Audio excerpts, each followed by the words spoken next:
The Archangel, Chapter 1. Light for a Cursed Boy. A blond boy with whisker like Mark sat under a tree with a massive scroll in his hands. His face continued to change between happiness and anger at what he was reading from the scroll.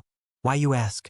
The answer was quite simple. He was looking over the forbidden scroll to try and learn some techniques. Why was he doing that? He had failed the genin exam for the third time, and just when he thought that there was no hope for him to ever make it as a ninja, one of his sensei approached him and told him of this place and the scroll, promising to pass him if he learns a jutsu from the scroll. The blonde scratched his head. He had already learned the Kage Bunshin, despite the fact that Bunshin no Jutsu was his weakest skill. Somehow, he managed to learn the Kage Bunshin and he could actually create a solid clone. Once he completed the task, he should have just stayed and waited for his sensei to arrive. But as they say, curiosity killed the cat, for you see, he wanted to learn more. His taste for learning techniques couldn't be saturated by just one. He wanted more, and the scroll could give him what he desired. So he did the next best thing to saturate his thirst for jutsus. He continued to read the scroll, skipping over a lot of jutsus that in his opinion weren't good at all. As he was passing through the list of jutsus, something crossed his mind. What if the weakest of the jutsus was the first one on the list, and what if the strongest was at the bottom of the list? The blonde grinned to himself as he started unrolling the entire scroll, trying to reach the very end. His eyes widened at the sheer size of the scroll. It was bigger than it looked when it was rolled. The scroll, if he was right, was about 9 to 10 meters long. Jutsus from the time Konoha was founded were present on this large piece of paper. Jutsus used by the very first Hokage were also written on the scroll. He would have learned them. He was tempted, but he wanted to see the very first jutsu, the first two to be more exact. So he continued to unroll the scroll until he reached the end, and what greeted him was something he couldn't understand nor comprehend. The last two jutsus, dating back from the moment Konoha was being built, were in a different language. He tried and tried to understand it, but he couldn't. It was alien to him. The description was even stranger. It had writing, yes, but it was in a language he couldn't comprehend no matter how much he tried to. So Naruto looked at the picture description. It showed a human doing the hand seals that he had never seen before in his life, and he had never read about them in books or so on. But anyway, Naruto continued to look as the man was entangled in a bright light from what it seemed, and then it ended. The blonde groaned when he saw that the rest of the image was erased, cut out. The boy growled in annoyance, deciding to look at the one before the first. He saw the same strange writing. He sighed. Naruto looked at the picture description, wondering if it will help. All it showed was a strange man holding a sword. What was strange about the man was that he had wings, like he were some kind of bird or something like that. The blonde raised an eyebrow and started thinking. Maybe this jutsu will give the user wings so he can fly, and maybe that sword as well. He grinned, thinking of the possibilities with such a technique. Still, the other one was on his mind, and he kept thinking, why not try and see what it does? So he did just that. The blonde sat cross-legged on the ground and started exercising the strange hand seals. Naruto realized something was strange. As he kept working on the hand seals, he thought that he could understand the title of the jutsus, or at least that he could read them, but it still didn't ring a bell as to what they would really do, especially the first one. But he shrugged as he continued to work on the jutsu. There would be no harm in it after all if he tried them, right? They couldn't actually kill him. Unknown to him, as he was practicing, many people felt his attempt. Various warriors only seen or heard of in legends rose to see what was happening. An odd power surge could be felt traveling through their plane. Naruto didn't know at the moment, but with his practice and his tries, he was stirring up ancient forces, foes, and with them he was starting a battle that had been long forgotten. Naruto stood panting on the ground with the scroll rolled. He had finished training and he was beat. Proved tougher than he originally thought. It wasn't a stroll in the park. But then again, was life ever a stroll in the park? The blonde shook his head while chuckling silently to himself. It was a little hard seeing how tired he was. Just then someone dropped from the trees in front of Naruto. He recognized the person instantly. It was none other than Irika, and he looked really pissed off. "Naruto," he said with a menacing voice. It looked like he was about to explode because of the anger at any moment. "Ah, you found me, Irika-sensei," said Naruto, rubbing the back of his head sheepishly. "Irika-sensei, I learned a jutsu from the scroll. Now you will have to pass me, right?" he asked, smiling with sparkles in his eyes. After all, that was what Mizuki told him, and surely Mizuki wouldn't lie. "Pass you?" he asked, intrigued. His rage long forgotten. "Who gave you that idea?" Mizuki-sensei said. responded Naruto with a grin on his face. He told me that if I learn a jutsu from this scroll, you will have to pass me. Irika's eyes widened, understanding what was happening here. The boy was tricked into stealing the scroll. Just then, Irika felt another presence. Ah, so Irika made it before me, no matter. Hand over the scroll, Naruto, demanded Mizuki, who was sitting in a tree on a branch, to be more precise. No, Naruto, don't give him the scroll, yelled Irika, looking back at the blonde from Mizuki. Mizuki frowned and took a giant shuriken from his back and launched it towards Naruto, who stood in fear. He closed his eyes, waiting for the pain to come. He heard the shuriken slash something, but the pain didn't come. He opened his eyes and saw Irika had shielded him. Why? Asked Naruto, tearing up. Because I know how it's like to be alone, said Irika, cringing in pain. Oh, isn't this touching? Mocked Mizuki. Hand me the scroll, boy, demanded the man while moving his hand towards the second Fuma shuriken. No, Naruto. Whatever you do, don't give it to him, said Irika as he looked at the blonde pleadingly. Do you want to know why everyone hates you? Asked Mizuki with a sick grin on his face. No, Mizuki, don't, yelled in despair Irika. It's because of a decree that the Hokage put, not letting us tell anyone the truth about the Kyuubi incident, he said, ignoring Irika. Don't, Mizuki. Decree? Asked Naruto, scared and confused at the same time. Yes, a decree that you don't know because it's about you. It's to not let you know that you are actually the Kyuubi no Kitsune. Yondaime could not defeat the fox, so he sealed it into you. You are Kyuubi no Kitsune, that's why everyone hates you and shuns you, even your precious Irika, said Mizuki, starting to laugh hysterical. Naruto looked at Irika with fear in his eyes. He was Kyuubi. He had the Kyuubi inside of him, which is why everyone hates him, the reason why everyone shuns him. He rolled away from Irika and started running into the forest. Naruto, yelled Irika. Get back here, demon, said Mizuki, running after Naruto. Irika got back on his feet and ran after them. A few minutes later, Irika caught up with Naruto. Naruto, listen to me, said Irika. Give me the scroll before Mizuki comes. Naruto jumped on Irika, kicking him and throwing him on the ground. He landed in front of him. How did you know? Asked Irika, poofing. Instead of Irika, there was now Mizuki. That's because Naruto poofed as well. I am the real Irika, the Chunin said. Why do you protect him? Demanded Mizuki. Unknown to them, Naruto was listening behind a tree. I thought you hated the demon. It's true, I hate the demon, said Irika, and Naruto felt his heart break. He felt rejected again, but not Naruto. At this, Naruto felt his heart stop as his head snapped up. I hate the demon fox Kyuubi, but not Naruto, who is a totally different entity. He is Uzumaki Naruto, Konoha's #1 most unpredictable ninja and prankster. Touching, said Mizuki, taking the second shuriken. He threw it at Irika, who had his back to a tree, too tired and injured to move out of the way.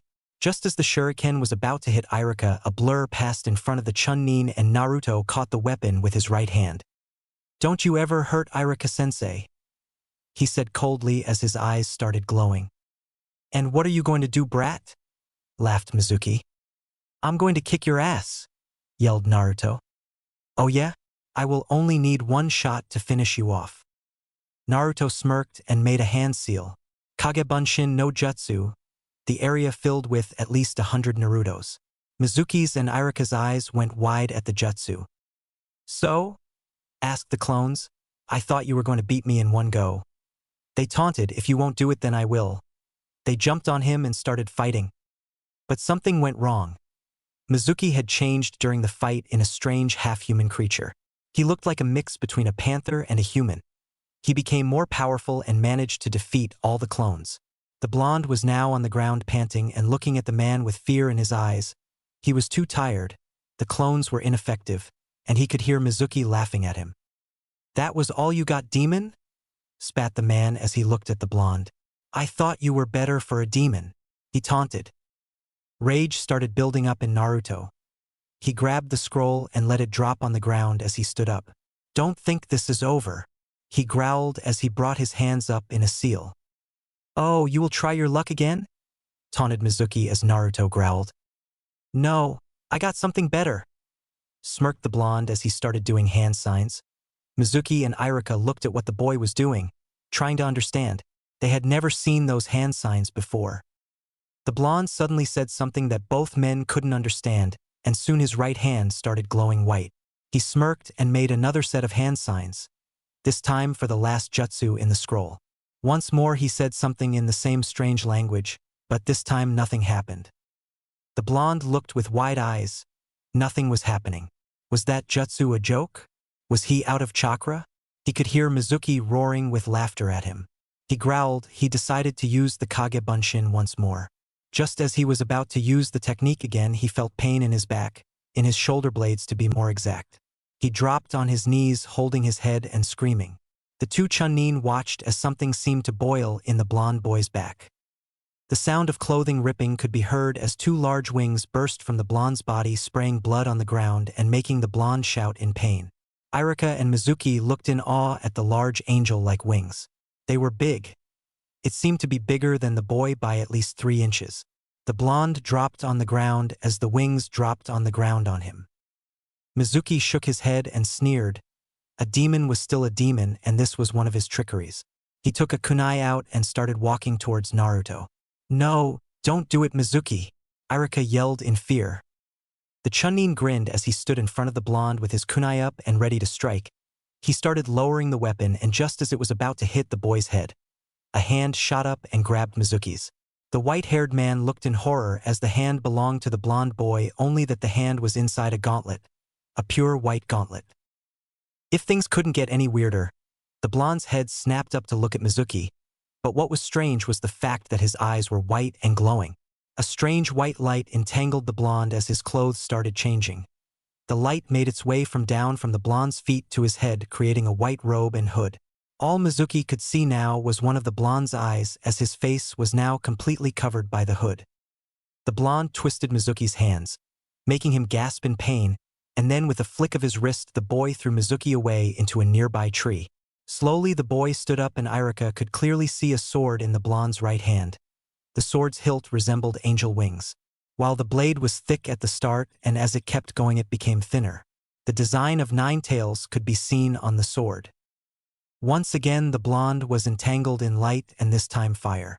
Slowly, designs started appearing on the blonde. On the back of the robe, the design of an angel and a fox facing each other could be seen. His left gauntlet had fiery red designs of fox tails on it, while the right gauntlet remained pure white.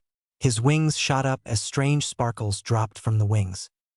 The blonde turned his head slowly towards Mizuki, who was now looking in fear at the blonde. Slowly, the boy raised his left hand up. It caught fire. He pointed towards Mizuki, and the unthinkable happened. The man caught fire just like that. He caught fire. He started screaming and started dropping and rolling to extinguish the flames, but it wouldn't die down. In a matter of seconds, Mizuki burned his corpse unrecognizable. The blonde then turned towards Irika. The man couldn't see his face, and the hood was now covering his entire face, apart from his mouth, of course. He had no emotions, judging by the thin line that his mouth made. The blonde started walking towards Irika. The Chunin didn't know what was going to happen. Was Naruto going to kill him as well? He started shaking in fear. Just as Naruto reached the man, he dropped on his knees and then flat on his face, his wings dropping on his body once more. He felt warm. It was like that one time when he fell asleep on the field in midsummer and the sun bathed him with its warmness. That feeling of having the sun shine on your face, it was just like that. A small smile appeared on his face as he snuggled deeper in the soft grass. His mind was now making him believe he was in that grassy field once more, near that tree he always used to hide in from people that he angered. His ears then registered movement. Someone shifted in their location and gave a light cough, almost unheard. Then he felt something on his body. It felt soft. It felt warm.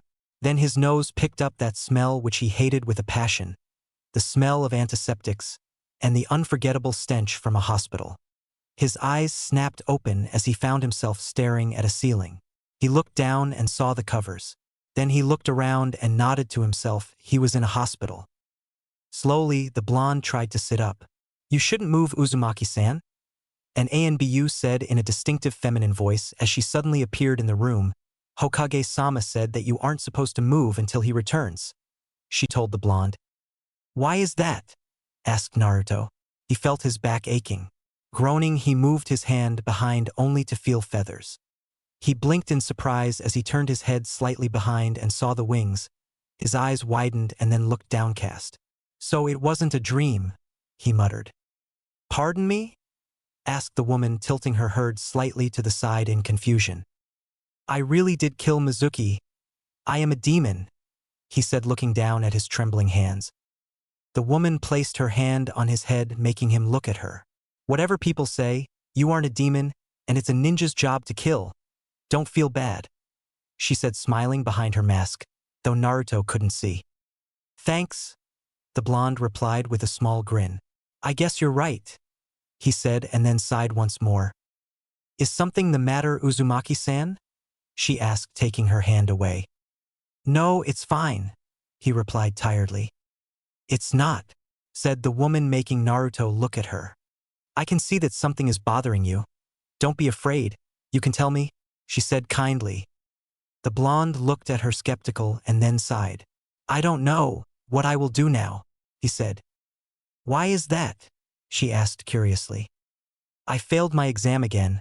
All the others passed. I will be stuck in the academy still, he said in a sad voice at first and then with anger. The woman shook her head as she looked down at the blonde. Don't worry, the Hokage has a surprise for you, she said with a giggle. Just then the door opened. The woman quickly stood up straight. The Hokage walked in and looked around. He nodded at the ANBU and then looked at the blonde and smiled happily to see him awake. Naruto, how are you feeling? Asked the aged Hokage. Like crap, replied the blonde, looking at the Hokage. Now, don't have to be so rude, said Sarutobi with a smile. Why shouldn't I? Asked Naruto with a glare, taking the Hokage by surprise. I just found out that I have the Kyuubi in me and then I get these weird wings. He growled in anger. The Hokage and the cat-masked ANBU could have sworn they saw his eyes going white for a second. So you know of the Kyuubi? The Hokage said in a low voice. Of course I fucking know. The blonde almost shouted in anger, making the old man sigh. I'm sorry. I wanted to tell you one day, but I was afraid of how you might take it, he said with sorrow. Naruto turned his head away and looked out the window. Don't worry, old man. I don't blame you, he said, closing his eyes. I blame the Council of Konoha and its citizens, he shouted in anger, startling those in the room. Why is that, Uzumaki-san? The ANBU asked curiously as Naruto turned to look at her. Because they are too idiotic to realize that I am not the fox, and yet they still try to hurt me and deny things for me, he said in a low voice. The Hokage flinched hearing that. Still, he said, trying to lighten the mood. I have a surprise, Naruto, he said as the blonde looked at him. And what is that? Asked Naruto with an eyebrow up. You are a genin of Konoha after your display, he said, handing him a headband. This is Irika's. He said he wanted you to have it, Sandame said with a smile. The blonde looked at the headband and grinned. He sat up and slowly walked towards the Hokage. As the blonde reached the old man, he took the headband and tied it on his right arm. He then looked up and moved his hands behind his head and grabbed his hood and pulled it over his head. Then he looked up at the Hokage and grinned. All that the aged man could see was the grin. Why did you cover your face? Asked the Hokage. I don't know, the blonde replied. I felt like I wanted to, he said, not certain on himself. Gigi, what happened to me? He asked, looking up at the aged man. The Hokage looked at the boy with sympathy. You used 2 ancient jutsus that I am afraid I do not know what they do. Apparently one gave you a sword that is now strapped to your waist, he said, and true to his words, when Naruto looked down he saw the sword strapped to his waist. The second gave you angel-like wings. Can I revert this? Asked Naruto. I don't know. I never saw someone use the jutsus before. I have nothing on it. I stayed up all night trying to understand what it is, but there was nothing, explained the Hokage. There are no records whatsoever. I am afraid you are stuck like that, said the Hokage with an apologizing look. Naruto sighed in annoyance. Great, just what I need. Now the villagers will demand my head because I am imposing as an angel, said the blonde. The old man chuckled despite the fact that it might be true what the blonde said. And because of that I came up with a temporary solution. As he heard that, the blonde looked up in surprise trying to understand what the Hokage's solution was. I asked our genjutsu specialist to place a genjutsu on you. It will hide your wings and cloak and make you look, well, like you looked before, the Sandaime said with a smile present on his face. Naruto lightened up as he heard that.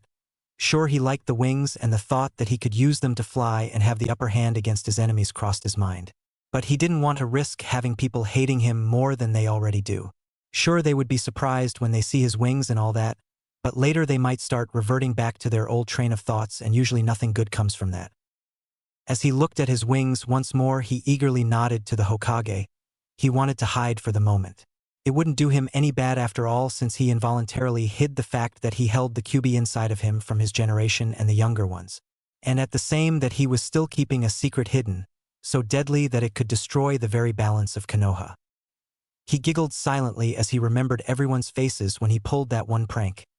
No one could backtrack it to him, seeing as he was in the hospital the whole time. The old man raised an eyebrow as he saw the blonde's body moving strangely, like he was laughing. He shook his head thinking that the blonde was laughing happily, thinking that he could walk the streets without fear, or that he could eat at Ichiraku's without having people stare at his back in wonder. If only he knew the truth, he'd realize who the culprit behind the soap crisis was 3 years ago. The old man shook his head as he turned around and walked outside.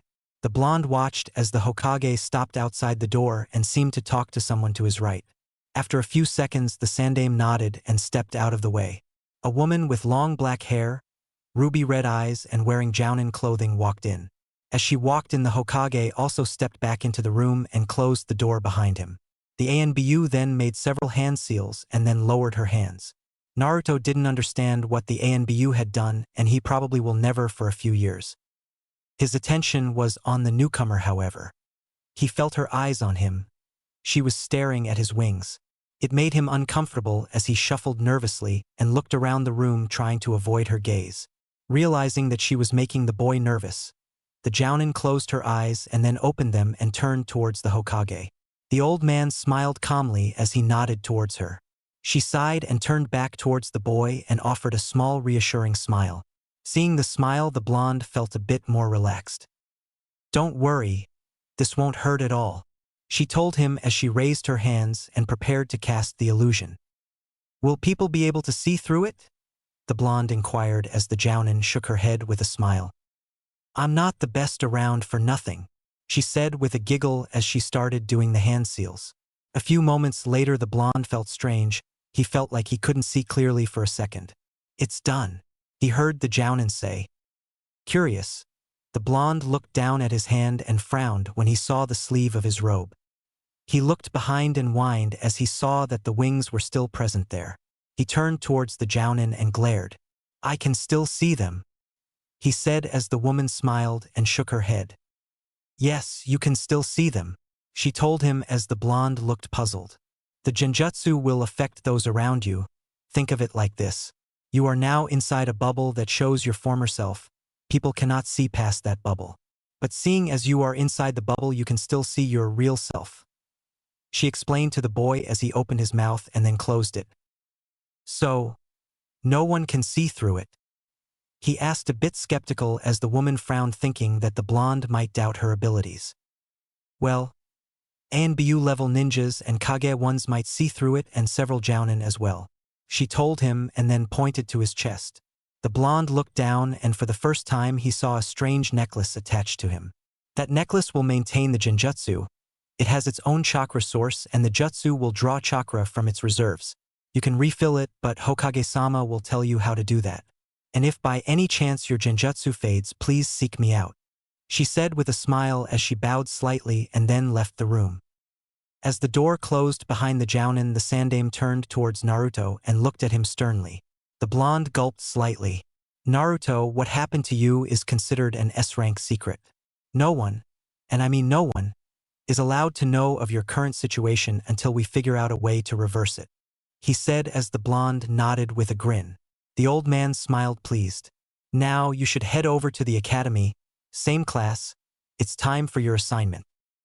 Naruto didn't need to be told twice as he dashed out of the room with a big smile on his face.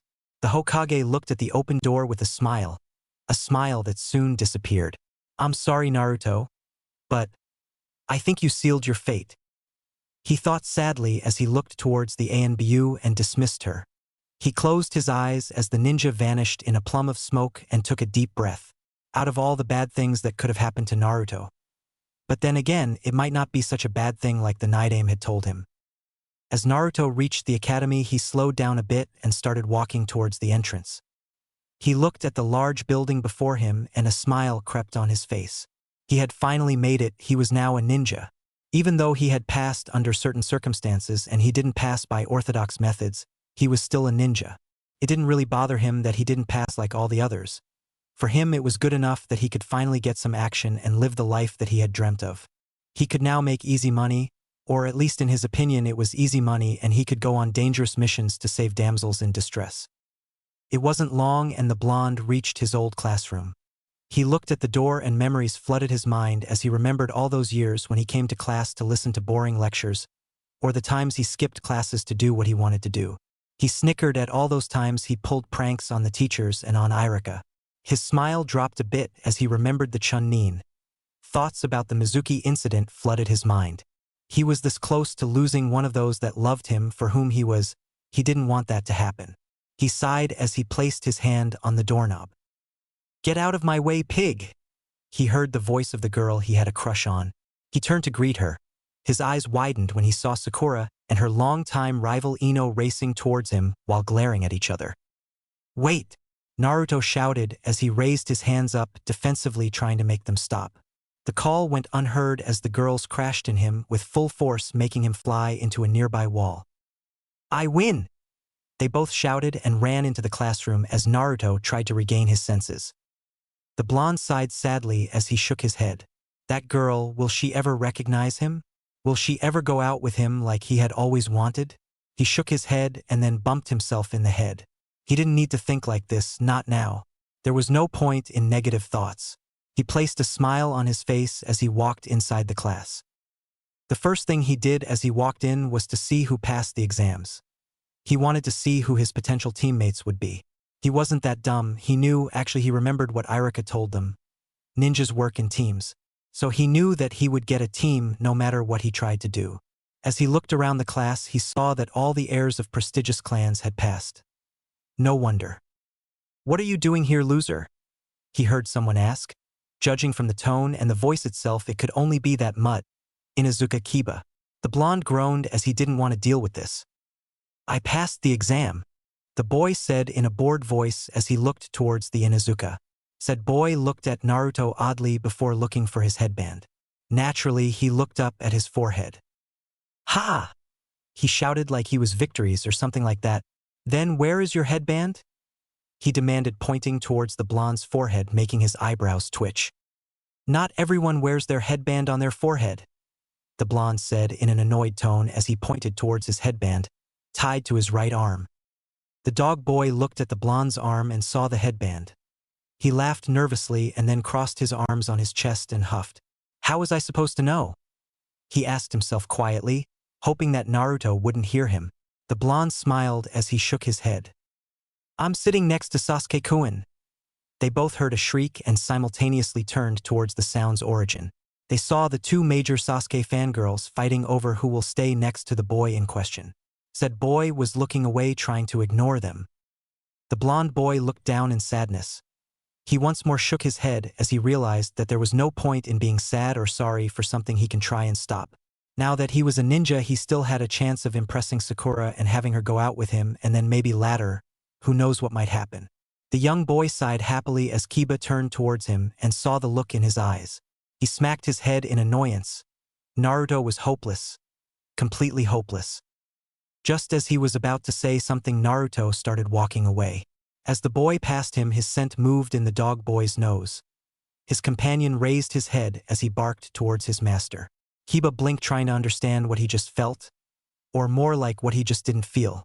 Uzumaki Naruto suddenly had no scent. Before today he used to smell like ramen and fox, but now he didn't smell like anything. It was strange. "I know Akamaru," the boy whispered as the dog kept barking towards him, trying to get his attention.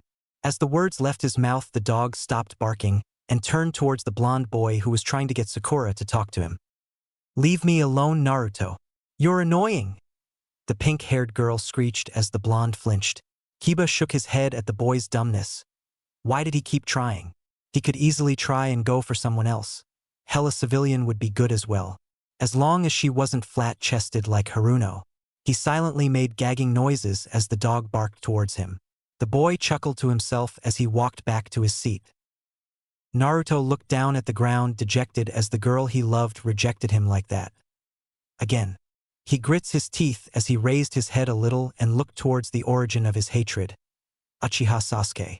The punk that hogged all the attention just because he was the last Uchiha and had good marks. If it wasn't for his status as jailer of Kyuubi, Naruto knew for sure that he could have been #1 in class and he could have humiliated Sasuke. He walked towards the boy and grabbed him by the collar, making the Uchiha look at him in surprise. Sasuke raised an eyebrow as Naruto did something he had never done before. He openly grabbed him. He could see the anger in his eyes. Everyone was silent after the small display. Naruto was still holding the prodigy by his collar. Said prodigy didn't do anything. He just looked back at the blonde. "Leave Sasuke-kun alone, you brat!" The two fangirls shouted simultaneously as they bonked him in the head. Naruto's grip on the boy's collar dropped as he raised his hands to rub his head. He looked back towards the two girls with sad eyes. More like towards Sakura, but it didn't seem like she realized it.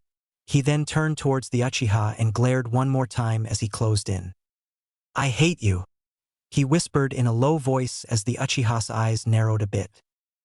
"I have the same thoughts about you," Sasuke said back in a whisper as he glared towards the blonde.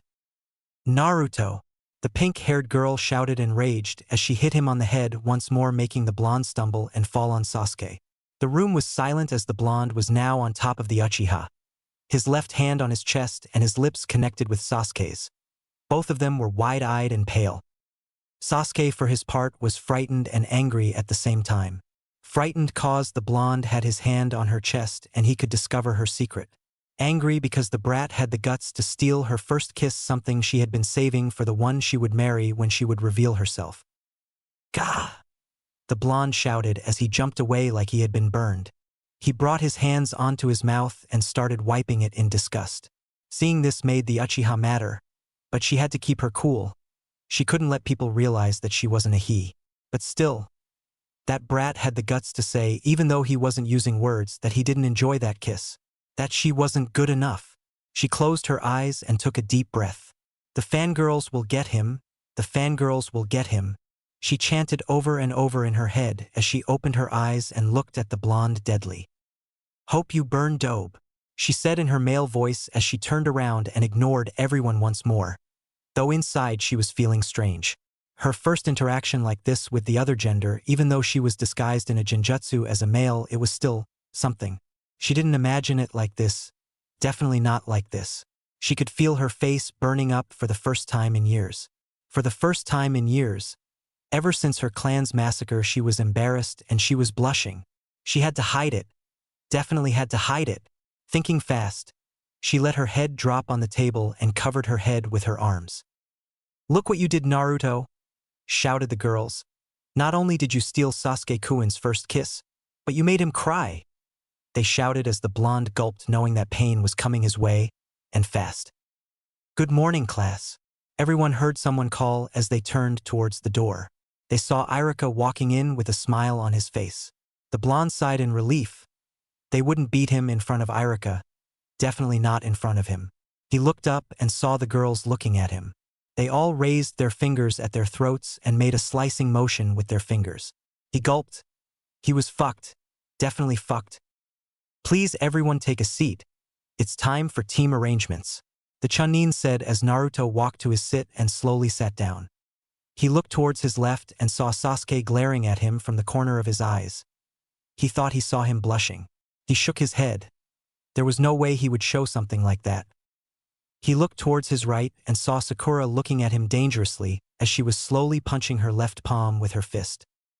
Naruto gulped as he turned towards the Chunin and sat quietly in his seat, stiff as a board. "All right, the teams are as follow." The man started as he began listing off who is in which team. Naruto listened to the first couple teams. He barely knew the people that were placed in those teams. He silently sighed as he looked to his left with the corner of his eyes. He let out a relieved sigh as Sasuke wasn't looking towards him anymore, and he looked towards his right and then looked back in front. Sakura was still murderously glaring at him. Team 7 will be Uzumaki Naruto, the Chunin said as the blonde started listening fully. Haruno Sakura. The blonde raised his hands in the air in victory and immediately let them drop as pain moved through his body from his wings. His eyes widened, he could feel pain in his wings. He looked behind and saw he hit the table behind him with his wings and it hurt him. And Sasuke Uchiha, the Chunin said as the blonde's eyes widened in horror. He was on the same team with him, with that bastard that was hogging all the attention. His head dropped on the table as he heard Sakura cheer and shout something he didn't understand. Now he knew that he didn't have any chances with her. The blonde shouted as he felt his wings itching. He moved his hand behind him and scratched his back, around his shoulder blades. It was itchy and he didn't like it. He sighed relieved as the itching vanished. He opened his eyes and saw everyone staring at him. He sighed as his head dropped on the table. This just keeps better and better, the blonde said to himself as they tried to block out everyone around him and try to focus on thinking. Naruto was angry, he was very angry. Just 2 hours ago Iruka had finished saying who was in which team. 5 minutes later Jounin started coming and picking up their teams. 30 minutes ago Iruka went home, and Team 7 was still waiting for their damn Jounin sensei to arrive. The blonde gripped the edge of the table in anger as his eyes flashed red for a second. He didn't like tardiness. When that sensei shows up, he will give him a piece of his mind. He closed his eyes and took a deep breath to calm down. He had to calm down. He then remembered his incident with Sasuke. He felt like puking. But still, Sasuke's chest. It didn't feel right. The blonde raised his hand up and started closing it and opening it.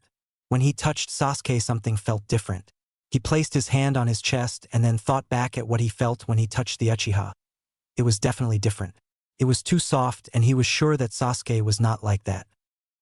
A few rows back the boy in question looked pale. The blonde was making strange motions with the hand he had touched his chest. He closed his eyes and grits his teeth in anger. The bastard had felt her. He groped her. He will die. Definitely had to die. Her eyes snapped open as she opened her mouth to shout at the blonde. Just as she was about to do that, the door opened and everyone turned towards it. A silver-haired man stepped into the room and looked at its occupants with a bored look.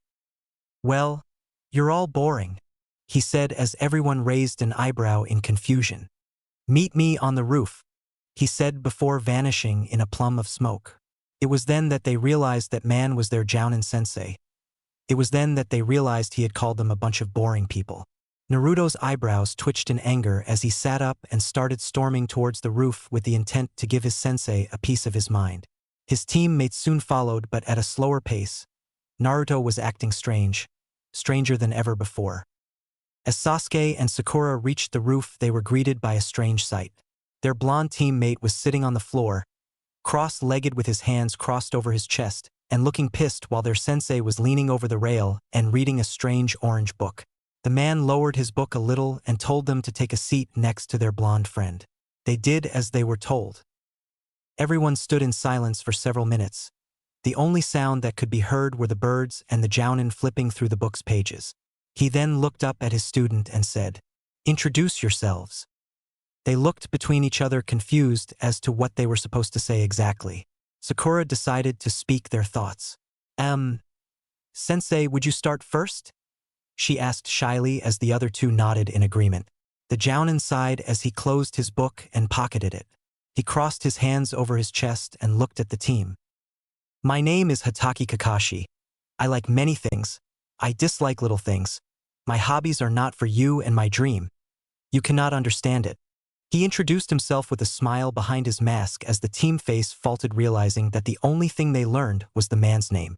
"You go next, Blondie," the man said with a smile while pointing towards the blonde boy who twitched in annoyance. "Fine," he grumbled as he looked at the silver-haired man. "I'm Uzumaki Naruto. I like ramen, sleeping and training. I dislike arrogant people and the 10 minutes it takes to cook the ramen. My hobbies are training, pranking." He grinned as his sensei stiffened for a second. And reading. Everyone looked at him with wide eyes. Naruto?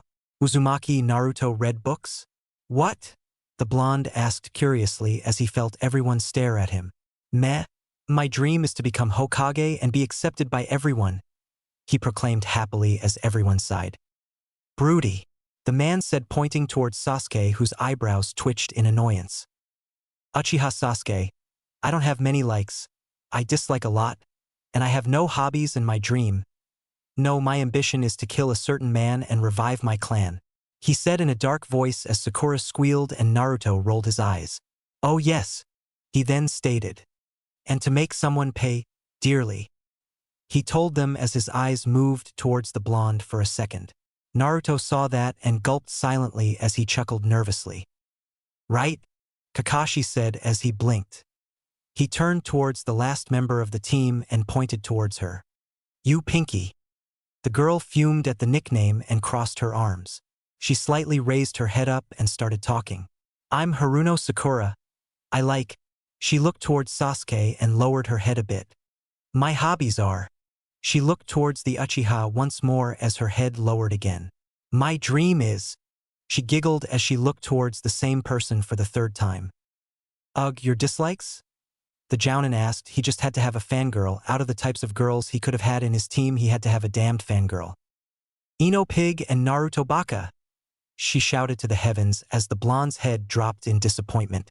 Sasuke smirked towards the blonde, but tried to hide it, and Kakashi just shook his head as he stood up straight. All right, listen here everyone. They did as they were told.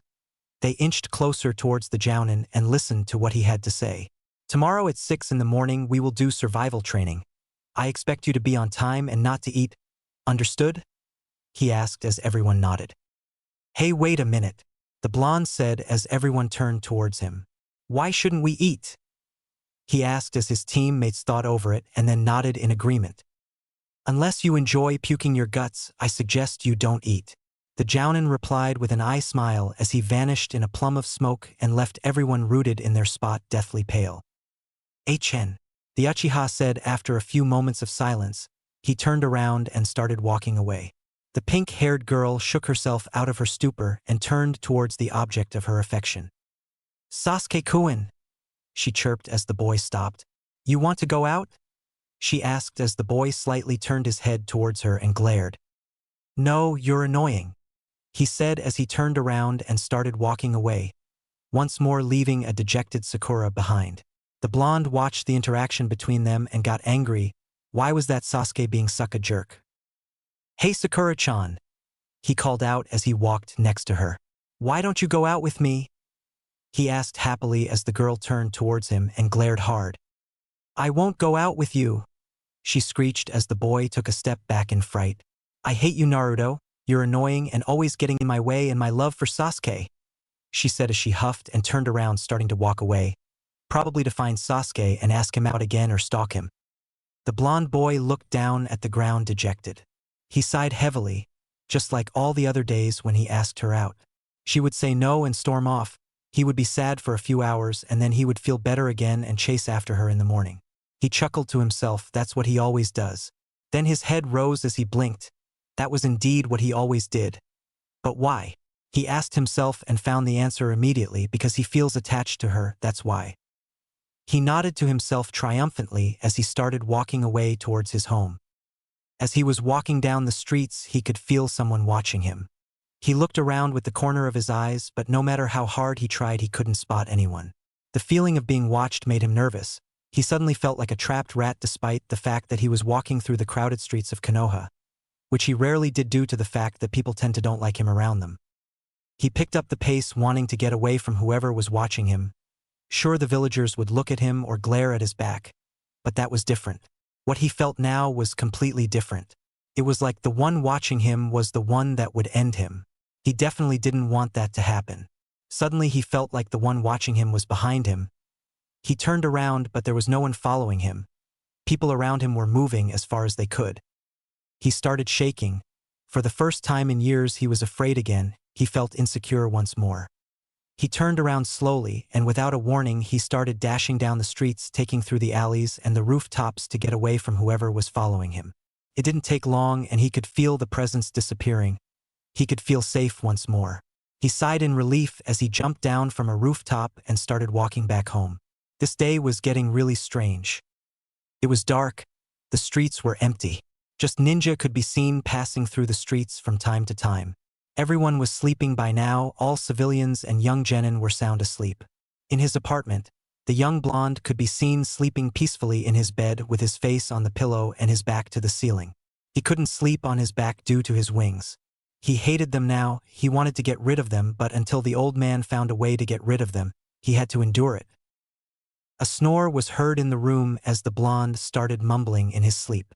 Everything seemed peaceful, but it only seemed so. Deep inside the boy's mindscape, two red eyes opened and an evil grin appeared in the darkness. Flames erupted around the figure as it started plotting. With the boy's insolence and foolishness, they might have a chance once more. Their armies will stomp over them like they did millennia ago, and they will win once more and rule over these pathetic creatures. No one was going to stop them, absolutely no one. The blonde grumbled in his sleep and then shivered. His eyes snapped open as he sat up on his bed and looked around. His eyes rested on the window, which was open. He raised an eyebrow. Did he open the window? He shook his head, not remembering. He concentrated, but he could feel no one in the room. Shrugging, the blonde walked away from the bed and towards the window. As he reached the window, he was about to close it when he stood frozen in shock at what he was seeing. Konoha, it was burning.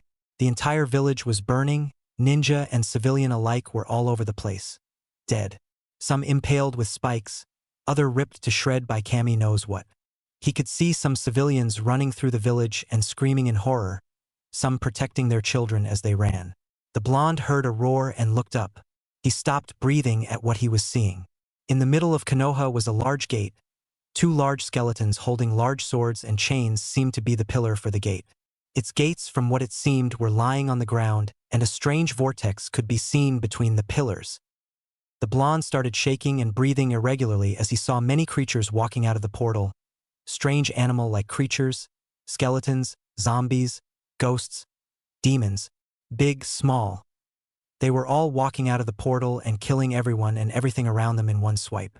His eyes widened when he saw a figure impaled on top of the portal. He tried to see who the figure was, tried to make sense of it.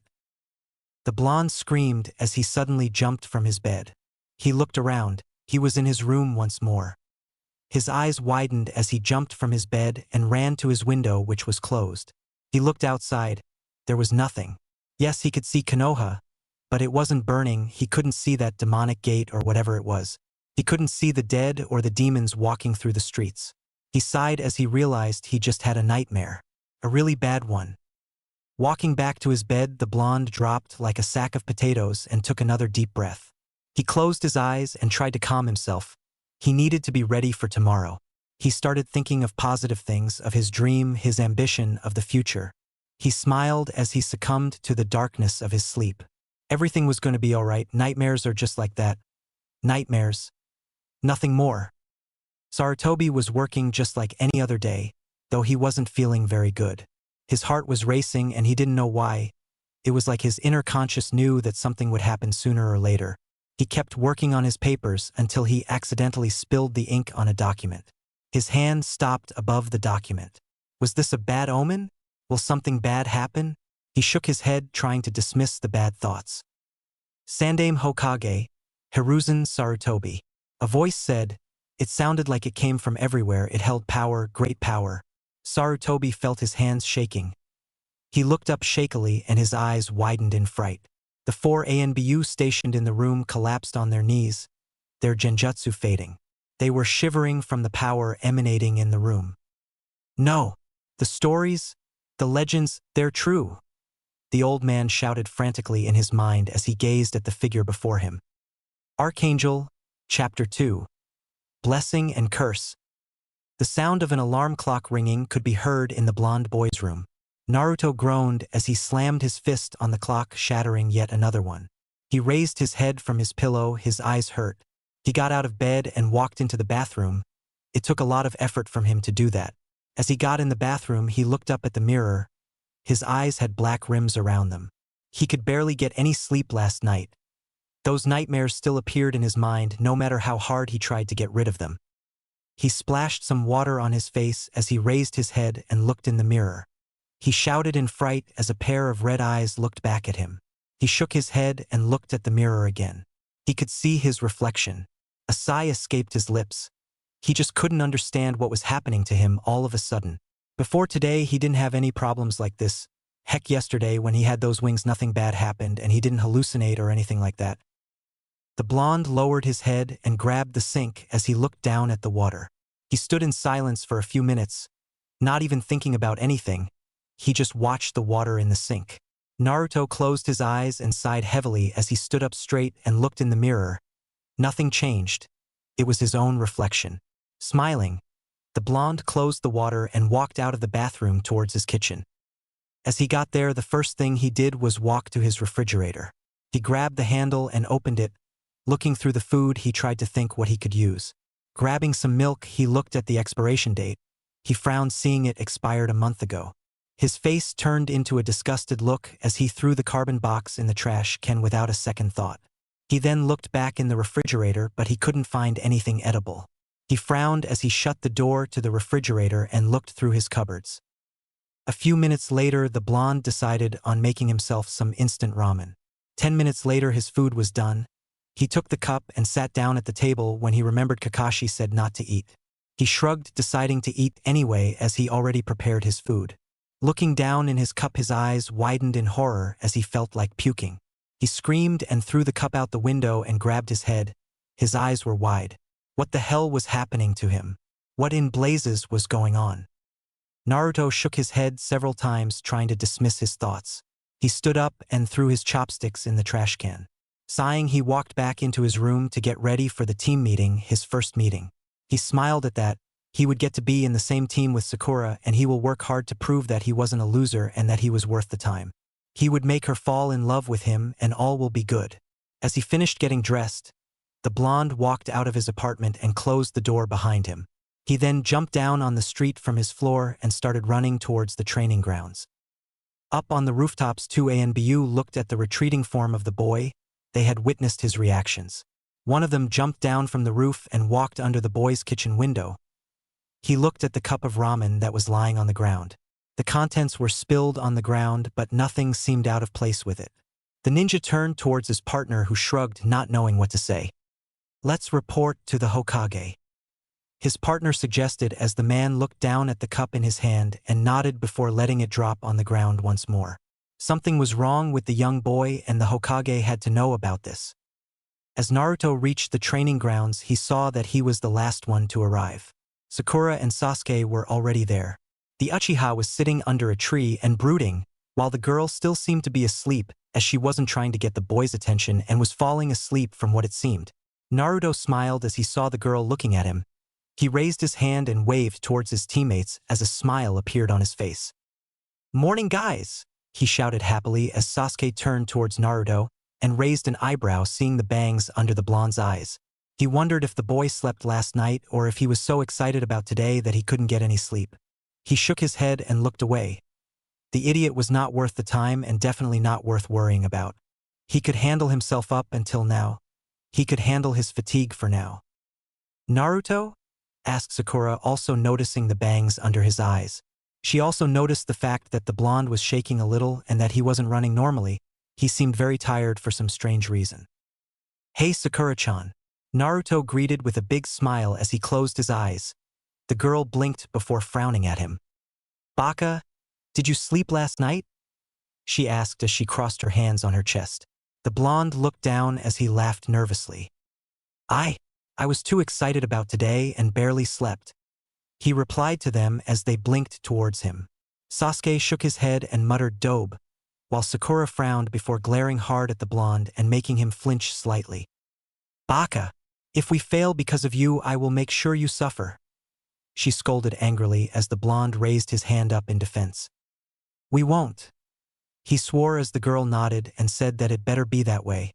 The blonde sighed as he dropped on the ground and looked at his teammates. Seeing as Sakura was fully awake, she was now starting to try and get Sasuke's attention. Naruto blinked as he felt his eyes dropping. He started wobbling around even though he was sitting on the ground. Damn, I'm so tired. The blonde thought as he felt his eyes dropping. Kakashi-sensei isn't here. I think I can get a shut-eye. Just a minute, he thought as he fell on the ground on his back. A few light snores indicated he had fallen asleep. His teammates looked at him and blinked. The pink-haired girl grinded her teeth in anger. If their sensei suddenly shows up and fails them because Naruto is asleep, then she will kill him. She stood up and walked towards the blonde with the intent to wake him up. Seeing this, Sasuke decided to intervene. Sakura, he said as the girl stopped and looked at the raven-haired boy. Leave him, he's no use tired, he said as the girl thought about it and nodded dumbly. Her mind then clicked as she realized that the raven-haired boy had just talked to her. She squealed in her mind as she hopped back to her spot near the Uchiha who was twitching madly. He just had to open his damn mouth. As Sasuke was focusing on ignoring the Pinkette and said Pinkette was focusing on drawing his attention, neither of them saw the blonde twitching on the ground and mumbling incoherent words. The blonde turned in his sleep and started to thrash around. Movements that went unnoticed by his teammates, as each one of them was focused on something else. A few hours later, 2 hours to be more exact, the blonde woke up sweating heavily and panting. He raised his hand to his face as he wiped the sweat. He then placed his hand on his chest and closed his eyes, trying to calm himself down. He had the nightmares again. He dreamt the same thing once more. Konoha burning, the large gates, the demons, the people running around screaming in fright. The only thing he couldn't see clearly was the man impaled on the top of the gate. He still couldn't see his face clearly or what he was wearing, and it made him curious as to whom he was. Standing up, the blonde looked around trying to see where his teammates are and hoping that he didn't miss the training. He didn't want to miss out on a chance to prove himself to the girl he loves. His eyes then rested on his teammates that were sitting under a tree sleeping lightly. He shook his head and sighed in relief. Their sensei had yet to come. That was a good thing. Seeing as his teammates were sleeping, they didn't see him thrashing in his sleep. He didn't want to look weak or anything like that. It was the last thing he needed. A puff of smoke alerted the blonde of their sensei's arrival. It also woke up his teammates. Sakura rubbed her eyes and then looked around. Yo, their sensei said as her eyes rested on him. The girl fumed as she pointed towards the jounin and shouted angrily. You're late. Ma. A black cat crossed my path, so I had to walk around the village to get here, he said with an eye smile as Sasuke looked at him skeptical, wondering what kind of sensei he was thinking that they would by such a lame excuse for his tardiness. Liar! Both Naruto and Sakura shouted at the same time as the jounin just kept smiling at them. He then moved his hand in his pocket and took out a watch. He placed it on a tree stump next to him and looked towards his genin with an eye smile as they waited for him to tell them what they were going to do. This is what we will do. I have here 2 bells, he said as he raised his left hand up, showing them the bells. Your task is to get one. The one that doesn't will be tied to that stump. He pointed towards the stump in question. You have until noon. Sensei? Asked Sakura as the jounin turned towards her. Why do we have to take them? She asked, wondering what kind of training this was. This is your final test. If you fail it, you will be sent back to the academy, he told them with an eye smile as the 3 genin paled hearing what he just said. They thought that the test they took in the academy was the last one, which they assumed meant they didn't have to take any other tests. Before anyone could complain, Kakashi hit the watch and looked at them. Time's ticking, he said in a sing-song voice as Sasuke's eyes narrowed and jumped away in a place to hide, shortly followed by Sakura. The jounin looked with pride as his students knew what they were doing, well, almost all. Turning towards the blonde boy, he saw him looking at him sternly with his hands crossed over his chest confidently. You're a strange one, the jounin said with a deadpan look as the blonde's eyebrows twitched. The only thing strange is your hair, he shouted towards the jounin, who merely smiled at him, making the blonde angrier. Without a second thought, the genin dashed forward towards his sensei with the intent on getting one of the bells, or both of them. He could give one to Sakura and show his affection for the girl. He mentally grinned at that.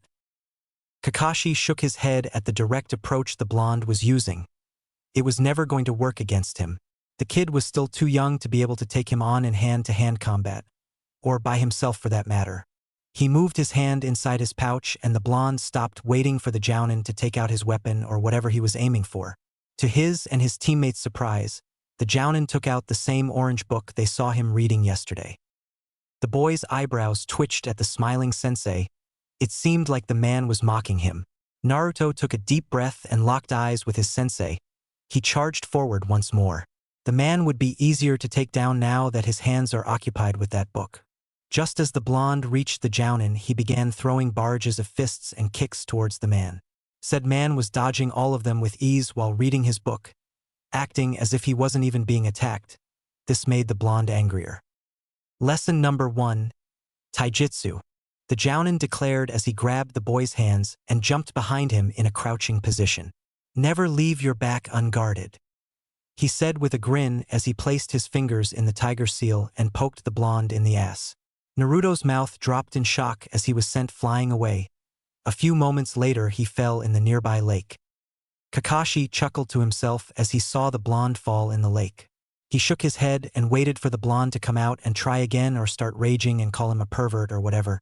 To his shock, however, as the blonde emerged from the lake, he could see him holding a strange sword. It was fascinating, the weapon, it seemed like it was drawing him towards it. He shook his head as he realized the blonde was close to him and ready to strike with his weapon. With a quick substitution, the jounin disappeared and instead of him a log appeared. The blonde cut the log in two with his sword and grit his teeth in anger. First he was humiliated with that technique and now with this. Sure, he had a humiliating jutsu, the sexy no jutsu, but that was something different. He didn't go around poking his fingers in others men's asses. He looked around trying to spot his sensei until he felt his presence behind him. With a swift turn the blonde swiped the air behind him. His sensei had ducked under the attack. From the look in his eyes, it seemed like he was really impressed with the blonde's reflexes. Still to slow, the man stated as he moved behind the blonde once more and grabbed his arms and pulled him towards him. It was at that moment that he felt something blocking him. He could even see that he couldn't move the blonde's body closer to use his attack. It was like an invisible barrier was blocking him. Gah! The blonde screamed in pain, making Kakashi wonder what the hell was going on. He saw the murderous look in the blonde's eyes and immediately let him go as the blonde raised his sword and cut his headband, making it fall on the ground. With his Sharingan revealed, the man could only stare at what he was seeing. The boy in front of him, he was covered in a genjutsu, and underneath that genjutsu, it was like he was looking at an angel. There was no blonde boy. Yes, the person in front of him was as tall as Naruto, but he was wearing a white robe, a white hood over his head that covered his entire face. He couldn't see his eyes or his mouth. He had gauntlets on his hands and on his back. Two angel-like wings, a few inches bigger than he was. The jounin was shaken out of his stupor when he saw the angel charge towards him with his sword. A sloppy stance, he noted, but dangerous it seemed. Kakashi now realized that he wasn't dealing with an ordinary kid anymore. This was something he had never dealt with before. Placing his book back in his pouch, he took out his kunai and looked at the attacker seriously. He would draw blood if needed. A few moments later and their weapons connected with each other. Kakashi noticed that he was faster than the angel and swifter. Using this to his advantage, the man grabbed the boy's arm and threw him over his shoulder into a tree. As Naruto hit the tree, the jounin vanished from sight and appeared above the angel with his kunai ready to strike. However, he couldn't bring himself to strike. If he did kill the person before him, then that would mean he would kill an actual angel. But that would also mean that he would kill Naruto. He then noticed the boy moving towards his sword as silently as he could. Without wasting any time, the man grabbed the boy and with a few movements he managed to tie him upside down to a tree. He sighed as he walked towards his headband and picked it up. He closed his Sharingan eye and replaced the headband cloth. He then tied the piece of metal back around his forehead and lowered it over his special eye. Finally, the jounin turned towards the angel and was surprised to see Naruto there hanging upside down. He shook his head, remembering that he first saw a genjutsu, but that would mean that underneath this Naruto was an angel. Or that the Naruto he was seeing now was actually the illusion and underneath was the real deal. He definitely had to talk to the Hokage about this. He just had to know more about his student. Yes, he knew that he harbored the Kyuubi and he expected for him to look like a human fox later in his life, but an angel? That was way too much and he definitely had not expected that. He couldn't continue his train of thoughts as he felt something behind him. With another quick substitution, he replaced himself with a log as 3 shuriken hit the log. From his hiding spot, Sasuke jumped away and started dashing through the forest, cursing himself for thinking that he could take down the jounin that easily. His mind suddenly drifted towards the blonde. He wondered where he got that sword from and why Kakashi suddenly went so serious when he fought Naruto. Another thing that bothered him was why the jounin had a Sharingan eye. As he kept running, he suddenly heard Sakura scream. Surely the jounin had gotten her, and maybe with something easy. As he kept running, he came to the end of the forest and appeared in a clearing. He stopped as he felt like he was being watched. Taking out a shuriken, he threw it towards the nearby tree. A few leaves fell to the ground as Kakashi landed behind him with an eye smile. "Ma, you felt me, Satsuki-chan," he said with a chuckle as Sasuke narrowed his eyes and looked at the silver-haired jounin. "Don't call me that," she growled out in a feminine voice as the man chuckled slightly and got in a fighting stance. "Very well, Sasuke-chan," he mused as the boy fumed and charged forward. Kakashi, as well as a handful of the Anbu and the Hokage, knew the real gender of the prodigy Uchiha Sasuke. It was saddening that her father treated her like that. He didn't like the idea that a girl had been born in their family, and since she was little she had a genjutsu placed on her to keep her real gender hidden. But she found out by herself her true gender when she started finding herself attracted to boys, or when she started having those strange feelings like most girls her age. It was then that her mother told her the truth. The bad part was that her father had heard as well, and he sternly declared that if she would ever show her true gender and disgrace him, then she would be terminated. Satsuki had been devastated when her family had been massacred by her older brother, who also knew her secret but treated her like an older brother treats his younger sister. She was at the same time happy that her father died, though she would not say this to anyone. She was happy because now, after she had gained the power she needed, she could reveal her true self and live happily, like she had always wanted when she was little. Kakashi chuckled as they were fighting, remembering that she used to have a crush on Naruto when they were little. It was mostly due to the fact that Naruto was so carefree and that he could do anything he wanted without any parents berating him. She longed for that kind of life when her father used to be alive. Now she longed for the family she lost, or her mother, and somewhere deep down for her brother as well, even though she would never openly say so. A few minutes passed.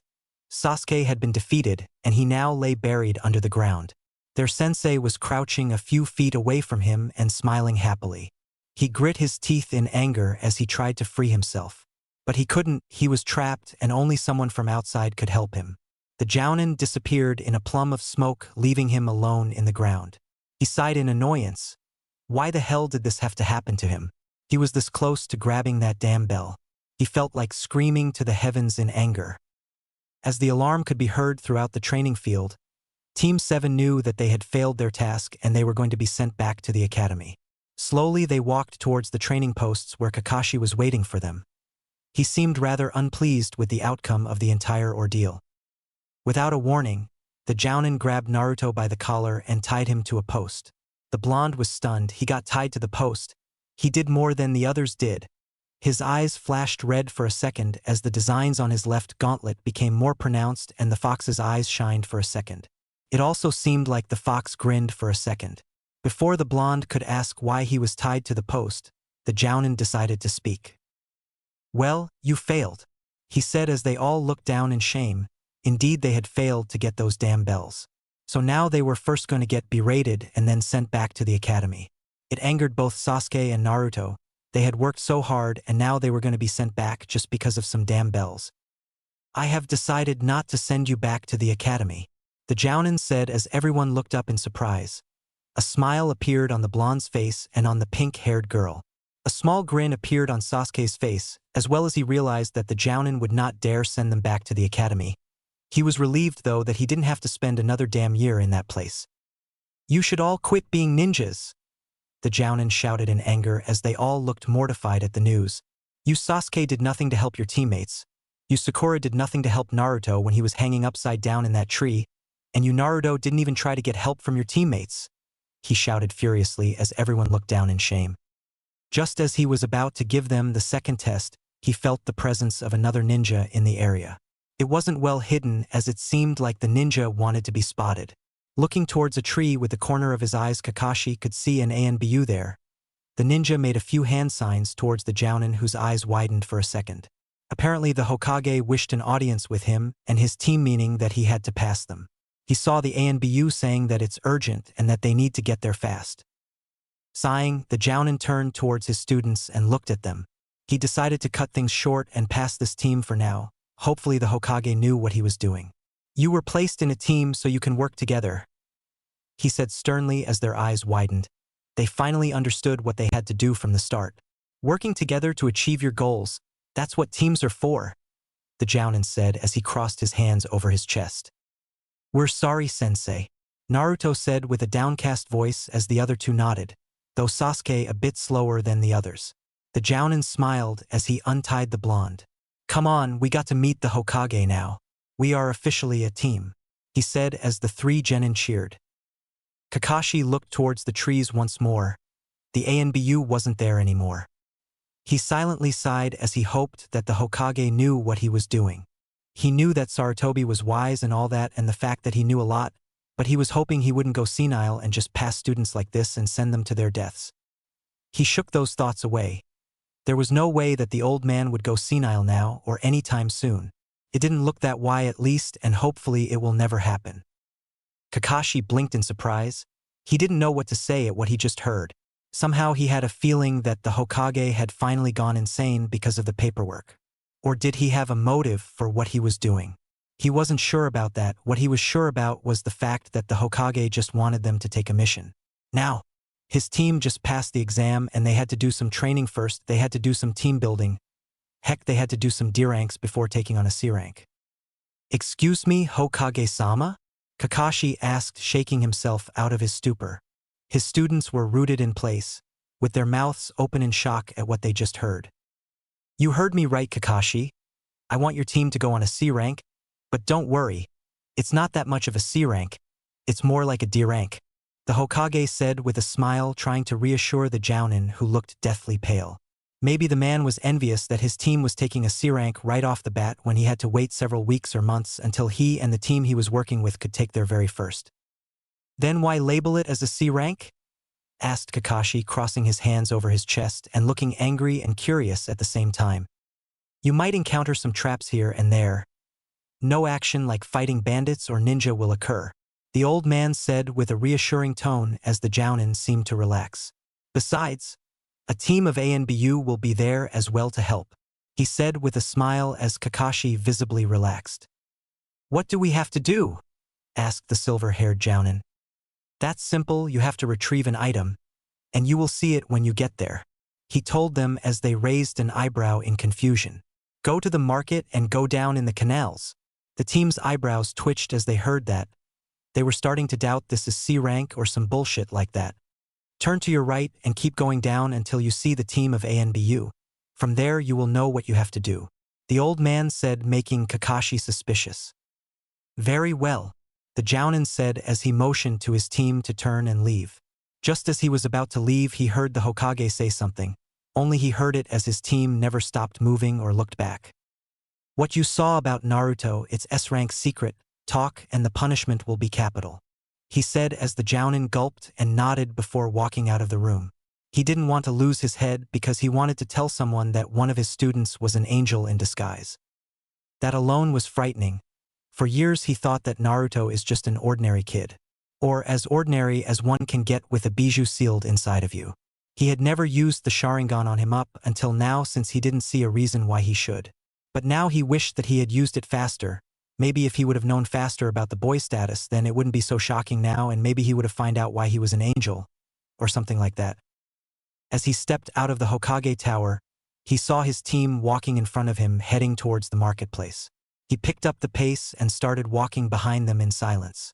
He looked at his team, a blonde mystery, a pink-haired fangirl, and an Avenger that didn't want to show her real gender. He shook his head and then looked at Satsuki and Naruto. He chuckled, just thinking of how it would be if they ended up together. He could still remember when he heard from Itachi what she said about the blonde, a year before the massacre. She was young back then and naive, but now, she wasn't like that anymore. He looked at the blonde and frowned. He wondered how long he had been what he is. Not a Jinchuriki, but an angel. He wondered if he had always been one, If Minato's son was actually dead and something else took his place to harbor the QB and keep it at bay. He shook that train of thoughts away. He didn't want to think that his sensei's son was dead. Even though he had rarely helped Naruto, he didn't want to lose the only connection he had with the yondaime. The Jounin then looked towards Sakura and sighed. She really needed some real training, and she had to realize that the ninja world was not a fantasy world filled with success for ninja. It was a deadly place with heartbreaking events. People died more than they lived. He almost laughed as a thought occurred to him. When Satsuki will reveal herself, the girl would be shocked. Incredibly shocked, just like all the other fangirls in the village. Looking back at Naruto, he nodded to himself as he knew that he had to straighten the boy out, so he would stop following Sakura blindly. The Jounin's eyes narrowed as he saw the bangs under the blonde's eyes. He didn't notice them until now. He wondered if Naruto slept last night. He also seemed pretty shaken up. The boy in question suddenly raised his head and looked back at Kakashi, who just raised an eyebrow. The blonde blinked before looking in front of him once more. Kakashi was amazed. The boy was able to feel him staring at him. Or maybe the boy was just so paranoid that he could feel anyone looking at him. He sighed sadly. The village had made the poor boy so paranoid, and if only they had tried to look underneath then they would have realized that Naruto wasn't what they portrayed him to be. In fact, he was a great guy when he wanted to be. Kakashi looked up as they found themselves in the marketplace. A few more steps and they arrived at the manhole leading down into the sewers. He sighed. This was not the type of mission he would have wanted to take. However, the Hokage had been in the sewers as well when he banished Orochimaru for his experiments. Kakashi involuntarily shivered, thinking of what the snake was doing down in that laboratory. "You!" Sakura protested as Naruto moved the lid away and jumped inside without saying anything. "I don't want to go in there. It stinks, it has rats, and it's not for a lady like me." She shouted her disapproval as Sasuke rolled his eyes and jumped down. "Yeah, lady, whatever you say," Sasuke thought. "Sakura, your teammates already went. Do you want to disappoint them?" The Jounin asked as the girl gulped and looked down at the manhole. She shook her head, thinking that Sasuke will be disappointed in her. She didn't want that to happen. She had to prove to her love that she can do anything. Without a second thought, she started climbing down in the manhole as Kakashi chuckled while looking at her face. A few moments later, the Jounin dropped down and an ANBU appeared near the manhole. He grabbed the lid and placed it back in its spot. The people looked at what happened in surprise, wondering what the Uchiha was doing down there. The ninja vanished in a puff of smoke before someone came to ask him anything. Down in the sewers, Team 7 was battling with the foul scent. Sakura felt like puking as the scent moved into her nostrils. This was beyond disgusting for her. Kakashi looked at Sasuke and saw he was shaken as well. He silently chuckled. Poor girl. She was trying to keep her facade up and at the same time not to puke. Looking at Naruto, he was surprised to see that he wasn't all that affected by the stench. "Well, let's go," the blonde said, looking back. "I really don't want to spend my entire day here." "For once, I agree with the dope," Sasuke said as Sakura nodded in agreement. She really wanted to go home now and wash, take a shower, then a long bath, then another shower and then another bath. She also had to send her mother to buy lots and lots of soap and shampoo. "All right, let's go then," Kakashi said as the team started walking slowly on the bricks towards their destination. The last thing they needed now was to fall in that sewer water. It made their stomachs turn only thinking about it. "Next time, I will throw the shampoos and soaps in here. That way it will smell nicer." The blonde silently mumbled to himself, not wanting anyone to hear. They were still pissed about that minor incident, and since they couldn't blame him seeing as he was in the hospital, they were still fuming when thinking about it. It didn't take long and the team reached the ANBU stationed in the sewers. Kakashi was surprised to see the leader there with two teammates. The ninja nodded towards Team 7 as they made several hand seals and the wall near them shimmered. Team 7 was surprised when a hole appeared in the wall. The ANBU walked inside and motioned for them to follow. They did as they were told. Kakashi, however, was thinking, why would the Hokage send his team to retrieve whatever object there is to retrieve if he had already sent the ANBU down here? He could have told them to retrieve that object. Why were they really down here?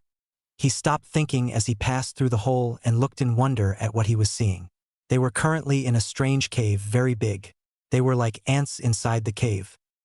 His eyes then moved towards a strange temple. From what it seemed, it was located at the end of the cavern. It had a large door which was opened and big stairs leading towards the door in question. Two statues that resembled warriors from ancient times holding pikes could be seen near the door. The statues were facing each other and the pikes were intertwined. Columns sustained the ceiling of the building and there seemed to be no other door. "Cool," the blonde said with awe in his voice as he gazed upon the massive structure. "This was something you don't see every day." "This is where we stop," they heard the ANBU say as they took a few steps back. "We will wait here," they said as the blonde grinned and started running towards the stairs. "Wait, Naruto," Kakashi shouted as he extended his hand towards the blonde who was now walking up the stairs. The boy turned towards the jounin and grinned.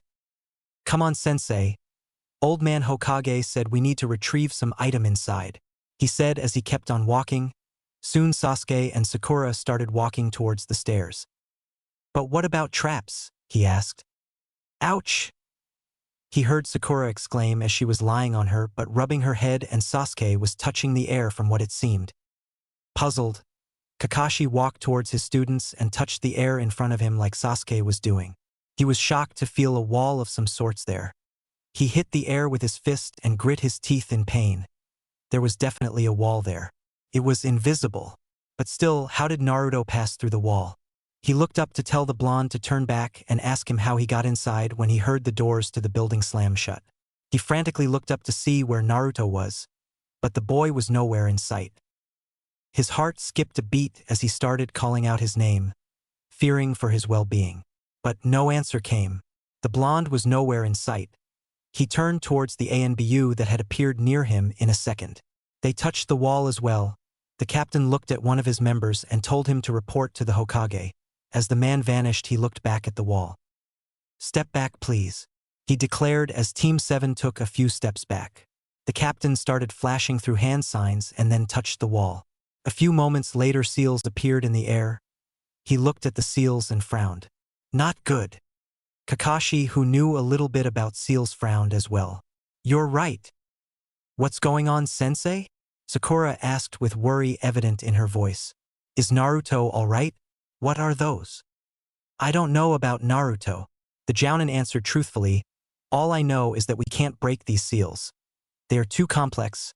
Only the Yondaime or the Sannin Jiraiya could break them." "Then how did the dope walk through this wall?" asked Sasuke in anger, though the jounin could detect worry in her voice. "I don't know," the jounin replied as he looked towards the building.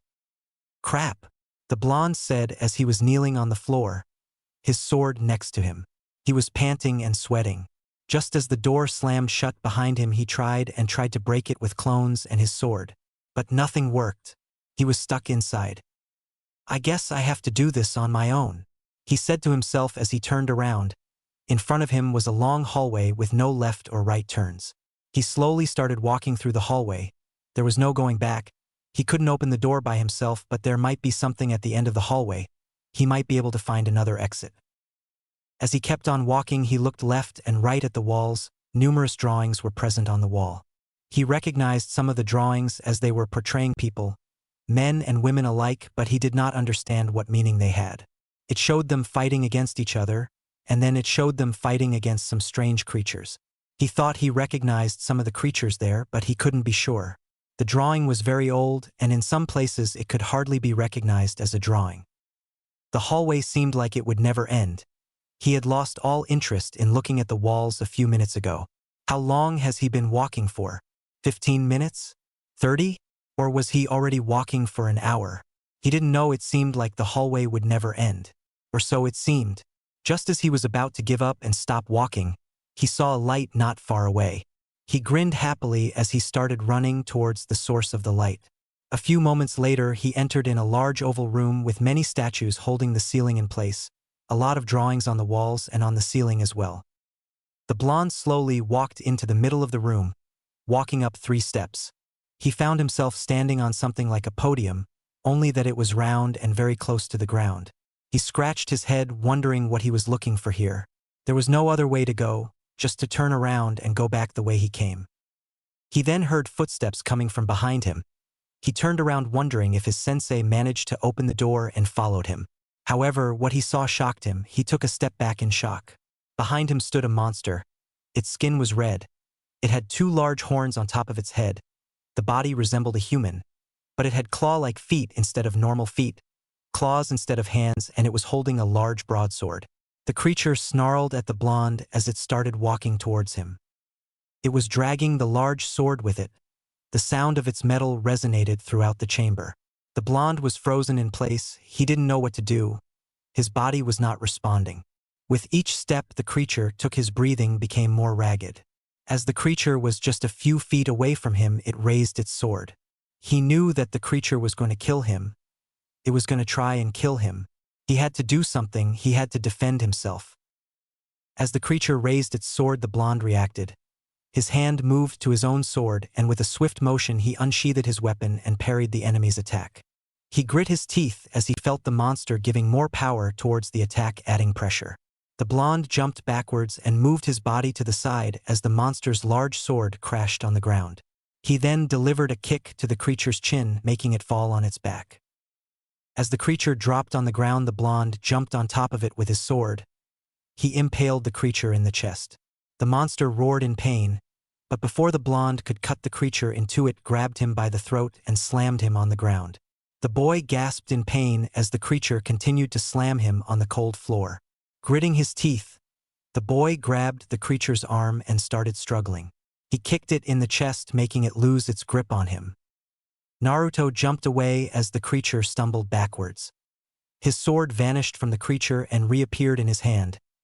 He would have been shocked if he wasn't busy with parrying the monster's constant attacks. His eyes glowed white for a second as a light shot from the ceiling, from what it seemed, on the creature, making it howl in pain. Naruto watched as the creature was being burned by white fire. Raising his sword, the blonde dashed towards the creature. He moved his sword back behind him and then plunged it in the creature. The entire weapon went through its skin, and the boy found his left hand inside the creature's chest. The monster's eyes unfocused as it dropped on its knees. The sword dropped from its hand. Naruto pulled his hand and weapon out of the creature and took a few steps back in shock. He had just killed, even if it wasn't a human being, he had just killed something. A living creature. Despite the fact that it was an abomination, it still was a living creature. His hand started shaking as he heard another set of footsteps. Not wanting to be taken by surprise again, the blonde raised his sword and turned towards the hallway. He was shocked, however, when he saw who was there. It was an angel. "Excellently done," the angel said in a male voice. He was wearing a white robe with a hood over his head. He had plate armor over the robe and flat shoulder guards. 2 swords were strapped to his waist, 2 white plate gloves and large wings, larger than his. "I assume you are wondering who I am," the angel said as the blonde nodded dumbly, not trusting his voice. "We have a lot to talk about, and you won't like it," the angel said. Hours passed, and Team Kakashi was starting to get more and more worried over the blonde boy. The ANBU that left to report to the Hokage hadn't come back, and only the captain remained, who looked equally nervous. Kakashi was looking more and more pale with each passing minute. Memories of his old teammates started appearing through his mind. The thought of losing a student on just the first day was starting to plague and kill him on the inside. The captain was doing his best in calming the jounin and telling him that everything was all right and that the blonde will come out unharmed. But the jounin was starting to doubt all that. Sasuke and Sakura didn't know what to do in helping their sensei. They were also worried about Naruto, and they were also mad at him for recklessly going in the temple without waiting for them. If only they kept a closer eye on him. After all, Naruto has always been a troublemaker. That wouldn't have changed so soon with him becoming a genin. They were broken out of their thoughts as the doors to the temple suddenly opened. Kakashi's head snapped up so fast that the captain thought he heard his neck break. Not wasting any time, the jounin jumped on his feet and ran towards the invisible wall, waiting to see if it's Naruto coming out of the temple and if he was unharmed. To his relief, it was the blonde boy. He was slowly walking down the steps with his head down, and the jounin sighed in relief as he thanked Kami for the boy's well-being. He was about to open his mouth and berate the boy for his stunt when he saw something strange regarding said boy. First was the fact that he was empty-handed. He didn't have the object that the Sandaime wanted retrieved, which was no major problem in Kakashi's mind. The boy's safety was more important than some item. But the second problem was Naruto himself. He could clearly see the boy shaking. Fright? Anxiety? Or maybe he caught a cold. He didn't know the answer to any of those. "Naruto?"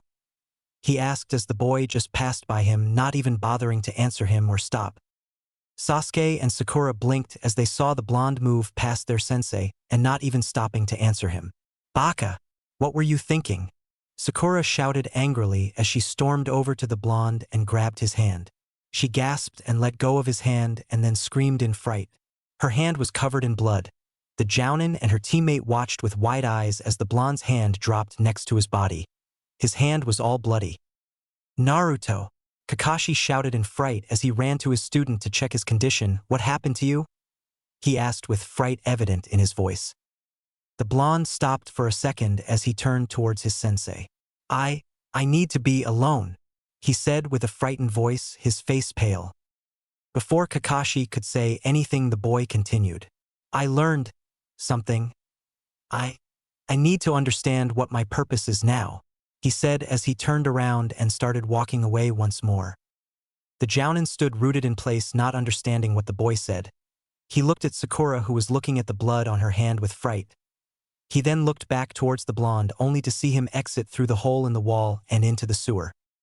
He frowned as he decided he will have to demand some explanations from the Sandaime regarding all of this. It was dark and quiet outside. The stars were sparkling on the clear sky. No clouds could be seen. The moon was fully visible on the night sky, and its light was shining in the blonde boy's room. The boy was currently sitting on his bed, facing the window with his head down, looking at the ground. He wasn't moving or blinking for that matter. The first sign will be the clear sky and the full moon. The light of the moon moved over the boy as he became tense. His hand moved towards the hilt of his sword, ready to pull it out any moment and cut down anything or anyone that wanted to take him down. He was on full alert, but he was calm on the outside. On the inside, he was scared, he was confused, angry, happy. But those emotions did not surface to the exterior. It's a path paved in blood and horrors. He felt a presence in the house. Someone or something was inside. His grip on the sword tightened. If what he had learned was true, then that meant he will no longer have any peace, that indeed he had been cursed furthermore than he already was. But for them coming so fast, appearing only after the first sign, it wasn't right. But he had told him, they never respect the rules, they always surprise you and always come when you least expect them. "Naruto." A voice was heard. He could detect worry in the person's voice. He was still on high alert. He told him they love to trick the mind. They love to bend reality to their own needs. He could feel the person or the thing coming closer towards him. He was ready to lift his weapon and cut whoever was near him in half. He didn't do that, however. He felt the person or thing sitting down on the bed, not far from him. He could hear him or it sigh sadly. So many emotions he could feel radiating from the person. He was starting to doubt it was his enemy. "Naruto, I wanted to talk to you about today." The man said he could recognize his voice. It was his sensei, Kakashi. He did not answer, however, nor did he give a sign that he was aware of his presence. Kakashi knew, however, that the blonde was listening to him. He looked at the blonde and many questions raced through his head. His meeting with the Hokage had not been what he had hoped for. He didn't receive the answers he was looking for, and he still didn't know what happened to his blonde pupil. So his only option was to talk to Naruto and find out from him what exactly happened in that temple. "I want you to know that whatever you did, I'm proud of your choice," Kakashi said as he remembered when the Yondaime told him the same thing. It was when he made his first kill. His sensei had not been there to see it, and he didn't tell his sensei that he had killed. The Yondaime had figured it out by himself and tried to calm him with a few words, to let him know that it was all right. But surely Naruto didn't kill anyone in the temple. The Sandaime said that there was no way any living being could be there. But then again, the Sandaime had been wrong about some traps. "Whatever you did in that temple, whatever choice you made," he said as he took a deep breath, "know that I am proud of that choice," he said as he looked towards the blonde who still hadn't moved from his spot. "I don't care that you didn't retrieve what we had to. I don't care about that," he told the blonde as he looked out the window. "Even if you had to, Kami forbid, kill someone in that temple." At this the blonde tensed. It went unnoticed by the jounin who was too lost in his memories and thoughts. I know that you had no other choice and that you had to do it. This is the life of a ninja. It has its ups and it has its downs. Whatever path you chose, I will always be there to help guide you. There is no other path to take. This path has been sealed. Kakashi stood up as he walked towards the window and placed his hands behind his back. He sighed lightly. Someday you will have to kill a lot of people to save others. Someday you will have to kill people you thought close to you when they betray you. Someday you will have to kill, just so you can survive. The jounin turned around and started walking towards the door. It's the life of a ninja. There is nothing we can do. Death will eventually make its way towards everyone, he said with a soft voice. If you ever want to talk to someone, I will listen and I will help as much as I can. He told the blonde as he left, his mind still drifting towards what might have happened in the temple. He didn't know if the blood was Naruto's or not. He could only guess. As the jounin left the room, the blonde slowly turned his head towards the door and sighed. If only you knew what I need to do. He thought as he looked towards the window and a sad smile appeared on his face. At least I know you care. Archangel, Chapter 3. Path paved in blood, It was early in the morning when the blonde woke up. Even now, after the talk he had with the angel, he still couldn't catch even a sliver of slumber. It was either the nightmares that didn't let him sleep, the truth of what happened to him, or what those two jutsus stood for. Who would have thought that the demons had this much influence over the world? People were oblivious to what was really going on around them, and they actually thought that the bijou were the worst thing that could happen to them. They didn't even know half of it. The bijou were the least of their problems, or at least they weren't a problem for now. Looking over the cup of ramen, he started thinking of what he could do. Why should it be only him to fight against all those odds? Surely the others could be involved. This was a fight that they needed to partake in. Why only him? There was nothing special about him. He was just an ordinary boy. Or as ordinary as you can be considering the fact that you're a ninja, but he was still a kid. He had no combat experience, he had no knowledge of tactics, and he knew nothing. And from what he was told, he didn't have much time until he had to fight. That thought alone scared him, thinking that he will soon need to go on the battlefield and fend for himself against armies. That terrified him. He blinked as he looked down at the cup of ramen. Again his mind was playing tricks on him, or something was trying to make him go insane.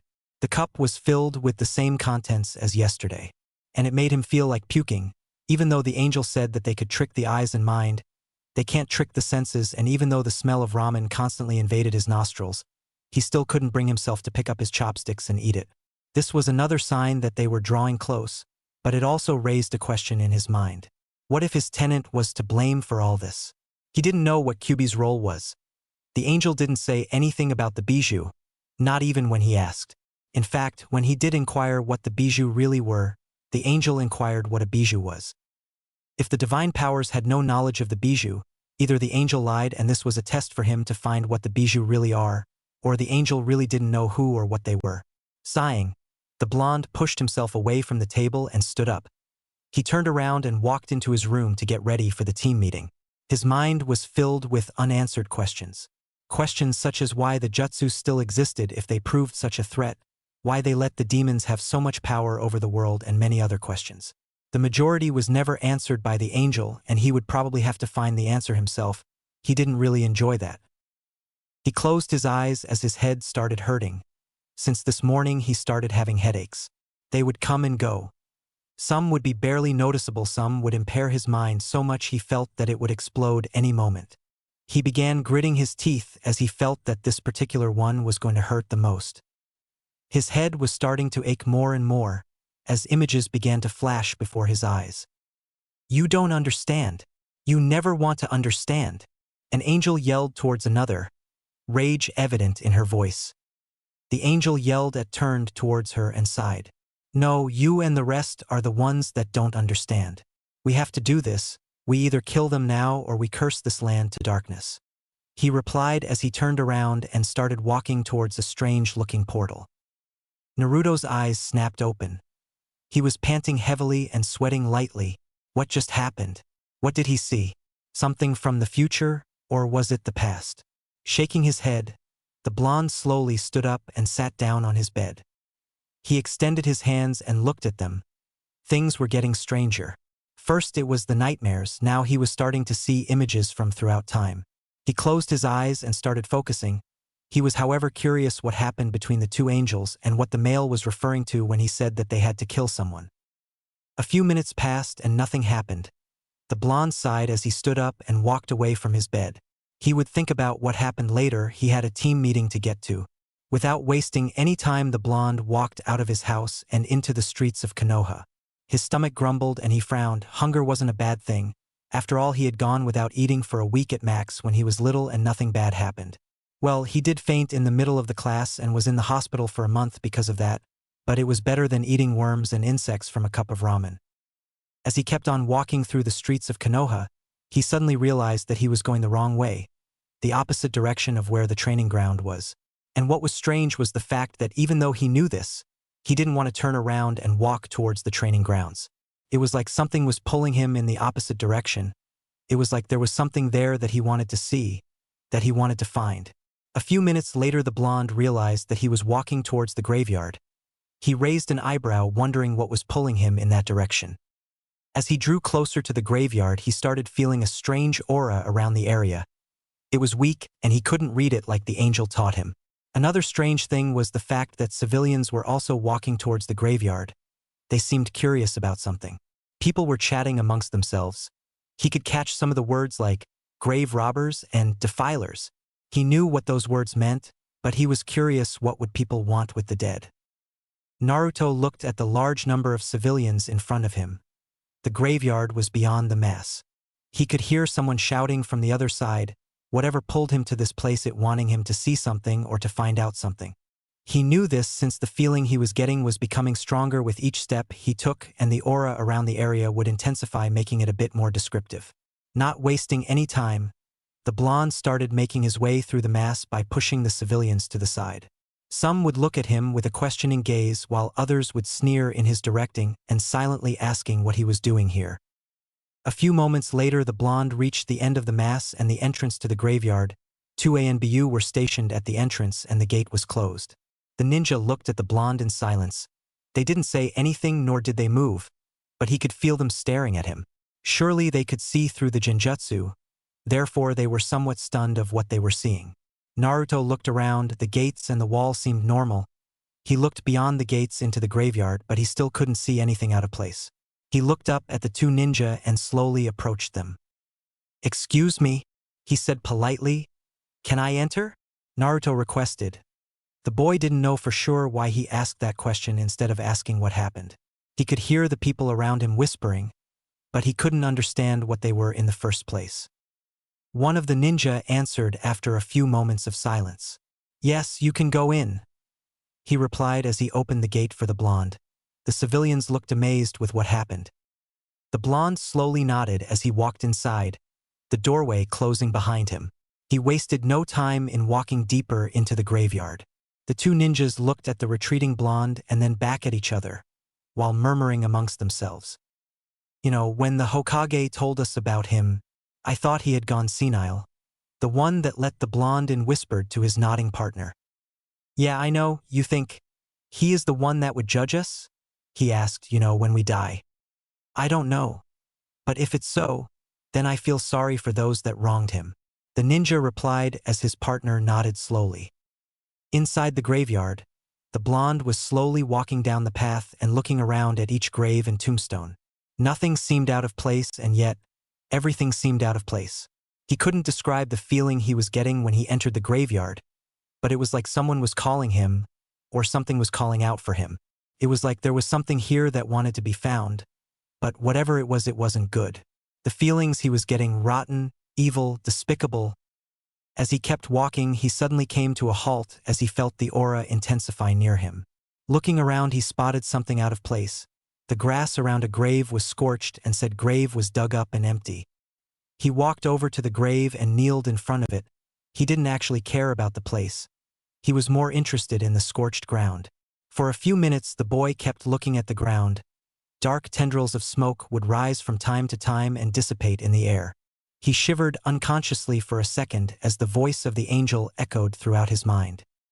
If you find scorched ground, leave the area, they might still be there. You are still too weak to fight them. Don't assume any risks. He slowly stood up. If the angel was right, then whatever was here was too powerful for him to beat. He wasn't dumb. He knew that the ninja wouldn't be capable of beating whatever was here. He knew that, somewhere deep down he knew that an entire army of ninja wouldn't be able to defeat whatever was here. Just as he was about to turn and leave, he felt a presence behind him. Then another and another. His senses were on high alert. Slowly moved his hand to the sword's hilt, prepared to unsheath it. Naruto, what are you doing here? He heard the familiar voice of the Hokage. He sighed in relief as he turned around to face the Hokage and 10 Anbu.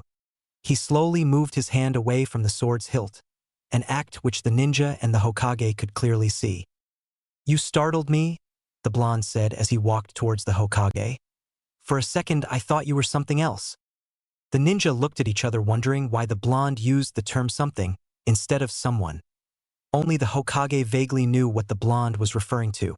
He might have expected some type of creature to be here and attack him. So, did you find anything? The Hokage asked as the boy looked back at the seared earth, a fact that everyone noticed. Gigi, the blonde started as he looked back at the Hokage. How many graves were dug up? He asked. The old man stood in silence for a few seconds. About 100, he replied. All of them were graves of ninja, all apart from one, and that one held something rather valuable, not to the village and not to the Hokage, but towards someone else. Hokages? The blonde asked seriously. He didn't know why he asked that, but he had a very bad feeling of what might have happened if the dead Hokages were reanimated, or their bodies at least. He didn't know if they would still have their techniques, but if they still had them, then it would have been a problem. None, their graves are hidden, the old man replied. Are you sure? The blonde inquired as he looked around. This is very important. The aged shinobi nodded, but that didn't seem to satisfy the blonde. I want to see them, he replied as everyone looked at him like he had grown a second head. No one was allowed to enter the sacred tombs of the Hokages, apart from the current one and a few selected Anbu. I'm afraid that is not possible, Naruto, Sarutobi stated. Only classified personnel are allowed to enter their graves. The blonde slowly walked over to the Hokage and motioned for him to come closer. Curious, the Hokage bent forward and listened as the blonde whispered. Gigi, I don't know about you, but I really don't want to fight them later on, he said as the Hokage raised an eyebrow. What do you mean? The Kage whispered back. I'm sure you realize that no one is capable of digging up 100 graves in one night, especially with all the patrols? The blonde stated as the Sandaime closed his eyes and nodded. With all that happened ever since the blonde used the two jutsus, some things were just not real anymore. He had to look beyond reality now. Very well, follow me, he said while walking towards the Hokage monument. The blonde nodded and slowly started following the Hokage with the Anbu close behind them. He looked back at the scorched ground one last time and then towards the Hokage monument. He had to risk it. It was better to be safe than sorry. The boy blinked in surprise. Who would have thought that the Hokage's graves were underneath the monument? He watched as the old man made several hand signs and then a massive gateway was revealed in front of them. The Anbu moved to the door and grabbed the handles. He watched as they slowly opened the doors for the Hokage and him. The blonde slowly walked towards the open door, as a cold breeze hit his face, making him shiver. His eyes narrowed as he started walking down into the tomb, as he dubbed it. A few moments later the Hokage followed, and just as the Anbu were about to pursue him, the old man ordered them to stay outside and guard. They did as they were told. As they kept walking down the narrow hallway, descending deeper into the mountain, the blonde noticed that the light was starting to diminish. He stopped as he looked behind and saw several torches on the wall illuminating the hallway. He then looked in front of him and saw more of the illuminating objects, only that they were extinguished. He heard the old man. Strange, those torches were supposed to be burning, he stated as he started making a few hand signs. As he was done with the seals, the old man touched the walls and the torches suddenly lit up. The blonde was surprised a jutsu like that existed, if it was a jutsu at least. Then the old man's words rang through his mind. Those torches were supposed to have been burning. His eyes narrowed as he moved his hand towards the sword's hilt and started walking down the path once more. The Sandaime noticed the boy moving his hand to the blade. He tensed even though his mind told him that there was nothing wrong with the tomb. The torches would sometimes extinguish, and a ninja with the right knowledge would always have to light them up from time to time. After walking for a few more minutes down the path, the blonde felt that aura again.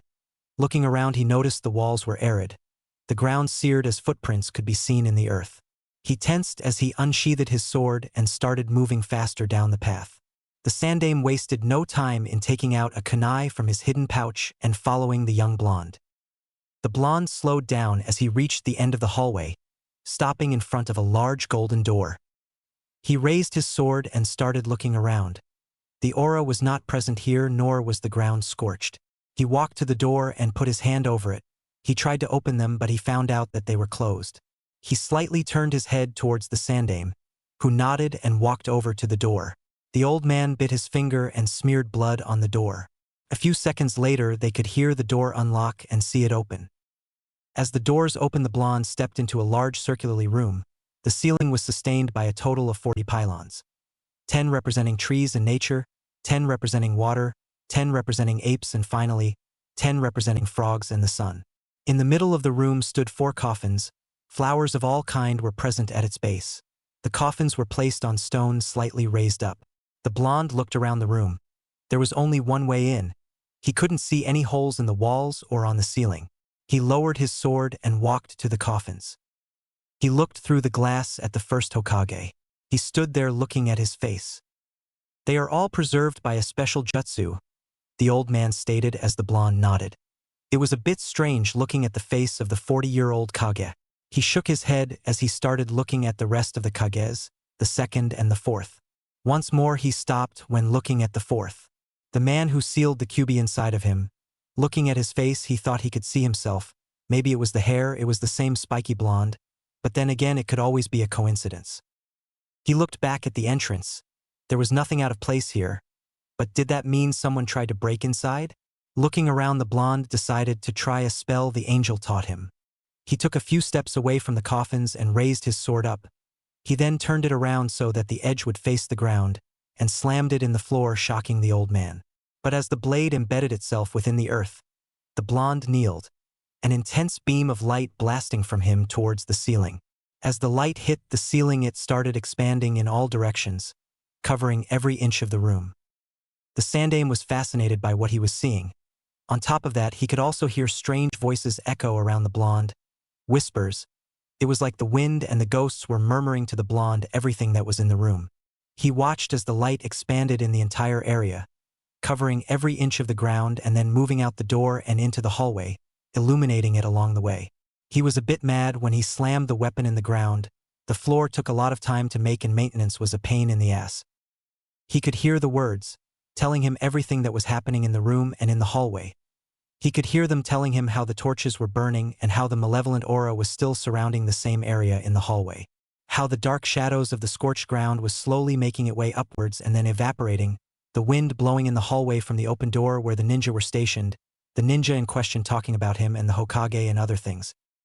A few minutes later, the blonde opened his eyes and the light slowly started to vanish. He sighed as he pulled his sword out of the ground and stood up. He shook his head. There was nothing here. The elements, the spirits, they all said the same. There wasn't anything. Whatever came here, it didn't come all the way down. It stopped midway and then left. Maybe it was on its way down here when they entered the hallway. Maybe whatever was here felt them come and left before they arrived.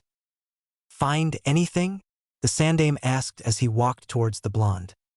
"No, there's nothing here apparently," the young angel said as he sheathed his sword and sighed in relief. At least he didn't have to face the reanimated corpses of the Kages later on.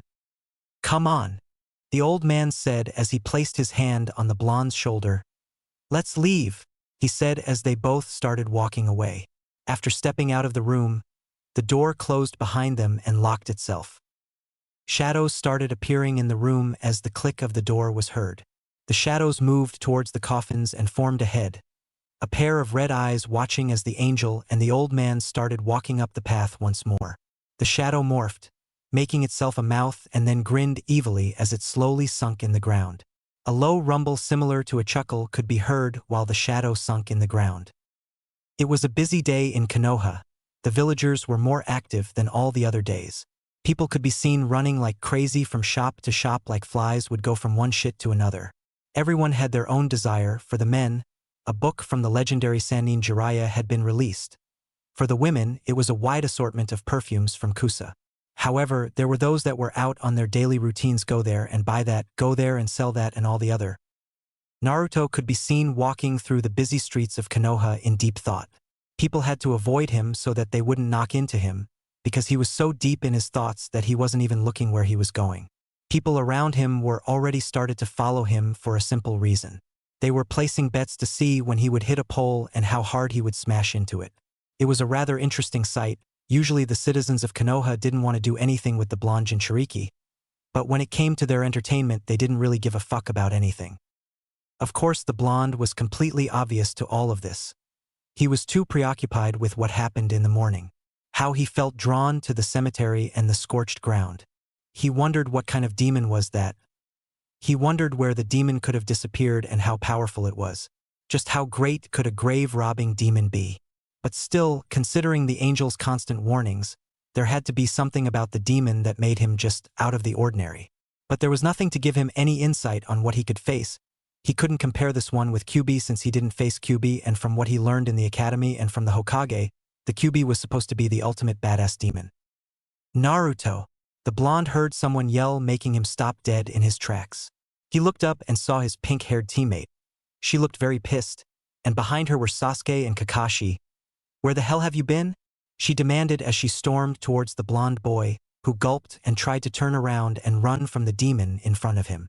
He didn't manage to even turn as she appeared in front of him with amazing speed and grabbed him with both her hands by the neck and started shaking him viciously. "We waited 3 hours for you to arrive," she yelled angrily while shaking the blonde. "Kakashi-sensei arrived in 2 hours, and then we had to wait an hour for you before we grew tired and started looking for you." "But, Sakura-chan," the blonde tried to explain himself as the girl tightened her hold on him and glared harder. "No buts," she snapped. "I woke up at 6 in the morning to be at the meeting place at 7, and this is what I get?" Ma Sakura, maybe Naruto got lost on the road of life," the Jounin said with an eye smile as the girl stopped shaking the blonde and slowly turned her head towards the Jounin. A deadly look was plastered on her face, making the Sharingan user slightly gulp. He had some deadly encounters with angry women. He didn't need one right now. "Actually, I have a valid reason why I was late," the blonde said, thinking fast. The girl's head snapped in his direction faster than anyone could imagine. The blonde gulped as her eyes pierced fiercely through his skull. "Speak," she demanded. "I was at the cemetery," he said as he gulped slightly, hoping she would believe him. The girl blinked 3 times before letting the blonde go, mouthing an "oh," and then looking away, feeling bad for believing that the blonde had intentionally tried to skip training. "Sorry about that," she said as the blonde grinned and nodded. "It's okay, I guess. Right?" Kakashi said as he closed his book. "Now that that's settled, we should head towards the training grounds. We have a lot of catching up to do. Oh, and don't think you will leave early. We will do overtime today," he told them with an eye smile as Sakura stiffened, while turning to glare at the blonde who began to inch away. Sasuke sighed as he looked at the two. They acted so immaturely sometimes. It was mostly Naruto that acted like a kid. But even Sakura had her moments and it annoyed him. He turned around and started walking back to the training ground with Kakashi in tow. Seeing as the two were leaving, Sakura immediately forgot about the blonde and ran after the object of her affection, leaving Naruto to sigh in relief. He didn't stay back too long as he didn't want to invoke the girl's wrath again. After walking for a few minutes, Naruto realized that they weren't exactly going to the training grounds. He started wondering where they were going. The blonde started looking around. It wasn't long and he realized that the path they took was leading them towards his favorite ramen stand. Just as he was about to ask why they were going this way, he noticed that they had already arrived at the ramen stand and that his sensei and teammates were entering it. The Jounin paused briefly and turned towards the blonde, giving him an eye smile. "Well, aren't you going to join us?" he asked as the blonde blinked several times before starting to walk to the stand in daze. his mind still asking itself why they wanted to eat ramen all of a sudden.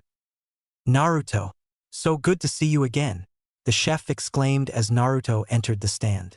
He looked around and saw that there was no one else here apart from his teammates who were sitting on the stools, a free spot between them. Take a seat, Kakashi said as he walked past the blonde and sat down to Sakura's right side. The blonde nodded absent-mindedly and took a seat in between his teammates.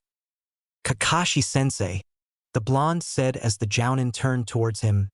Why are we here? He asked curiously as the jounin smiled and turned to order his food. To relax and get you to eat. You look like you haven't eaten in days, he said as he placed his order. Besides, after yesterday, I thought you might want to loosen up a bit. The blonde nodded again as he turned towards Tucci and ordered his usual dish. As the old man left to prepare their food, he turned towards Kakashi. Sakura, Sasuke, don't you two have anything to share? The jounin asked as the blonde raised an eyebrow. He looked at Sasuke, who just H&Ed, and turned his head around and then towards Sakura, who looked to be deep in thought. He was about to ask what the jounin meant when Sakura decided to speak. Naruto, she said, after yesterday, I thought about some things and I'm sorry for the way I treated you all this time. What do you mean? The blonde inquired as the girl turned towards him. What I mean is that, whatever you're going through, we're your teammates and you can open up to us. We will listen and help you out, right, Sasuke-kun? She asked as she looked towards the raven-haired boy. Yes, we can't have you sulking in corners, he stated with indifference in his voice as the blonde grinned. Well yeah, 'cause then I would take away your job, he said chuckling as the Uchiha's narrowed eyes. Look who's talking, the walking kill me sign. Touché, the blonde replied as their food arrived. He looked at the raven-haired boy with the corner of his eye and saw him grinning at his victory. Inwardly, the blonde was happy to learn that his teammates would be there to support him if he had problems, but he knew that they wouldn't be able to help him in some regards. He looked down at his food and silently sighed as his mind was playing tricks on him again. He felt the jounin looking at him and decided to ignore his eyes this time and go for his senses like the angel told him. As he took a bite of the contents, he could feel the unmistakable flavor of ramen and smiled. As the blonde was eating, the raven-haired Uchiha slightly turned to look at him. It had been bothering him for some time now. His teammate was acting differently than how he acted in the academy. The way he walked was different and the way he talked was starting to change a bit. He didn't seem to be that outgoing anymore and it didn't seem like he was sleeping anymore. Or at least that's what he deducted after the boy showed up with black rims under his eyes, even today. He started thinking back to the academy days. He used to be friends with Naruto before the massacre, but back then it was something different. Now, with the talk they had with Kakashi, he felt like he had done wrong to push the blonde away back then. Alright team, you might have noticed that Naruto isn't here. I don't know where he is, but I do know this. Something is wrong with him, and since we are now a team, I want you guys to act like one. That was what the jounin said, and when asked what he meant, talk with Naruto, get to know him more, talk with each other, and get to know the other more. I'm sure that you two know little about your blonde teammate. Change that because you three will have to trust each other with your life from now on. There was something about Naruto that changed the night before the team placements. He knew that it happened sometime back then since in the morning he was still the same old idiot. And then the next day while he still acted like the blonde idiot everyone knew. The way he walked was different, not to mention the way he acted all of a sudden. Then it happened at the first team meeting and when they took the test, that sword, it appeared out of nowhere from what he believed. There was no way the boy could hide a weapon under the lake. He turned to look away as the blonde suddenly stopped eating and turned towards him. Somehow the child knew that he was looking at him. Sasuke vowed to find out more about the blonde and he knew just how to do it. The blonde sighed as he stood in the middle of a clearing. The team meeting had been interesting.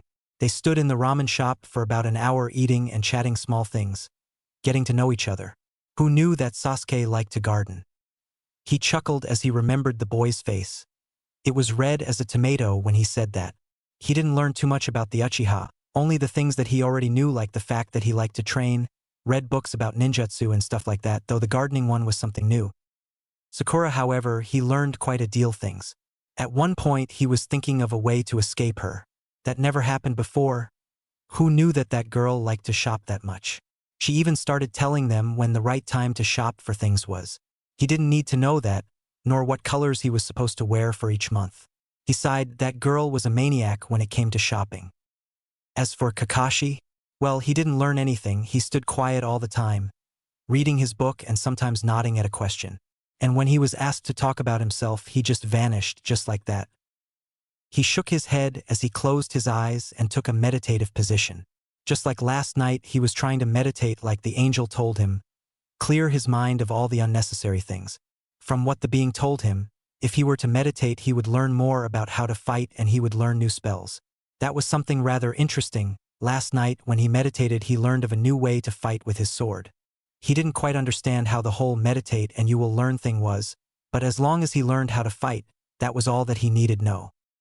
As he was meditating, a blue aura started appearing around him, a gentle breeze picking up around his form. A very calmed look was present on his face.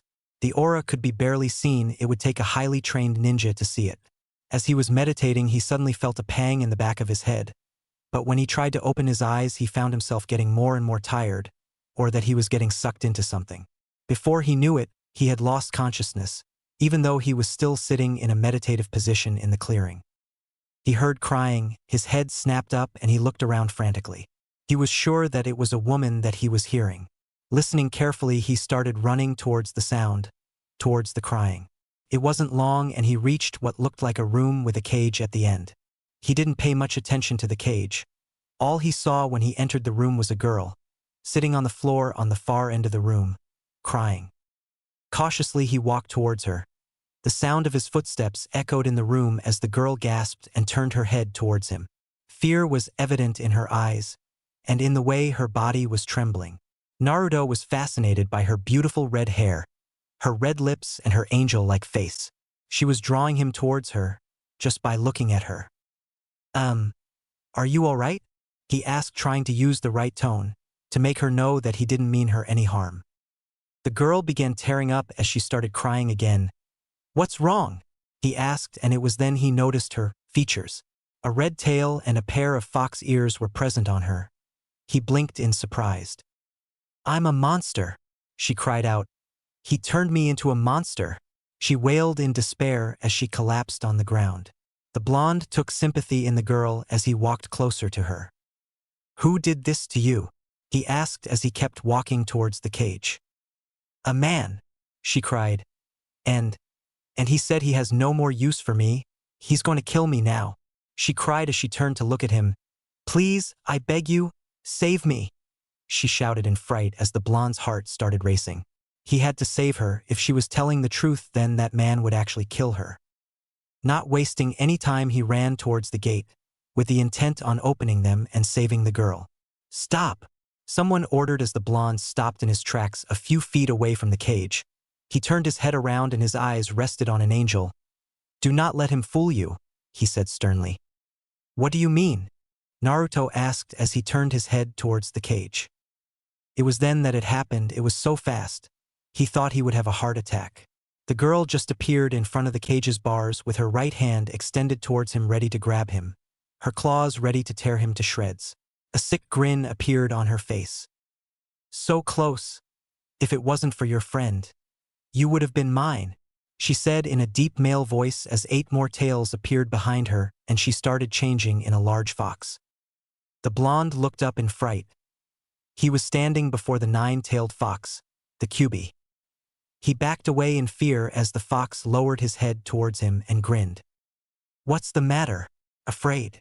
The demon laughed softly. Is the little guardian afraid of the 9th demon? He continued to laugh, a soft chuckle until it grew into a loud and mocking laughter. Shut up! The blonde yelled in anger as the fox looked down at him. Oh, and what will you do? He grinned devilishly. I might be stuck behind bars, but I can still control your fears, he shouted as the world around the blonde started changing. In a matter of seconds, the entire sewer was replaced with the streets of Konoha. Naruto looked around and saw the entire city burning. He could see the ninja fighting monsters and the undead. They were losing. He could see the civilians running away in fear and getting caught by demons and then ripped to shreds. Then he heard the Kyuubi laugh. His eyes appeared in the large demonic gate, the same gate he had in his nightmares. Well, boy, he heard the demon's voice. How do you like your nightmare? He shouted as the ground shook and skeletons rose around him. He moved his hand towards his sword only to realize that it's not there. He looked up in fright as the skeletons started moving towards him. "What will you do?" The beast asked mockingly as the skeletons kept moving towards him. "Will you run like a coward? Or die like a useless martyr?" The fox asked as a man appeared on top of the gate, impaled, like in his nightmares. "Do you recognize?" The demon started as the gate suddenly started inching closer towards the blonde. "Yourself?" QB shouted as the blonde found himself impaled on top of the large gate. He could feel the pain move throughout his body, while feeling the warm damp feeling of his blood run over his skin. "Ah!" The blonde shouted in pain as the demon kept laughing. "You are like the rest," he shouted with glee evident in his voice. "Weak, pathetic, and powerless." His laughter continued to echo around him as the boy started trying to pull himself from the pike, or stone, or whatever was impaled in him. "It's useless," the demon shouted. "Your soul is mine for the taking." He appeared in front of the blonde with his mouth open, ready to devour him. The blonde shouted and felt someone slap him. He opened his eyes and found himself in the clearing from before. He was panting and sweating heavily. "Are you all right?" he heard someone ask, a girl judging by the soft voice. He turned to his left and saw a beautiful girl with hair reaching down to her chest. She was wearing plain civilian clothes. He looked up at her face. Her eyes somewhat reminded him of Sasuke's. In color, her eyes held joy, but he could still see something hidden behind all that joy. "Yeah, I'm fine," the blonde said as the girl blinked at him. "You sure? It's not every day I see someone sitting in the middle of the forest, apparently sleeping or something, and then yelling like a madman or like someone was skinning you alive," she said with a deadpanned expression on her face as the blonde chuckled silently. "Yeah, I'm a strange one," he said with a small blush on his face, making the girl giggle. "Yes, you are. Need help standing up?" she asked, offering him her hand. The blonde smiled and nodded as he took her hand and stood up. "So what were you doing here?" the boy asked with a small smile on his face. "I was walking like I do every day," she replied. The blonde couldn't trace any hint of lie in her voice. He nodded to himself as he let his guard down. "Walking, eh? Kinda boring," he said with a shrug as the girl shook her head. "It helps. Clears your mind. It's refreshing," she said. "You a ninja?" The blonde nodded as the girl smiled. "But why do you wear those bright clothes then? I thought you needed to be concealed," she asked, blinking. Naruto frowned a bit. Everyone asked him the same question all the time. "I know, but it was the only thing I could afford," he told her. He didn't know why exactly, but he felt relaxed near the girl, and he felt like he could talk to her and trust her. Just as he was about to ask her something, the girl looked up at the sky and frowned. "I'd better get going. It's getting late," she said as she turned around and started running away. The blonde nodded absent-mindedly when he remembered that he didn't ask her for her name. "Hey!" the blonde shouted, trying to get her attention. "What's your name?" he asked, but it seemed like she didn't hear as she kept on running until she vanished behind some trees. The blonde sighed as he looked around. He brought his hand up to his face and looked at it. The meeting with QB was not what he had expected. Even though the fox was behind the seal, it could somehow control his mind or something like that. He wasn't sure what the being had done to him, but everything he had experienced was so real. He took a deep breath to calm down and then looked around. It was better if he went home to try and get some rest. As the blonde started walking away, Sasuke jumped down from the tree he was hiding. He looked at the retreating blonde, wondering if he should follow him or not. He decided, however, that it would be best not to follow him. After what he had witnessed, something clearly was wrong with him. What exactly he didn't know, but he was sure he would find out what. He turned around and started making his way home. It would be bad if someone saw him here. "It's happening," a voice echoed in the Sandame's office. The old man looked up from his papers and towards the origin of the sound. The angel that had visited him just 2 days ago was there. "They are here," the old man asked, his voice filled with anxiousness and a bit of fear. He did feel a bit of fear. He would fight the unknown, or his worst nightmares. Anyone would be afraid. "No, not here," the angel replied as he looked out the window. The old man sighed in relief. He wasn't ready to go to battle even though he had made a promise to protect Naruto until he was ready. They're somewhere out there. I felt it when a portal opened. Today, the Sandaime started as the angel turned towards him and cut him off. I know the graves. The boy risked a lot going down there, especially when I told him to turn and run if he came across certain signs, the angel said with a bit of anger in his voice. The scorched ground, I presume? Sarutobi stated as the angel nodded and turned to look out the window once more. What exactly? The Hokage started only for the door to be opened by his secretary. He looked at the woman and then towards the angel, or at least the spot where he should have been. Hokage-sama, pardon the interruption, but Hyuga Hayashi is here to speak with you, she said as the old man turned towards her and nodded, letting her know that she could send the man in. The secretary took a few steps back and seemed to talk to someone. She then opened the door and the Hyuga head stepped in. He bowed respectfully to the Hokage, who nodded and told him to take a seat in front of him.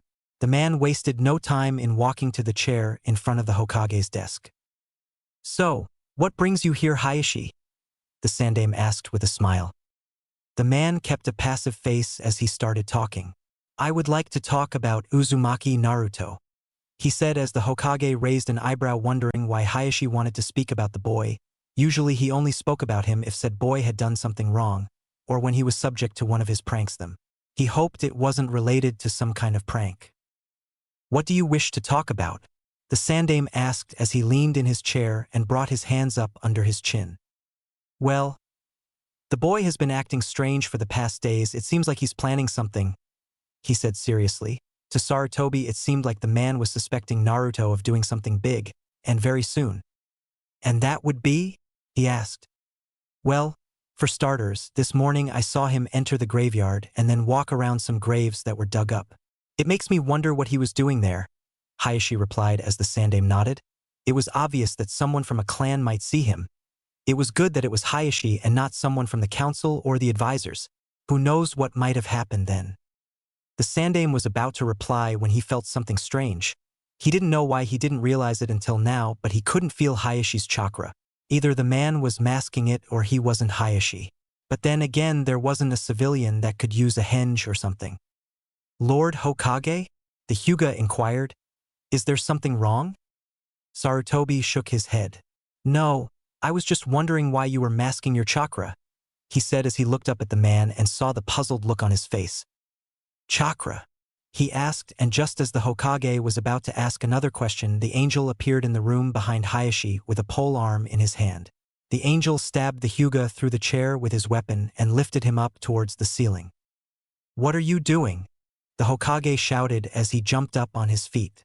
The angel slammed the Hyuga on the ground and pulled his pole arm out of the body and then cut Hayashi in half with it. The door then burst open and two ninja and the secretary rushed in. The angel turned towards them and raised his hand as all three of them suddenly collapsed on the ground. What is the meaning of this? Sarutobi shouted in anger as he looked towards the angel who turned towards him. The three are just unconscious, had to erase their memory about me.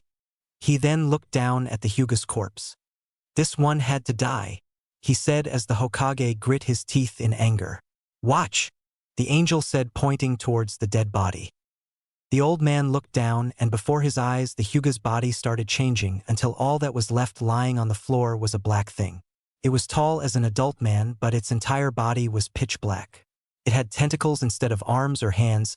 Its face looked like a mixture between a squid and a human. The only thing that looked human was its body and legs. This is a shadow, a demon serving under the second general of hell, the angel said as he impaled the body with his pole arm. Weak alone, almost impossible to kill when in a group of his resurrections. What resurrections? Where is Hayashi? What? The Sandaime couldn't believe what he was seeing in front of him. The dead body of a demon that posed as Hayashi, the head of the Hyuga clan. Shadows cannot be seen by humans as long as they are alive.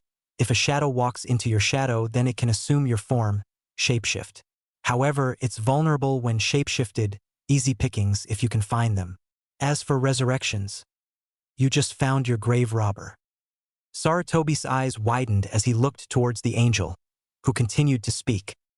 Shadows are mostly used as recons and body retrievers. Usually they have a master with them all the time. I can't sense its master, so it must have been sent here on a covert mission, the angel said as his hand blazed in a display of scorching flames. He threw a large white fireball towards the corpse, incinerating it in a few seconds and leaving only the pole arm that was stuck in the ground and some ashes. Its master is a necromancer, brings the dead back to life, but only the body. They can't manipulate the soul. The shadow retrieves the bodies that the necromancer desires. Since it's so hard to spot, it's the best options that they have, the angel stated as he picked his pole arm up and turned towards the Hokage. My friend, war is about to begin, he said with a serious voice as his wings started blazing with a white flame. But this time we will not lose to them, he said as he vanished in a spiral of roaring fire. The Archangel, Chapter 4, Preparations for War. Naruto sighed as he continued meditating in the same spot in the woods. Several weeks had passed since he had first met Kyubi, and to say the least, things hadn't improved since then. During the night, the fox continued to show him who was in control. He continued to show him the same nightmares, occasionally changing them with something new or just changing the setting. The worst moment was when he was face to face with the demon for the second time in his life. Again, during a nightmare, the demon threatened to make him suffer and feel pain, and to prove his point, he had bitten his arm off. He had felt the pain, indescribable pain. During that nightmare he had ran like no tomorrow, trying to get away from the fox. His mind continued to tell him that if the fox devoured him, he would die, and if he died, then all hell would break loose. There were moments when the nightmares were cut short by the same angel that stopped him when he first encountered Kyubi.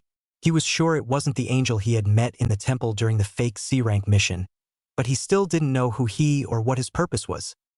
Surely the angel was looking for something more than just saving his ass every time the Kyubi took control of his dreams. But whenever he tried to speak with the angel, tried to find out his name or what he was doing in his mindscape, he wouldn't get any answer. The angel would vanish right after he would save Naruto. It was annoying, but he couldn't do anything to change things. He had tried to find the angel he met in the temple, but no matter where he looked, he just couldn't find him. Maybe he didn't want to be found, or maybe he was waiting for the right time to show up. The boy sighed as his stomach rumbled. He hadn't eaten too much in the past days. The fox was starting to fool his sense of taste now, and whenever he ate ramen or anything else he thought he was eating beetles, worms, or some other insects. Not that he knew how any of those tasted since he had never tried any of them, but what he felt was so real that he had puked the first time he felt it. It was like there actually was a worm inside his mouth, crawling about. He didn't like that. He didn't want to experience that again. And because of all that he hadn't eaten in several days, and he was now paying the price. He could barely concentrate on what he was doing. However, not everything was bad.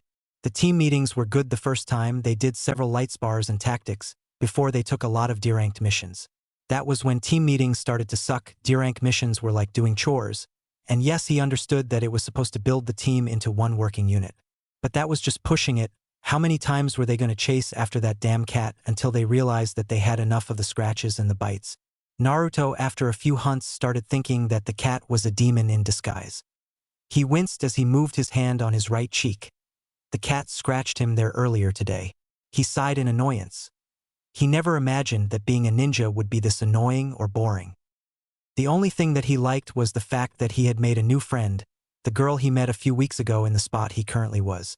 She seemed to come here regularly, usually an hour or so later after he arrived. It was refreshing to have her around. Her presence seemed to calm him. He liked that a lot. She was also a good listener and always gave him advice. He was happy to have met her. He opened his eyes and turned to look behind him as he felt someone place a hand on his shoulder. He smiled as his eyes landed on the girl he was thinking about. "Evening, Satsuki-chan," the blonde said with a smile on his face, as the girl gave a light smile and sat down beside him. "You seem to be in deep thought," the girl said as the blonde chuckled slightly. He usually got lost in his thoughts when he was here. The forest was a peaceful place. It was the only place he could think clearly. "I haven't seen you for 5 days. I was beginning to think you didn't want to talk to me again," the blonde said with a low voice. The girl caught the bit of sadness in his voice and felt a pang of guilt in her chest. She knew he had few friends and she knew he had no family. Everyone in the village despised him and didn't want to do anything with him. "Yeah, I'm sorry about that," I had some problems back home, she said with a faint smile as the blonde turned towards her with his own smile and said it was nothing. What happened to your cheek? She then asked. The blonde brought his hand up to his scratched cheek and gave a faint frown. Had to catch a damn cat. Stupid D-rank missions, he grumbled as the girl giggled slightly. Nay, he said while turning towards her. Could you help me with something? He asked as Satsuki titled her head to the side in confusion. Depends on what you want me to help with, she replied as the blonde took a deep breath. Well, you know how I told you about my teammates, right? He asked as she nodded. Well, I was wondering if you could help me make Sakura-chan see me as more than just a friend or teammate, he said with a small blush on his cheeks as he looked away. Even though there were more pressing matters to attend to, he still wanted to continue trying his luck. He didn't want to die without experiencing love. Satsuki, however, sighed in annoyance. She somehow knew that Naruto was going to ask for something like this. Just because she was a girl, it didn't mean that she knew how other girls thought or how others would react to certain proposals. Her mind drifted to her childhood as she suddenly felt a pang in her heart. Just for a second it hurt her just as much as it hurt her when her family died. She looked up at the blonde who was waiting patiently for an answer. She gave him a soft, yet regretful smile and shook her head. She could see his mood changing. I'm sorry, Naruto, but I can't help you with this, she said softly as the blonde nodded slowly. You need to understand that. You shouldn't go chasing for a girl that doesn't want to be with you, she said as the blonde looked up and raised an eyebrow. He never mentioned to her how many times he was rejected or when he started chasing after Sakura. What do you mean? He asked skeptically. She realized she made a small mistake and she had to correct it. She worked hard until now to get the answers she needed. She didn't want to blow her cover, especially knowing that in front of her stood the most unpredictable person ever.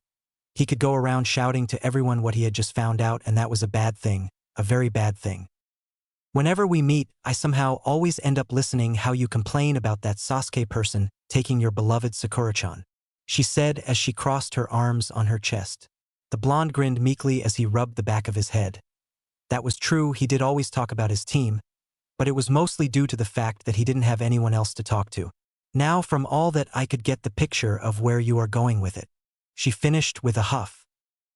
Well, yeah, but can you blame me for trying? He asked as the girl shook her head. He was right about that. She couldn't blame him for trying to have someone to love him. Yet, she could blame him for trying with only one girl. It was like the whole world resolved only around that pink-haired banshee. However, the world is not only limited to her, she said with a small glare as the blonde shrugged, making Satsuki's eyebrows twitch. Anyways, the blonde said, deciding to change the subject. My team has a C-rank mission tomorrow, he told her with a big smile on his face. Whenever talking to her, he felt like he was talking to a member of his family, which usually never happened with anyone else. It was different with her, he couldn't quite explain it. It also felt like he had met her before, but where, he just couldn't place it. Oh, I'm happy for you, she replied. Her mind drifted to her task at hand, however. She still hadn't found out what she wanted to know from the blonde, and whenever she asked, he would either ignore the questions or would say that he can't talk about it. So what type of mission is it? She asked, trying to strike some idle conversation before going for her goal. Well, it's just some escort mission. Have to watch over a drunk lunatic, he grumbled. He didn't seem all that pleased about the mission. The only thing that pleased him was because it was a C-ranked mission, and that would mean he would leave the village for a short time. He had never left the village before from what he had told her, and for him this was surely refreshing. It can't be all that bad, she said as the boy shrugged. Maybe, though I will get to fight ninjas or bandits, he said with pride. He really wanted to test his skills on something else apart from chasing the cat or fighting his sensei or Sasuke. So you will use your sword on this mission of yours? She asked as she leaned forward a bit and looked into his eyes. The boy brought his hand up to his chin and scratched it in deep thought. Yeah, I guess I might do that. I need to see how good I am at Kenjutsu. Nah. Did you learn Kenjutsu by yourself? She asked curiously. The blonde nodded and then shook his head. Yes and no, I mean, when I picked up the sword it just felt natural to me, like I already knew how to use it, he told the girl while looking towards her. She seemed to be in deep thought. and then she looked up and moved closer to him, making the blonde's heart skip a beat. "So, it's like an enchanted sword?" she asked, reminding him of a curious child. "Well, I guess," he replied, not exactly knowing what to tell her. "Where'd ya get it?" she asked, as the blonde raised an eyebrow. Why was she so interested in the sword all of a sudden? "You know I can't tell you," he replied as she frowned before pushing him towards the ground and moved above him. "Oh, come on. I won't tell," she said, staring into Naruto's eyes. The blonde looked back at her, somewhat surprised of her actions, but he didn't raise his guard. He could tell she wasn't one of them. Looking into her eyes, he however couldn't bring himself to say something. He had never been this close with a girl before, and certainly not in a position like this. He had seen other children act like this, siblings or not, but he never had this kind of contact before. He didn't know what to do or say. Satsuki waited for him to reply, but he didn't. She frowned a bit and then kept looking at his blue eyes. Memories of her childhood started to resurface once more. She remembered when she first met him, in the strangest conditions of them all. If her brother hadn't showed up, she would have left with him on that day, even though her father would have brought her back later. She bit her lower lip as her heart started beating faster. She didn't know for what reason, but it hurt her. The blonde raised an eyebrow as he saw the pain in her eyes. Whatever she was thinking about, it was hurting her. He saw a tear drop for her eyes and felt it fall on his cheek. "Satsuki-chan, what's wrong?" he asked as the girl gasped and moved away from him like she had been in some sort of trance until now. She moved her hand to her eyes as she realized that her emotions were surfacing and taking the best of her. She looked at the blonde who stood up in a sitting position and moved towards her with his hand extended, a look of worry in his eyes. She moved her hands up to her eyes and stood up on her feet and ran away, ignoring the blonde that was shouting her name. Naruto stood rooted in place, not understanding what just happened. Was it because of him that she started crying? Did he do something to offend her? He didn't know. He looked in the direction the girl ran, wondering if she was all right, wondering if he should run after her and see if she is all right. He looked away and started wondering again. Where had he met her before? It took him 2 days to realize that her face was familiar. He was sure she wasn't a relative of Sasuke's since they were all dead. Yet somewhere deep down, he knew he had met her before, but he couldn't figure out where. Suddenly guilt washed over him as he thought that maybe that reason offended her or hurt her. The fact that they must have met in the past and that he had forgotten about her. But no matter how hard he tried to think, he just couldn't remember meeting a girl named Satsuki before. Satsuki sighed as she closed the door behind her. She was back at home. She brought her hands up to her face and felt the tears. She didn't know what made her emotions come out like that, and she didn't know why she was remembering her childhood like that all of a sudden. And then running from Naruto, why was she acting like this all of a sudden? She took off her shoes and started walking down the hallway. She stopped at the kitchen door and looked inside the empty kitchen. She barely used it as the place brought back many memories she wished to forget. It was one of the reasons she became cold and locked away in her own little world. One of the reasons she pushed people away. In her mind, she always considered the possibility he might return and kill those precious to her. So instead of having precious people to lose, she might as well have no one and in return lose nothing. But now, with Naruto, she felt different. She wanted to open up to people, she wanted to talk to people, she wanted to change her lifestyle. But she was still afraid to do so. Sighing, the brunette turned around and started walking up some stairs, towards her room. After her father had died, she redecorated her room. No one entered her house, so she wasn't afraid to add to her room things to make her know who she really was. As she reached her room, she opened the door and stepped inside. Unlike the rest of the house, which had the same gray and black pattern, her room's walls were white. 2 pictures with her mother were present on the wall. A picture with her aunt was on the nightstand, and somewhere, under a lot of clothes, was a picture of her brother. She wanted to destroy it so much, yet she couldn't bring herself to do so. She walked over to her bed and let her body drop on it. She sighed as she pulled her pillow close to her and closed her eyes, trying to control her emotions. There was something completely different about Naruto. When she was near him, she felt at peace. She felt tranquil. She couldn't exactly explain it, but she felt wonderful, and she didn't want that feeling to ever vanish. Yet, the downside was that it brought out all her emotions, all of them at the same time, and it was overwhelming. She sniffed as she pulled her pillow closer to her. She wanted someone to come and comfort her, yet she knew that no one would come. She closed her eyes, hoping to fall asleep and forget the pain she was feeling. She got what she wished for. "You bastard!" the blonde shouted as he fought against the restraints. The fox before him grinned evilly as it moved closer to him. "Oh, what's wrong? I'm just getting started," the being said as he started shape-shifting. In a matter of seconds, the large fox was replaced with Satsuki herself. The only difference was that she was naked. The blonde grit his teeth and closed his eyes, or at least tried. He found that he couldn't. His eyes were locked on her body as she moved closer to him. "It's so fun to torment your mind. But I have to admit, you impress me with your will to not break," she said with the fox's voice as she stopped right in front of him. Her eyes then changed from the red vertical slits to the black ones that Naruto knew all so well. "Naruto, why won't you tell me your secrets?" she cooed as she moved her finger to his chest. She then placed her hands around his neck and pressed her body against his. "Please tell me," she said, nibbling his earlobe, making it harder for the blonde to stay focused. "If you don't tell me, I might kill her," the fox said as he appeared behind the girl who moved away from the blonde. "What the fuck do you want?" the blonde shouted in anger as the fox, in a human form, grinned from the shadows. "I want you to give in to me. You know you will lose this war. There's no point in struggling," the demon said as he extended his hand towards him in a sign that he wanted what he demanded. "You can dream on. I'll die fighting," he said. The fox made him realize days ago that he had to fight. He couldn't let the demons win this war.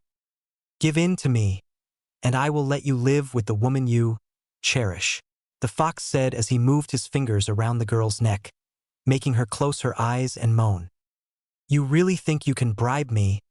Think again," he shouted as he tried once more to break his bindings. "I won't give you anything. I won't stop fighting. I'll kill every last one of you," he shouted as he heard the fox sigh, and then an evil smile appeared in the darkness. "Very well," the demon replied as 3 swords suddenly moved through the girl's body, piercing her. A look of horror appeared on her face as she started choking on her own blood. The blonde's eyes widened as he looked at her. She opened her mouth to speak, but no words came out, though Naruto managed to read her lips. "Why?" was what she asked before her body collapsed on the ground in a pool of blood. The boy started shaking in fright as his heart started processing what he had saw as something real. He heard the fox laughing at him, but his eyes never left her body the entire time. The blonde rose from his bed shouting. He looked around. He was in his room and it was morning already. He brought his hand over his heart and shed a few tears, even though it was only the fox's trickery, the look on her face. He shook his head as he slapped himself several times. He slowly got out of his bed and looked at the watch. He had 30 minutes to get to the village gates for his mission. He took a deep breath and walked into the bathroom. He opened the light and stepped inside, then yelped in fright when he looked in the mirror. The fox's eyes were there. "Hope you enjoy your trip," he heard the fox say, and then laughter echoed all around him. He moved his hands to his ears and covered them. For some strange reason, the laughter was hurting his head. A few seconds later, he slowly moved his hands away from his ears. He sighed in relief as the laughter had died down. He shook his head. No matter what the fox did, he would not change his mind. He would fight. He got himself into this mess. He would fix the mess. He splashed some water over his face and then walked out of the bathroom, not even caring that he didn't dry his face. He walked into the kitchen and sat down at the table. He picked up a fruit from the basket in front of him and started eating it while he thought about the mission. When the bridge builder requested for help, there was something fishy about him. It was like he was hiding something, yet he was sure that the builder wasn't one of them. He would have felt it. He was sure about that at least. Whatever the bridge builder was hiding, Naruto was prepared to face it with full force. He hadn't been training for the past months for nothing. Standing up, the blonde walked to the door and then out of his apartment. He closed the door behind him and started walking towards the meeting spot. His mind then drifted towards the angel from his mindscape. He didn't manage to learn anything special about him, but what he managed to learn was that every sword style, every spell he learned when he was meditating was because of the angel. From what he could understand, the angel was like his predecessor, and if he was right, he was learning everything that his predecessor learned. How he learned all that just by meditating, he didn't know. But once he learned how to cast a spell, he would start training and using it. When he learned a new move with his sword, he went to perfect it right away. All that he received from meditating was the basis of a spell or move. He had to perfect it himself. His mind then drifted to his new friend, to Satsuki. He still wondered what he did to make her cry. Was it the fact that he just didn't tell her about himself? His true self? He shook his head. He couldn't tell her that. If he did, who knows what might have happened. This was a secret between him, the old man, and the trusted Anbu, or at least it will be like that until he either dies or things go extremely bad. He looked up and smiled as he reached his destination. His teammates were already there, but the Jounin and the bridge builder, Tazuna, were not. "Morning, guys," he said with a grin as Sakura looked up and gave a slight smile. "Morning," she replied as the raven-haired Uchiha nodded and grunted a good morning, barely audible, making the blonde give a slight chuckle. The team waited for a few minutes for their sensei and client to arrive. After 5 minutes, they saw both the client and the Jounin arriving at the same time. Over the past 2 weeks, the Jounin started arriving on time to the meetings. Rarely did he arrive late now. If he did arrive late, it was because he was at a meeting with the Hokage or at the bookstore, shopping for his favorite book. "I see you're all ready," the Jounin said with an eye smile as all 3 genin nodded. "Well then, let's go," he instructed them as he walked out of the village with the client behind him. The genin wasted no time as they all followed after the Jounin. The blonde grinned as he stepped out of the village. He would finally be able to see how the outside world was like. Naruto's head snapped up as he just felt something. It wasn't like back in the graveyard. It was different. He just felt like somewhere opened. He had felt this a few months ago as well, then a few weeks ago, but he couldn't trace it. He couldn't figure out what opened and where it did. He looked up at his team. They had been walking through the forest for several hours now and nothing out of place happened. He sighed. This was rather boring in his opinion. He looked up and noticed something strange. A trail of blood leading from the road and into the forest. The Jounin noticed it as well as he ordered his team to stop. He was about to go and inspect when Naruto stopped him. "Kakashi-sensei," he said as the man turned towards him. "I'd be best if I went," he told him as the Jounin looked at him like he had gone insane.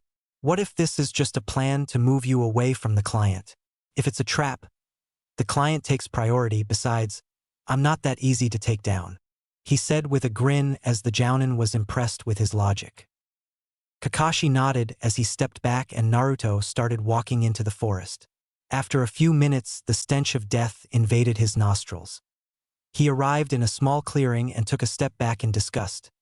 There were 2 bodies there that he couldn't identify, mutilated to the point where their chests were open and their organs missing. Bite marks were present all over the remains of their bodies. It was clear to Naruto that something unnatural had attacked them and devoured them. He was sure wolves couldn't do all this. He looked around as he felt a strange aura. His eyes widened as he recognized it. The aura had a demonic feel to it. Now he was sure that it wasn't wolves that killed the 2 men. Or women, whatever they were. The blonde kneeled down and placed his hand on the ground. He looked around expecting for whatever attacked the men to attack him as well. Yet nothing came. He felt movement in the bushes to his right. He threw a shuriken and a brown rabbit ran out of the bush. The blonde stood up and turned around to leave. He looked at the place one last time before he left. There was nothing he could do here and nothing to find. He already knew what, or at least had an idea of what killed those 2. As he arrived back at his team, he looked at the Jounin and shook his head. He walked over to him and whispered in his ear what he had found. Kakashi was shocked. He looked back at the bridge builder as if he suspected that he knew something about this, but the curious look he was giving him made him drop that idea. He then looked back at Naruto, who shook his head. Maybe it wasn't such a good idea to stay here too long or to go and check the bodies for himself. Without a second thought, he started leaving with his team and the builder behind them. He looked back towards the trail of blood one last time, wondering what could have killed those people. Naruto didn't tell him what killed them. He suspected wolves, but it was rather strange since wolves were not that aggressive, at least not towards humans. And they never attacked in broad daylight. The blood was fresh, he knew that for sure. As they kept walking, Naruto never took his hand off the sword's hilt. When Sakura asked him why he was holding his hip, he just told her it hurt him a bit from the walking. Of course, she looked at him like he was crazy. Who would believe that he would be tired of walking? After all, he trained like a madman. He ran from Chunin and Jounin when he pranked people. Still, she didn't press on much to the blonde's relief. He didn't want to go explaining that he had a sword hidden there under a genjutsu and that he was under high alert from what he had seen back in the forest. Sasuke, however, was intrigued. He was extremely curious as to what Naruto found back there. He wasn't very good at reading lips, so he didn't really understand what the blonde had whispered to their sensei. As the blonde turned and looked at him, his eyes widened for a second before he looked away in front of him and ignoring the stare Naruto was giving him. He placed his hand over his heart as he felt his heart beating faster. When she woke up this morning, her mind was still fixed on the blonde and the way she would feel next to him. She needed to control herself. She couldn't get weak now of all times. She needed to be focused on the task at hand. She could think what was making her feel so different near Naruto later on. The blonde blinked as he looked at Sasuke. He could have sworn he was looking at him just a moment ago. He shrugged. Sometimes even his imagination was playing tricks on him.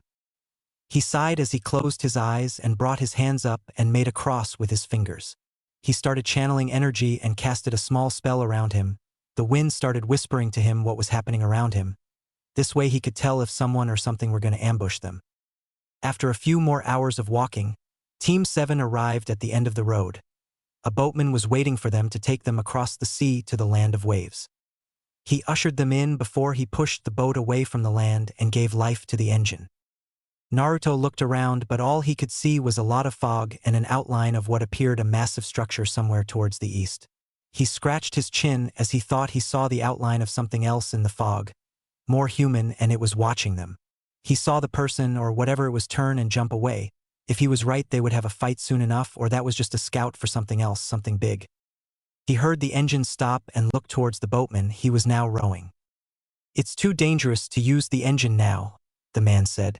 "Gato has patrols all around the island to make sure no one leaves or comes in unannounced." As soon as they reached shore, the team and the builder disembarked and started leaving the area. The boatman vanished in the fog after a few seconds of walking. The blonde was a bit paranoid about the dense fog. He would be willing to bet that this wasn't natural. He looked up and saw his sensei tense.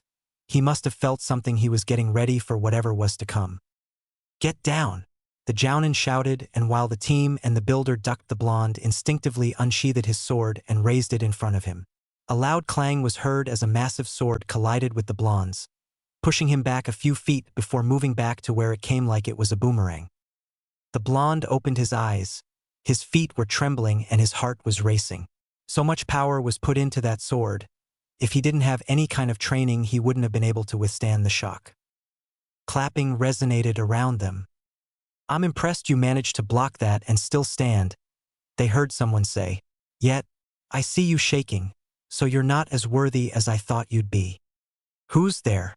Sakura asked with fear in her voice as Kakashi stood up. The great copycat ninja. Such an honor."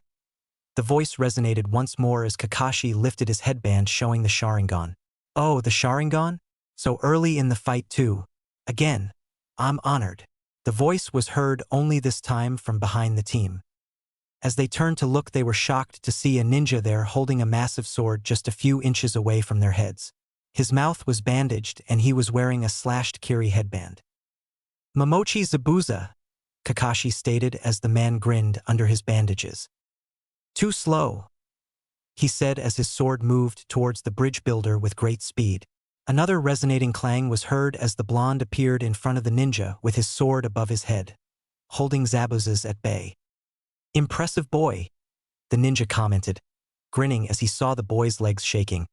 He added more pressure and his eyes gleamed with humor as he saw the boy's legs shake even more. "Still too weak," he said as he delivered a powerful kick in the blonde's ribs, making him gasp in pain and spit blood. "Naruto!"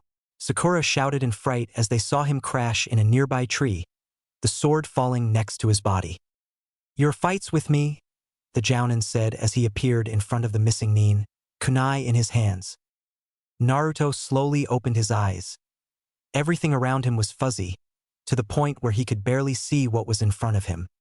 He could hear fighting not far from where he was, and the voice of his sensei echoed around him. Either his sensei was calling out for him, or said man was fighting with Zabuza, since he could hear the missing nin's taunts as well. The blonde shook his head and moved his hand on his head. Gritting his teeth, he raised his head and looked up. He could barely see some figures in the dense fog. 3 were to his right, sitting and doing nothing from what he could see, and then there were 2 to his left, which were constantly moving. He was sure now that it was his sensei and Zabuza fighting. Upon closer inspection, the blonde realized that there seemed to be more figures in the fog, as tall as Zabuza. Either the ninja made some clones of himself or those were his backup. He doubted they were friends since they would have attacked Kakashi by now. The blonde shakily stood up and picked up his sword. He couldn't believe how weak he actually was, or that ninja was incredibly strong for him to take on. Either way, he had been defeated with just 1 kick. He cringed as he felt the pain traveling through his body. Looking up, he slowly made his way to the team. They looked towards him as they heard someone approaching. "Kami, Naruto, are you all right?" Sakura asked with worry as she rushed to the blonde's side. Said blonde nodded slowly and looked towards the 2 ninja that were fighting. He saw his sensei falling into a trap and then heard him order the team to retreat. He grit his teeth as he looked towards Sasuke. "Hey!" he simply said as the Uchiha turned to look at him. "Help me with something," he told him as the Uchiha got closer to listen to what the blonde wanted to say. A few seconds later, the plan unfolded. Zabuza was caught by surprise as the Uchiha threw a windmill shuriken, and underneath him was another. Just as he dodged the second, he heard a puff of smoke and saw the blonde appear behind him with his sword ready to strike. Without wasting any seconds, Zabuza disabled the trap, freeing the jounin and dodging the blonde's attack. Naruto grinned as he dropped in the water. He swam up and looked around. His eyes widened as he saw a large wave moving towards him. Clearly the jounin tried another attack against Zabuza. "Well, shit," he mumbled. He was already pushing it. As the wave swallowed him, he hit another tree and coughed. Water moved through his open mouth as he felt like drowning. Everything went black around him once more. One thought passed through his mind as fell unconscious. "I'm weak." "Ugh." The blonde groaned as he moved his hand over his head. He slowly opened his eyes and found himself staring at a ceiling. He stood watching the ceiling for several minutes, thinking of what happened a few hours ago. "I see you're up." He heard his sensei talk to him. He looked around and saw him laying in a futon next to him, reading his orange book. The jounin raised his hand at him and gave an eye smile. "Yo! Sensei?" the blonde asked. "What happened?"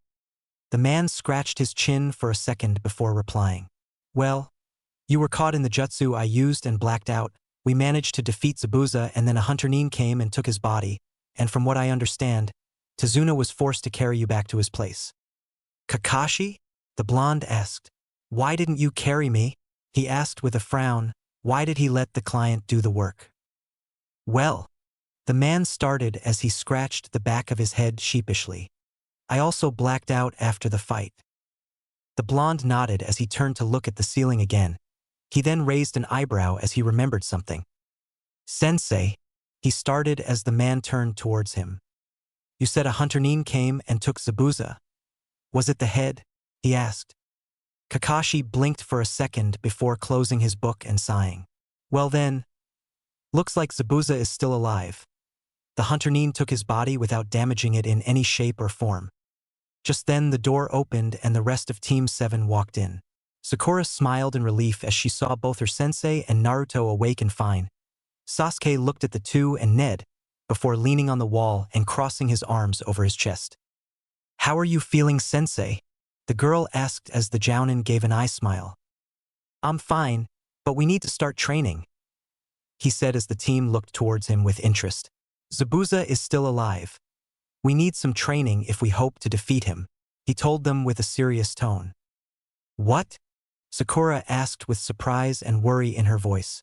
"But we saw him die. That hunter nin killed him with those needles," she said as Sasuke nodded. "Yes, that's what we saw, but hunter nins don't take the body. They only take the head, while burning the body on the spot," he told the team as Sakura visibly paled. "So, he's still alive? Will he come back?" she asked shakily.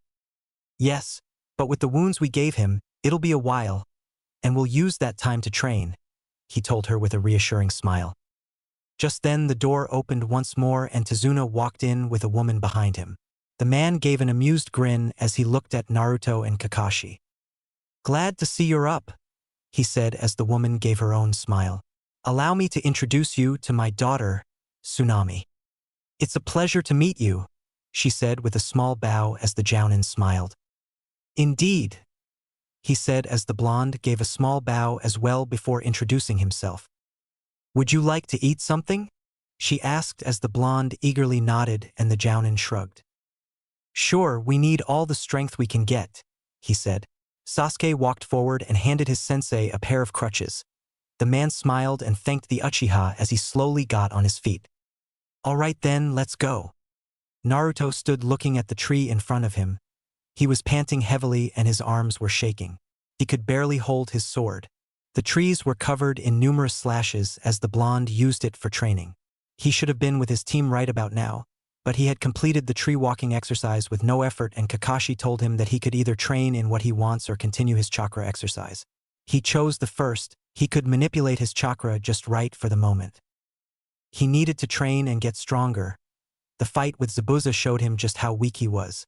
That demon he had killed back in Konoha, it might have been just pure luck after all, or maybe it was a very weak demon. Whatever the case, he knew that he needed to train more and more. Naruto took a deep breath and sheathed his sword. He then raised his hands up in a seal and created 10 shadow clones. "All right, one of you will fight me. The rest of you will start doing exercises, push-ups and the like," he stated as they saluted and started doing as they were told. The blonde looked towards the clone that was supposed to fight him. "I will only block, you will hit with all you got," he ordered as the clone nodded and charged forward, delivering kicks and punches like there was no tomorrow. Naruto kept blocking every attack. From time to time the clone would score a hit, making the blonde drop on his knees or take a few steps back in pain. He didn't know why he was this weak. To him it seemed like he was getting weaker and weaker. "Gah!" the blonde shouted as his clone delivered a powerful kick in his abdomen, making the blonde crash on the ground. He coughed several times before standing back up. "Again!" he growled as the clone charged once more, unleashing a barrage of punches and kicks which Naruto started blocking and dodging. He was caught off guard as the clone suddenly swept his legs and delivered a kick in his stomach as he was still in midair. The blonde gasped in pain as he crashed on the ground in full force. He started groaning in pain as he looked towards the clone. "Don't stop!" he rasped out as he bit his lip and shakily rose to his feet. "But boss, you're at your limit," the clone stated as the blonde glared at it. "When I tell you not to stop, you don't stop," he shouted as the clone nodded solemnly and charged again. Up in the trees, Kakashi watched over the blonde. Naruto had been training all day long and he was still going at it. He shook his head as he turned around and left. He hoped the blonde would realize what made him weak and not continue his futile attempts to become stronger when he couldn't. His wish did not come to fruition as the blonde kept training for 3 days without even returning home. In the second day, the Jounin had sent Sasuke to retrieve Naruto. However, when the raven-haired Uchiha arrived in the spot where Naruto was training, he saw him talking to a girl. He stood in the shadows looking at them and trying to figure out what they were talking, but he was no expert in lip reading, so he had no idea. As the girl got up and left, the Uchiha decided to leave his hiding spot. He walked past the girl and looked at her with the corner of her eyes. Satsuki felt a pang in her heart as she looked at the girl that just passed by her and then at Naruto. She shook her head and walked towards the blonde. "Naruto," the Uchiha said calmly. "Kakashi-sensei said to bring you back. You had enough training." The blonde looked at his teammate and shook his head. "No can do. I still need to train," he said as he made 10 clones again and ordered one to attack him. Sasuke watched in mild interest as the blonde was blocking every attack the clone was making. That was until the clone managed to deliver a punch to the blonde's chin, making said blonde fall on his back, and if that wasn't enough, the clone attacked again while the blonde was laying on the ground. It delivered a punch in the blonde's chest, making him gasp for air. Then the clone grabbed by the legs and hurled him in a nearby tree, making him gasp again. Having enough, Sasuke pulled out a shuriken and hurled it at the clone that was about to attack again. The clone vanished in a puff of smoke as the raven-haired boy walked towards the blonde and grabbed him by the collar and looked at him dead in the eyes. "Are you insane?" he shouted, something which was out of the ordinary for the Uchiha. "What do you think you're doing? Training?" the blonde said with a weak smile, blood seeping from the corner of his lips. Sasuke fumed as he slapped the blonde. You idiot! And where will all this get you? It'll make me stronger, the blonde replied with narrowed eyes. I'm weak. You saw how Zabuza mopped the floor with me. I can't be that weak again. He growled out as the raven-haired boy dropped his teammate and took a few steps back. And getting punched around will make you stronger? He asked as the blonde stood up and replied. No, but it will help me achieve my goal of blocking any attack, he said as the Uchiha took a step back and then kicked the blonde in the ribs, making him crash into another tree. He slowly walked towards the blonde and watched him shakily get back on his feet. The blonde grinned as he got into a fighting position and waited for the Uchiha to attack again. Sasuke wasted no time in charging forward and delivering punches and kicks. He was impressed with the blonde.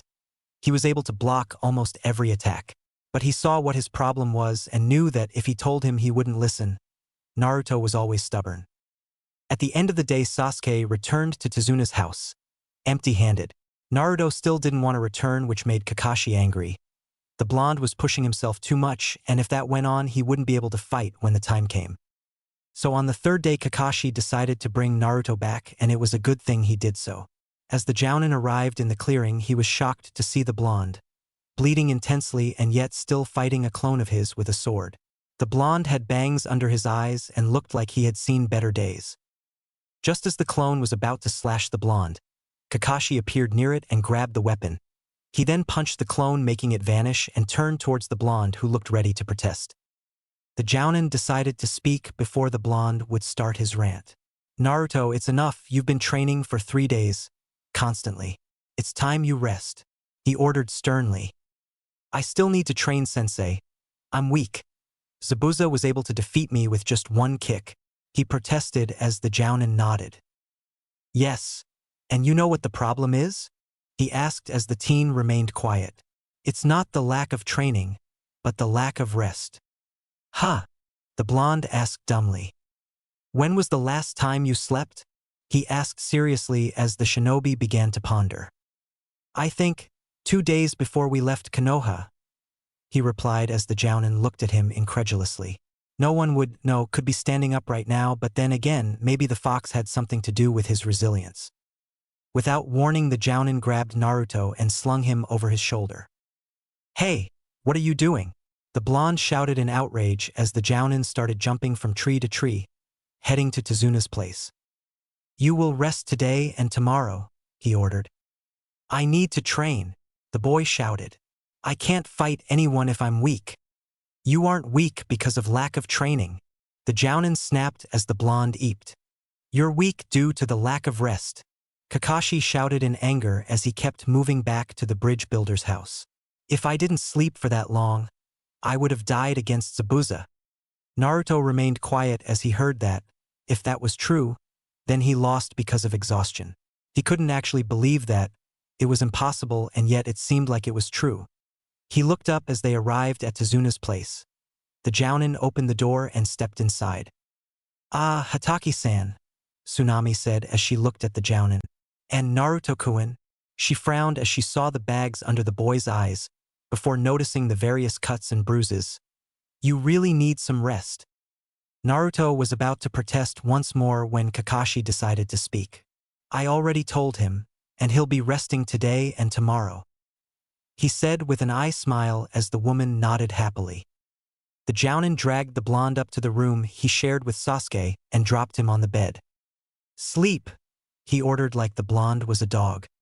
Fine, the boy grumbled as he lay down and closed his eyes, sighing as he felt himself succumbing to darkness.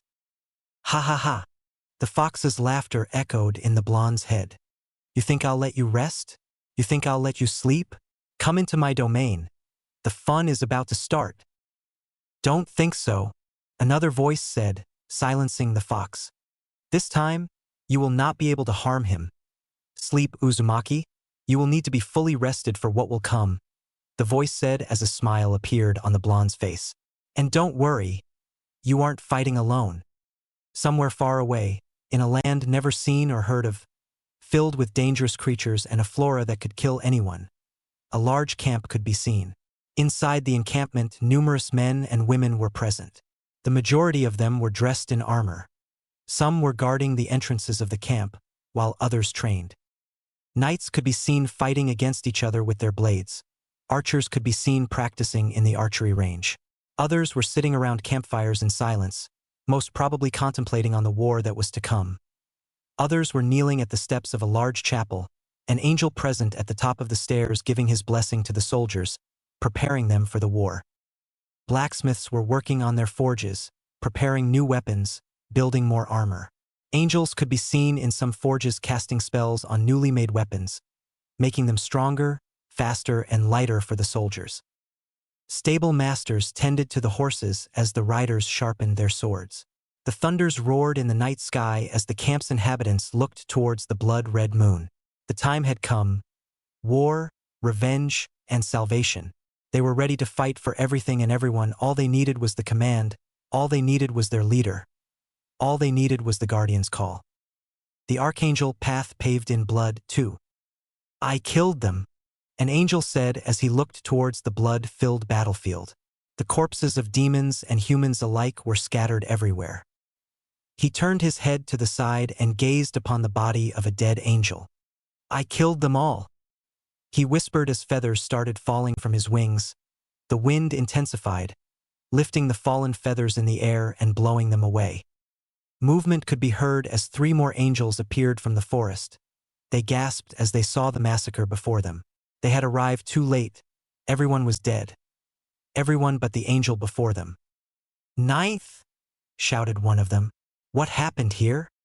There was no answer. The angel kept staring at the body of his deceased brethren. The angel shouted once more, demanding to know what happened. All that they received in the end was a malicious laughter from the ninth. Their eyes widened as they saw the feathers falling from his wings. The few that would not fall were changing color. Taking out their weapons, they wasted no time in attacking the laughing angel, said being turned towards them, his demon-like eyes piercing into their souls, stopping one dead in his tracks. I killed them all, he whispered with glee as the blackened clouds blocked the sun and thunder echoed throughout the valley, enshrouding the shouts of pain and agony. Naruto, shouted Tsunami as the boy shook his head and blinked. He was staring off into space for the 3rd time and his food was getting cold. The blonde looked at the woman meekly and apologized. She shook her head and smiled at him. 2 days had passed since Kakashi brought the boy back from his constant training. The blonde had slept all this time, but even after he woke up, he didn't seem like he was fully awake.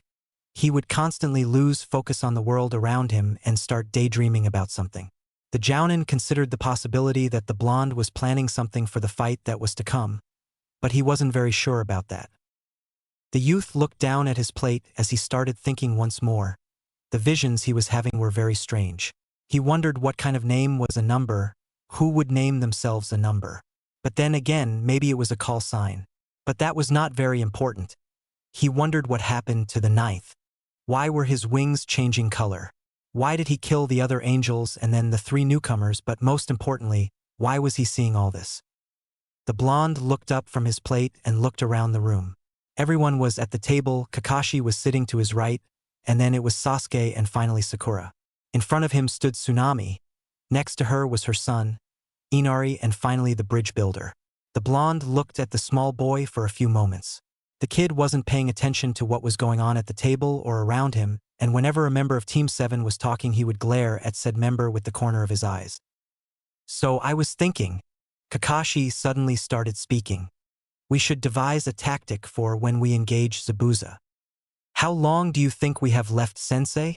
Sakura asked as she looked towards the Jounin. Said Jounin scratched his chin in deep thought before replying. I believe about 5 days or so.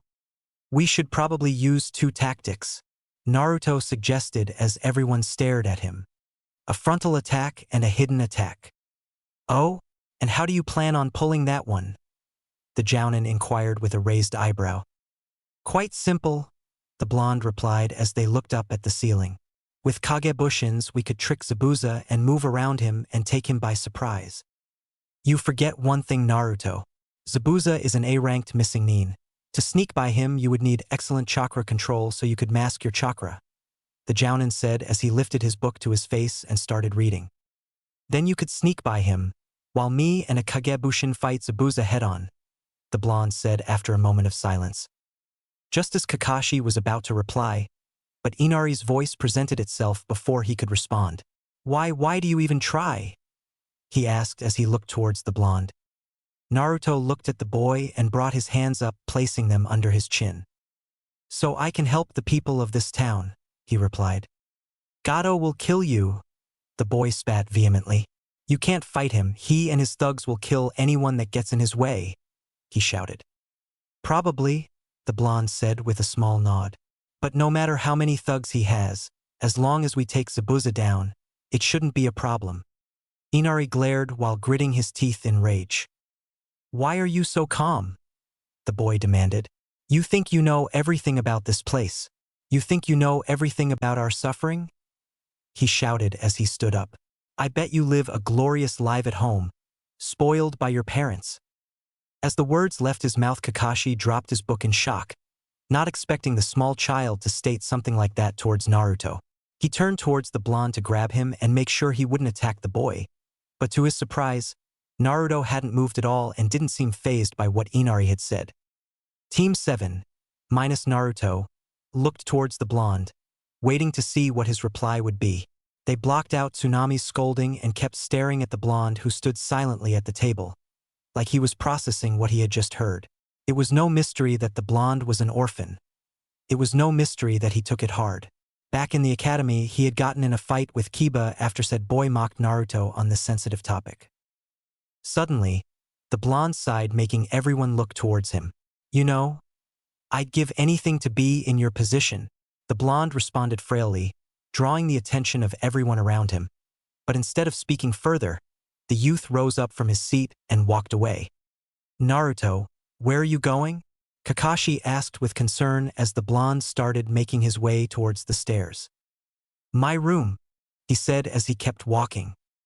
He paused for a second and turned towards Inari, leaving him with a few more words.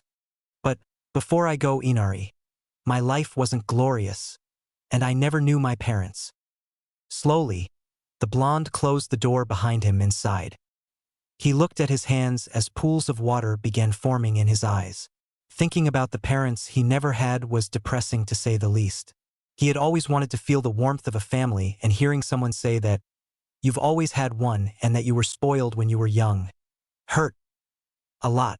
Though Naruto couldn't hold a grudge against Inari, he didn't know, and from what it seemed, the boy was suffering from some kind of loss as well. Shaking his head, the blonde walked to his bed and plopped on top of it. He sighed heavily as he rolled around to face the ceiling. He brought his arm up to his forehead and stood quietly, looking at the ceiling, like it would give him the answers he wanted, the knowledge he needed. As he stood lying on the bed, Naruto contemplated on his visions once more. He could care less what people thought about him now. He had more pressing matters to attend to. Concentrating on remembering what he had seen when he was at the table, he realized that something was not right.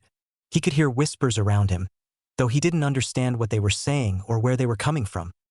Curiously, the blonde started concentrating on the soft murmurs. Little by little they became clearer. He could hear two people arguing about what he didn't know nor understand. He closed his eyes as images of death and destruction started appearing before him. A land with tall structures was before him. They were all in flames and falling apart. Corpses and skeletons around him. Blood splattered on paved road and walls. He could vaguely see two people in the middle of the structures, facing each other. Dobe! He heard someone shout. Naruto's eyes snapped open as he found himself staring at an angry Uchiha. You rang? He asked with a grin, trying to piss off Sasuke. It worked as he saw the boy's left eyebrow twitch for a second. I've been calling you for the past 10 minutes, the boy said with anger evident in his voice. Kakashi wants to know if you are all right and need anything. The blonde looked up at the ceiling as he shook his head. Yeah, I'm all right. And no, I don't need anything, he replied as silence fell upon the room. So, Sasuke suddenly started as the blonde turned towards him. He saw the Uchiha looking at the door while scratching his cheek. What you said back there? The blonde sighed as he looked at the ceiling and replied in a monotone voice. Yes. Never had parents, never knew who they were, and so on. Don't know why people in the academy thought they abandoned me. But I guess it's 'cause they wanted to mock the dead last. He answered with a shrug as Sasuke looked down and rubbed the back of his neck, though it went unnoticed by the blonde. After a few minutes of silence, the blonde heard the door open and then close. He looked around the room and saw that Sasuke had left. Looking back at the ceiling, he closed his eyes and started listening once more. Again he could hear the voices. Anger, malice, despair, sorrow. He could feel all those emotions, but he could not hear what the voices said. He found himself staring at an archangel. The world around them was collapsing as demons were dragging away the bodies of the dead. He tried to move and stop the demons, but he found himself that he could not. Laughter then echoed around him. It was coming from him, he was laughing. He looked towards the archangel and saw him unsheathing his blade. I enjoyed every moment of it, the blonde heard someone say, but as he heard those words once more he realized that they were coming from him. Fear washed over him as he started thinking that he might have done all this destruction, that he might have killed all these people. However, all that was pushed aside as he realized that in the ninja world the buildings were not as big as these ones, and they had no strange-looking metal machines. He could see strange machines in flames all around them. People were lying around the machines ripped to pieces. They were wearing a strange uniform that he had never seen before. The look of horror on their faces sent a shiver down the blonde's spine. Looking back at the archangel, his eyes widened as he saw him with his sword just inches away from his head. Just as the blade was about to cut him, another blade appeared out of thin air blocking the attack. He saw his hand holding the blade, but there was something strange. His robe was all bloody red and his gauntlet was pitch black. The sword had a sickly purple glow. He could feel the darkness coming from it. He suddenly kicked the archangel, who fell on his back, and with an unimaginable burst of speed, he charged towards the fallen angel. He raised his sword to cut the angel, but no matter how hard he tried to stop himself, the sword still descended upon his enemy. But just as it was about to hit its target, the angel vanished from his spot only to appear behind him. Looking down, he saw the angel's blade coming out of his chest, yet he felt no pain. Laughter echoed from him once more as he turned his head towards the archangel. He grabbed the angel's sword and delivered a kick in his chin, and then he spun around and kicked the angel in his ribs, sending him flying in a nearby building, dropping his sword in the process. Naruto looked down at the sword he was holding. It vanished right before his eyes. His head turned towards the direction the angel was and saw him jumping out of the rubble with the sword in his hands. He dodged the attack and swung his own weapon. His attempt was blocked as the angel turned towards him, and then two of them engaged in a furious sword fight. They were evenly matched. Each attack was met by a parry, each kick was met by a dodge, each spell was met by another one that nullified them both. As the world crumbled around them, they kept on fighting. As the sun turned bloody red and the sky pitch black, they kept fighting. As lava burst from the ground and buildings sunk into the ground, they kept on fighting. The demons watched as they exchanged blows. They kept their distance. None got involved. He saw 8 strange angels watching over them. They looked like animals. He could not see them very well as his eyes were constantly focused on the archangel he was battling. With a stroke of luck, he managed to kick the archangel and make him fly in a nearby wall. In a flash, he was in front of the angel, holding him by the neck. The angel struggled against the strong grip. He dropped his sword as he tried to pry himself from the blonde's grip. The archangel's cowl fell as the wind blew. It revealed a woman which looked almost similar to Satsuki. The only difference was that she was more mature than the Satsuki he knew. Despite all that, the blonde could not stop himself from slamming her to the ground and cutting her right arm off. For the first time, since the battle started, he could hear something else apart from the swords. He heard her cry, he heard her shout in agony. To his despair, the blonde realized that he was preparing to finish the archangel. As he gazed into her eyes, he saw the face he knew all too well. He saw a malicious smile. He saw himself. Naruto shouted as he sprang out of his bed. He grabbed his head as he tried to catch his breath. What he had just seen was beyond anything he could have imagined. He didn't know what exactly he saw. Could it have been a vision of the future? Or was it just a trick the demon inside of him was playing? Whatever it was, it scared him. He looked up, he was surrounded by darkness. It was night time most likely. He looked to his left and saw Sasuke asleep in his futon. Without a word, the blonde lay down on the bed and closed his eyes, trying to get some sleep. For hours the blonde twitched and turned in his bed trying to fall asleep, but no matter how hard he tried he couldn't. A strange feeling kept washing over him. Something inside him was telling him to stand up, walk out the door and find out what was out there. The feeling that there were things walking on the streets kept washing over him. Things that he wanted to find. He could not understand the feeling and he could not block it. To his relief, the feeling vanished after a few hours. But he still could not fall asleep. He now felt bad. He felt like he had done something bad. It was driving him insane. With a groan, he stood up and walked out of the room. As the door closed behind him, Sasuke stood up and raised an eyebrow, wondering what was going on with the blonde. He shrugged, thinking that he needed to go, and went back to sleep. The thick fog in the morning did not bid well with Naruto. As he stared out towards the foggy ocean, he could not help but think that something bad was going to happen sooner or later. Ever since he woke up last night, he could not go back to sleep anymore. The haunting feeling that something had happened while he tried to fall asleep did not vanish. All night he stood on the porch, looking at the sea and waiting. For what he was waiting, he wasn't sure of himself. Unsheathing his sword, he looked at it. He could vaguely see a white aura around it. He could hear whispers once more as he stared at the sword, people swearing to protect the innocent, swearing to maintain the balance of power. And in dark times we shall rise to the challenge, we shall be the ones to drive them back. As the horns of war cry out in the night, we will gather our strengths. As the fire of hell burns into the night, we shall be the ones to put them off. Blessing upon the righteous warriors, blessing upon those that stand in dark times and fight the evil, visible or not. We will fight till the end, upholding the sacred laws, never to falter from our ways, never to succumb to darkness. And if we fail every being on these lands. There is no greater punishment for failure than joining the ranks of the damned.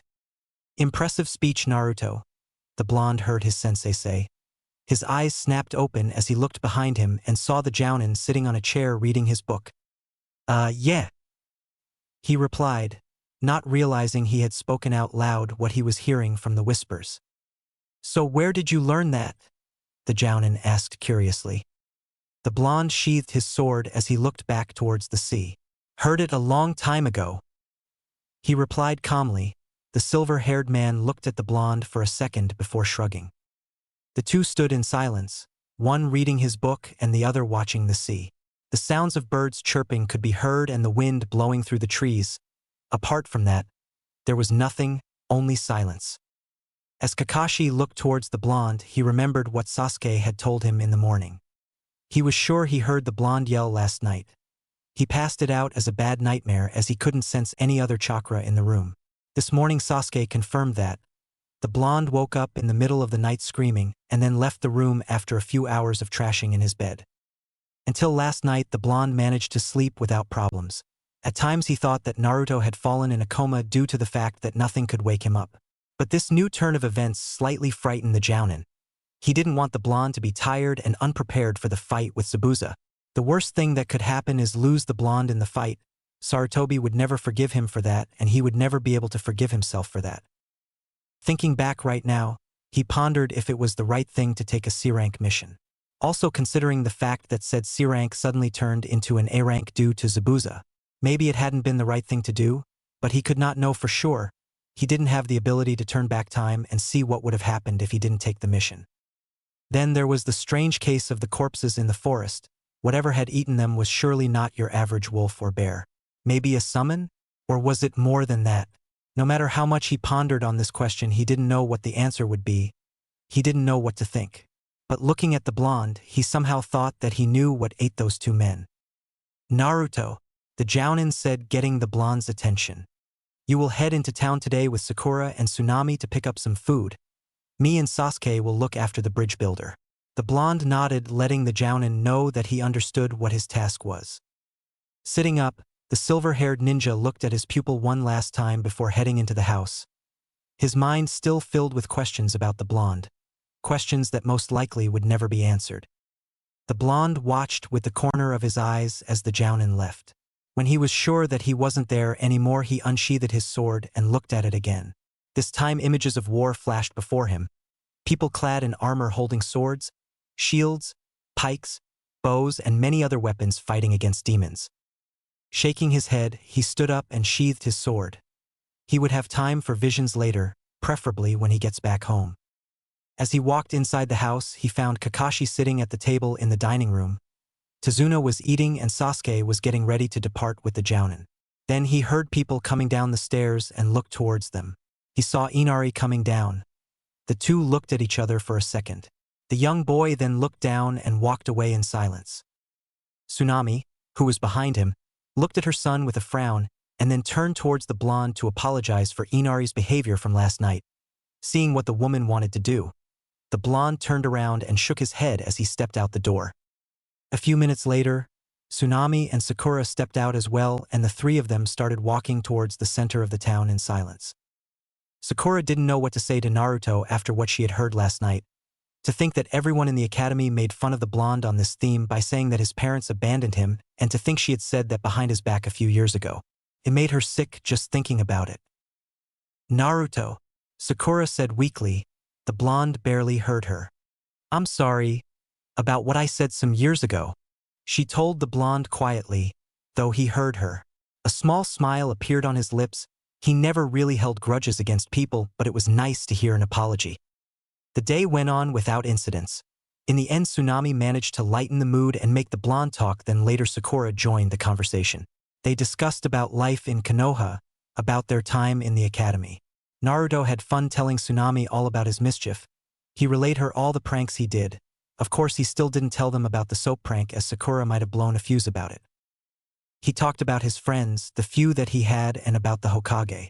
Tsunami was surprised to learn that he considered the Hokage his grandfather, and the Hokage himself cared for the boy like his own grandson. Even Sakura was surprised to learn that. That explained why Naruto always managed to get away from more sticky situations and why the old man gave them a C rank. They walked through the town for a few hours trying to find all the necessary items to make dinner. The blonde was shocked to see the poverty these people lived in. It was worse than he had when he was little. Children lying on the streets, begging for food, scavenging through the trash along with adults. Even Sakura was shocked at what she was seeing. The elder woman told them that the poverty began after Gato took complete control over the land. She also told them about Inari's father who had died at the hands of Gato. The blonde wasn't surprised about this. He had pretty much figured that one out by the young boy's attitude and cold personality. As they were walking through the streets, the blonde suddenly stopped walking and started sniffing the air. "What's wrong?" asked Tsunami with concern. "Don't you smell it?" the blonde inquired as the two females started sniffing the air and shook their heads. "It's the smell of death," the blonde told them as he looked around and started running in a nearby alley. "Wait, Naruto!" Sakura shouted as she ran after him, followed by a worried Tsunami. A few seconds later, they arrived at a gruesome sight. At the end of the alley, they found the blonde staring at a pool of blood filled with bones and flesh. But not just any bones and flesh. A human head was present in the pool, the body of a human being ripped to shreds. Sakura stood rooted in place at what she was seeing, while Tsunami yelled out in fright and brought her hands to her mouth. A few seconds later, people rushed into the alley to find out who yelled. They were all shocked at the carnage they saw before them. Everyone started shouting that Gato was behind it, that he was teaching them a lesson for bringing ninjas to their country, to finish the bridge. The blonde crouched and moved his hand in the pool of blood. Images flashed before his eyes. Images of the demons that had killed the people. Slowly taking his hand out, he stood up and turned his head towards Sakura. "Tell Kakashi-sensei I won't be back until the fight," he relayed her as he turned towards the pool of blood. "I got business to take care of." And with that, he jumped up on the roofs and started running away towards the forest without giving Sakura a chance to stop him. The sound of a flesh being ripped could be heard in the night as two strange creatures were devouring the body of their prey in an alley. Blood splattered all around them as they kept on ripping the flesh of the deceased man. Up on the roofs, an angel watched over them, his anger boiling inside of him. A small white flame appeared around the sword he was carrying, and as his anger grew, the flame became stronger, slowly illuminating the area around him. The intense light gave away his position as the two creatures stopped feasting and turned towards the source. They knew they could not stand a chance against the angel before them. They tried to run. As they tried to run out of the alley, the angel landed in front of them, punching them in the head and throwing them into the wall. The creatures jumped back on their feet and snarled at the angel, showing their long and sharp teeth. They snarled, trying to intimidate their opponent, trying to scare him. However, it had no effect as the angel vanished from his spot and appeared in front of them, chopping the head off from one and grabbing the second by its scaly throat.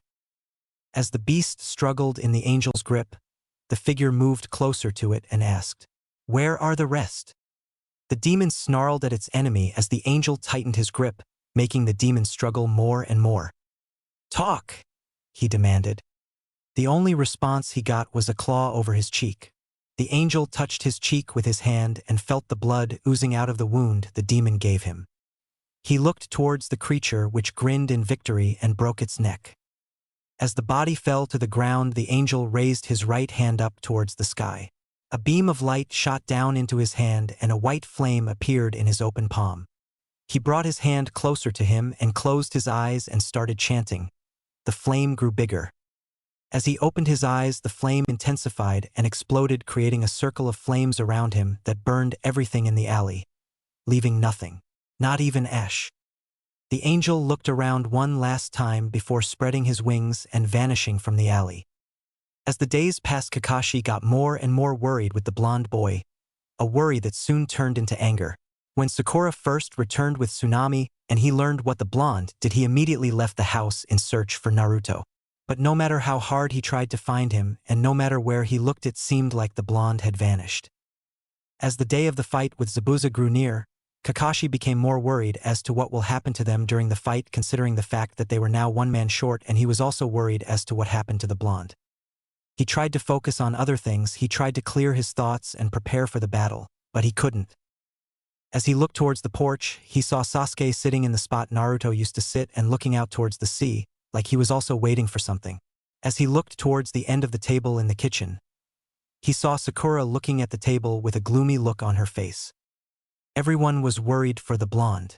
Considering how they treated him in the academy, the 180-degree turn they just made was incredible. The Jounin was now more than sure that the team was united, or at least two of them.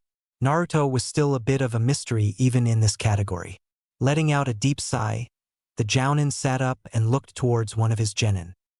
"It's time we get going," he said as the girl looked up at him briefly and then down at the table once more. She nodded silently as she stood up and went to look for the bridge builder. As Sakura started walking up the stairs, the Jounin got up and walked out the door. As he stepped outside, he took a deep breath and walked towards the porch. "Better get ready, Sasuke," he told the Uchiha, who looked at him with the corner of his eyes before giving a short nod. "You worried about Naruto?" asked Kakashi as Sasuke turned to glare at him. He stood up and walked past the Jounin. "Faye, I'm not worried about the dobe, not one bit," he replied as the Jounin shook his head, knowing it wasn't true. As Sasuke got farther away from his sensei, he looked down at the ground with a frown. He lied back there, he knew it, and he was sure the Jounin knew as well. He was worried for the blonde idiot. He was at least sure that some lowly thugs wouldn't be able to harm him. But a ninja like Zabuza was something else. He looked up towards the bridge and saw fog at the horizon. He knew what that meant. For the first time, ever since he met Naruto, he wished that he was here. Whenever they were together, it was strange. Sometimes they would argue, other times they would somewhat get along. The rivalry between them was an interesting one. Thinking back, Sasuke realized that Naruto always cared for him as a friend. Since they first met in the academy and even after the incident, the blonde kept trying to be friendly with him. A pang of guilt washed over Sasuke. Maybe he had been too rough on him. Maybe his actions were out of place. The teachings of his father, the loss of his family, it made him react differently than he should have. Shaking his head, he looked towards the house and saw Sakura walking out with the bridge builder and Kakashi. He looked towards the bridge. The fog was intensifying and drawing closer with each second. He looked up at the sky and wondered if Naruto would show up. He also wondered where he was. 5 No. The blonde sped through the forest towards the sound of battle. The fog around him made it hard for him to see, though his senses were on high alert and he could feel something out of place. 10, 20, 30. He thought as he jumped on a nearby branch and crouched. He listened carefully as the wind whispered, telling him where the battle was. He bent forward and jumped from the branch towards another tree, continuing his journey. 50, yes. It was hard to actually pinpoint all his enemies. Someone was trying to mask them. For a ninja it might work, but for him, a spell such as that had little effect. Ever since he started running towards the builder's house, he felt the spell, and with each step he took towards it the spell intensified. No, 100 ba. This is getting me nowhere, he thought. The closer he drew towards the sounds of battle, the larger the number of enemies he could detect. Jumping on another branch, the blonde stopped moving and stood up straight. He placed his hand on the tree and looked at the bridge in front of him. Or at least he thought it was the bridge. He could feel his sensei's chakra coming from there, Sasuke's and Zabuza's. There was another chakra signature that he couldn't identify. Somewhere in the back, he could feel Sakura's chakra signature as well, but it was weak, maybe due to the fact that she had such low reserves. He could not feel Tezuna's signature, however, though he could not smell death in the air, therefore the man was surely still alive. Spreading his wings, the blonde glided over towards the bridge. As he landed on the bridge, he thought he heard the battle between Zabuza and Kakashi stop for a brief second, like they had felt his arrival. He would not be surprised if that was the case considering they were both high-ranking ninjas.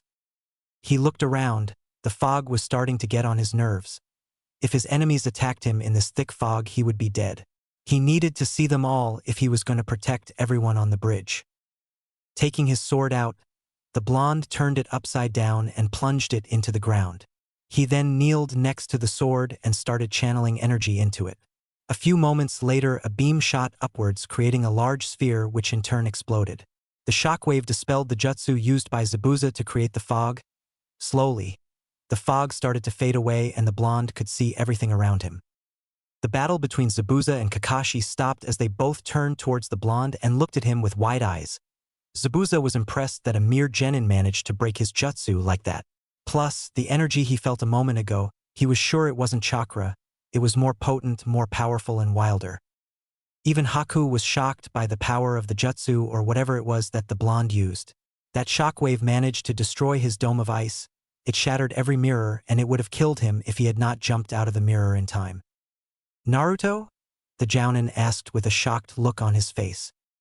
Clapping resonated as everyone looked at the end of the bridge where a small fat man stood with a large number of thugs. The missing nin growled as he laid his eyes on the small man. "Gato, what is the meaning of this?" he asked as the man grinned devilishly and the blonde took his sword out of the ground. "That's not Gato," the blonde said as the small man turned towards him and started laughing. Well, we come here for fun and chaos, and we find you," he replied in a deep voice, making Zabuza wonder why the man sounds so different all of a sudden. "Tell me." The blonde started, "Where is the portal?" he asked as the man makes a dumb face towards the blonde and then starts laughing with the rest of the men. "You really think we will tell you?" he asked as he locks eyes with the boy. "You think we will let you hinder our plans?" he inquired with a snarl. The blonde takes a step forward as the thugs ready their weapons. "You will tell me," the blonde replied with a low voice as he glares towards the small man. The man blinks for a few seconds before bursting into laughter. He then turns towards Zabuza and grins. "You know, I was never going to pay you." The man in question stiffens as he tightens his grip on the sword. "I was going to kill you right after you dealt with the ninja. I will make you regret that decision." The missing nin replied with anger as he took a step forward, getting ready to charge into the masses and kill his former employer. "Stop!" the blonde ordered as Zabuza looks at him in anger. "Who does that brat think he is ordering him around? Why don't you show your true colors, demon?" asked the blonde calmly as Gato grinned like a madman. "Oh, and here I thought you wouldn't want us to reveal ourselves. Such a bad guardian you are," the small man replied laughing. "Very well then. Let me show you who you are dealing with, Angel." Everyone apart from Naruto took a step back in shock as Gato and his thugs started changing before their eyes, their bodies twisting and turning, growing bigger with each second. Their flesh ripped apart as some grew taller than a normal human. The ninjas and the bridge builder watched in morbid fascination as the men before them grew tails, large pointy teeth, claws, or even a second head. Their bodies became disfigured and barely resembled a human. It was like they came from man's worst nightmares. The majority of them had the body of a human being, but it had a dark red color, claw marks all over the torso and scales covered all of it. They had normal human legs and feet and one human arm. Their second arm, left or right, looked like some sort of sword. It was attached to their bodies. Their faces looked like the face of a human that was severely burned.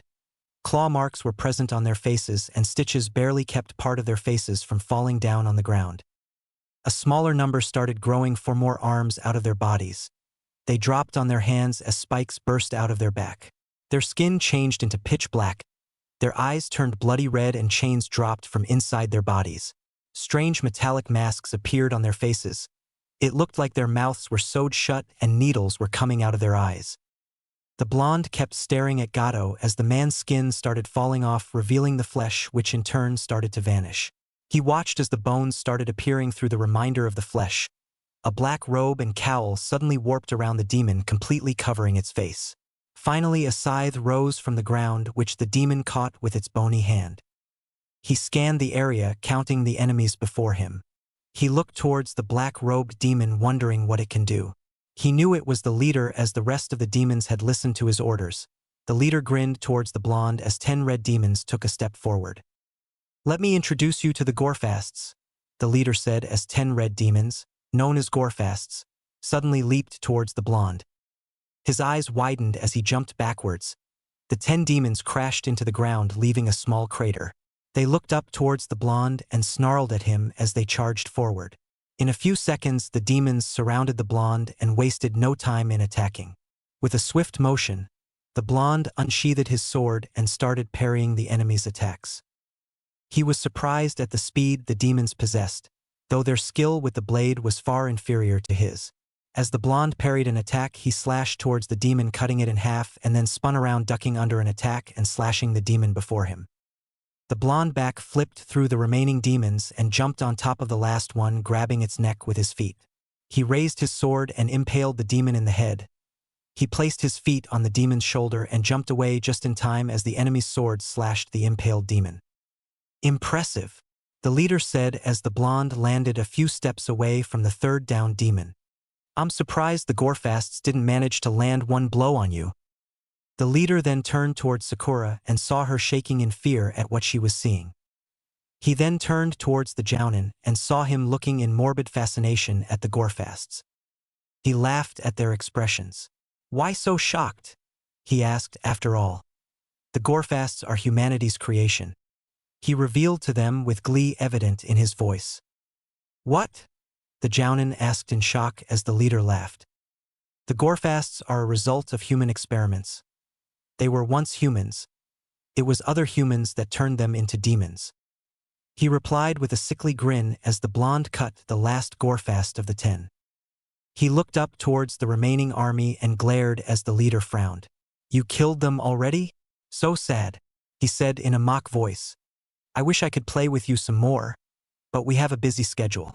So I'm afraid we will have to kill you and free our master," he said as he extended his hand towards the blonde. "Go, bring me his hearth." The blonde took a step back as all 200 demons charged at the same time. "Shit," he cursed as a Gorefast leaped towards him. He raised his sword and parried the attack, then grabbed the demon by the throat and slammed him on the floor. Finally, he impaled it with his sword and jumped backwards as a black demon tried to jump on top of him. His eyes widened as the black demon suddenly opened its mouth and spat out acid towards him. He jumped out of the way. The acid hit a demon behind him, burning its torso and pissing it off. The injured demon roared as it slashed its fellow demon and then turned towards the blonde. It raised its sword in the air and charged towards the blonde. The blonde ducked under the attack and grabbed the demon by the arm. He spun around with it and released it into the mast. He moved his sword behind him, blocking an attack, and kicked the demon behind him in the chest. He sidestepped as another demon tried to slash him. A few feet away, Zabuza was starting to get over his shock as he was seeing the blonde fight against unfair odds. He could see the blonde was faring rather well, but he knew what the outcome would be if someone didn't help him. Turning towards the Jounin sensei, he called out for him. Kakashi! The Jounin shook his head as he heard his name being called and turned towards the missing nin. We have to help him. He won't last for long.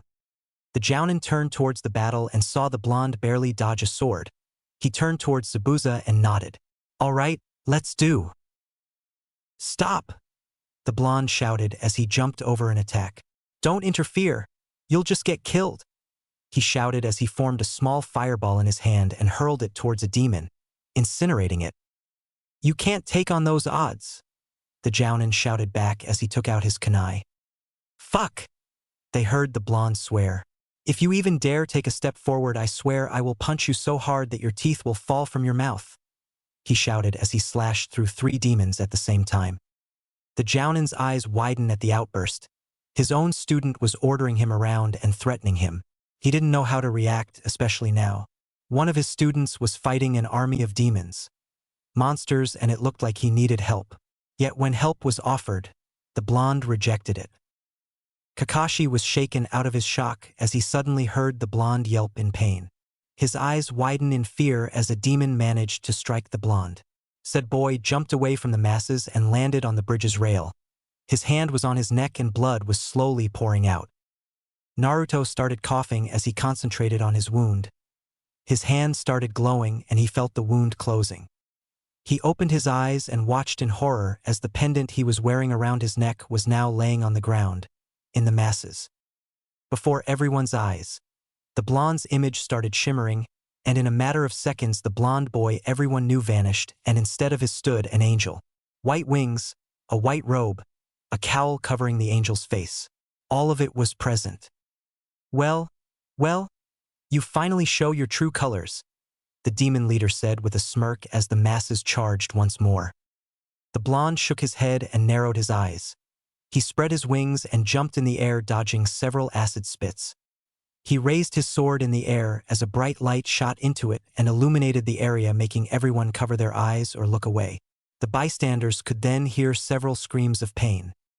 As they looked towards the battlefield, they saw about a quarter of the demon army in flames, white flames, struggling to put them off.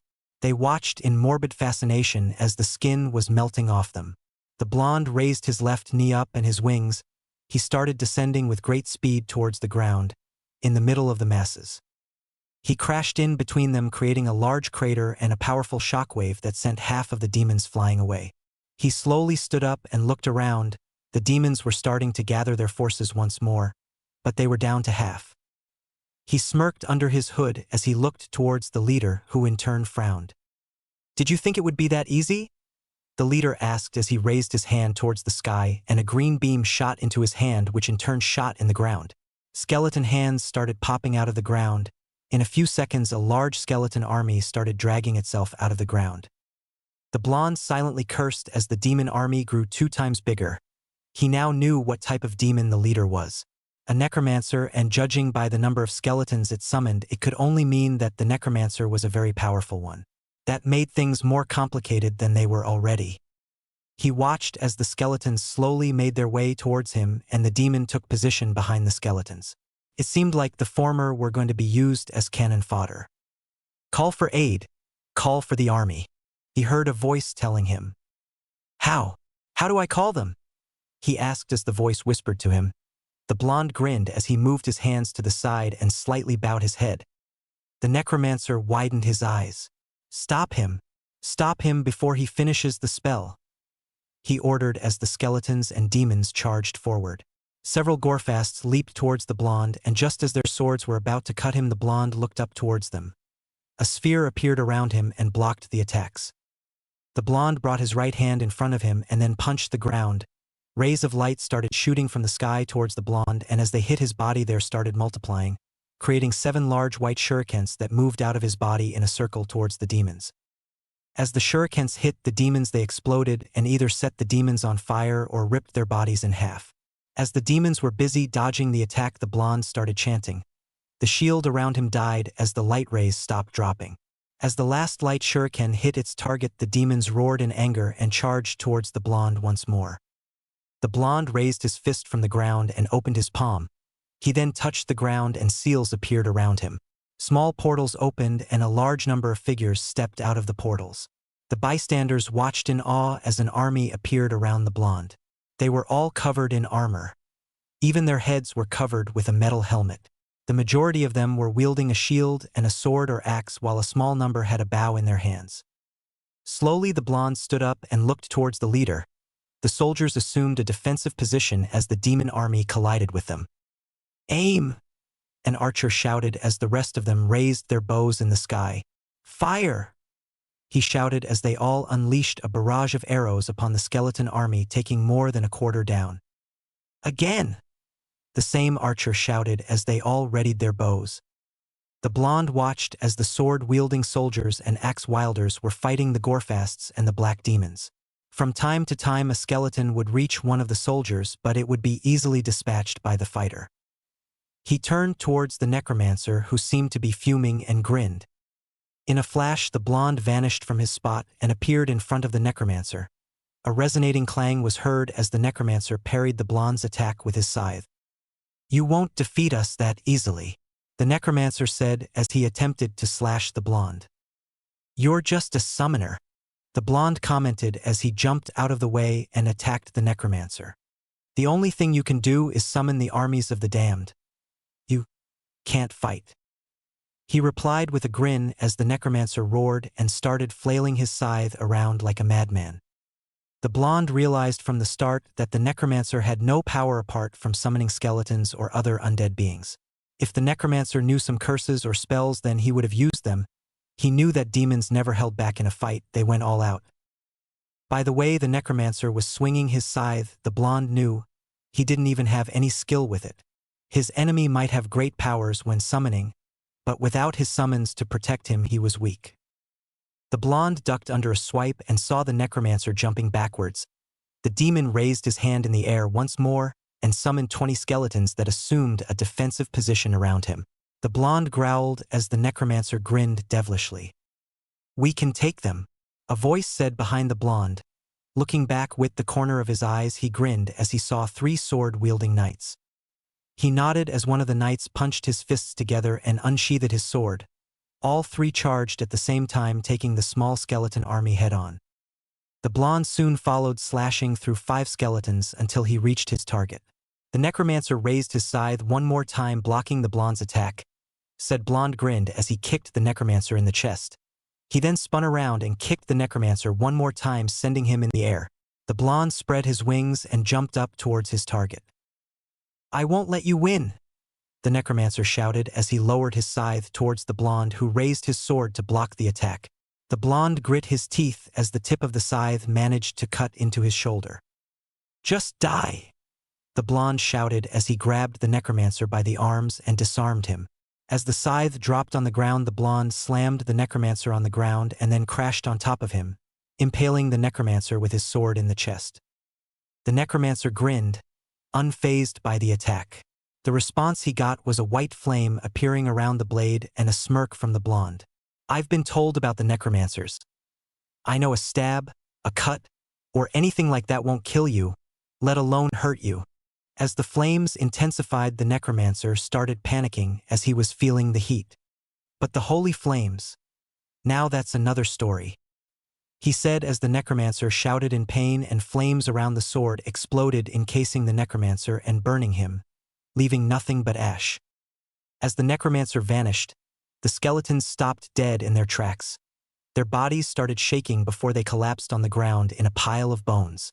The reminder of the demons was dispatched by the knights. "Not much of a challenge," Zabuza said as a crawler dropped on the ground. He placed his sword on his shoulder and looked up at the large red spiraling portal at the entrance of a cave. "Alone they are weak, in masses they are a problem," the blonde replied, no longer wearing the genjutsu. "Could you close that thing before any more come out?" asked Zabuza with a bit of fright in his voice. After everything he had witnessed today, he didn't know what was real anymore, or if anyone around him was even human for that matter. It was natural for him to be afraid. After all, he had seen demons in the flesh and he had fought against a handful. The only reason he was in the forest with the blonde was because of Kakashi. After the battle at the bridge, the blonde had to explain them what was going on. He still didn't really understand everything, something about a battle between heaven and hell, and that the blonde was some kind of key that was supposed to keep the gates of hell closed. He didn't really understand it.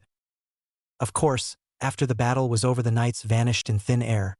The bodies of the demons were burned by the blonde with the same white fireball he had used before, and he wanted to leave to search for this portal right after he was done with all that.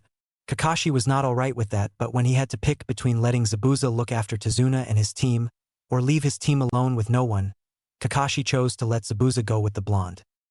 The Jounin kept Haku to make sure Zabuza didn't try any funny business. But even the Jounin knew that Zabuza was not that dumb to go against an angel. Naruto had to leave as fast as he could from the bridge. He didn't want to explain to his team everything. Not yet. He wasn't ready to reveal secrets that would create mass panic. He had to make sure his team wouldn't go around revealing secrets.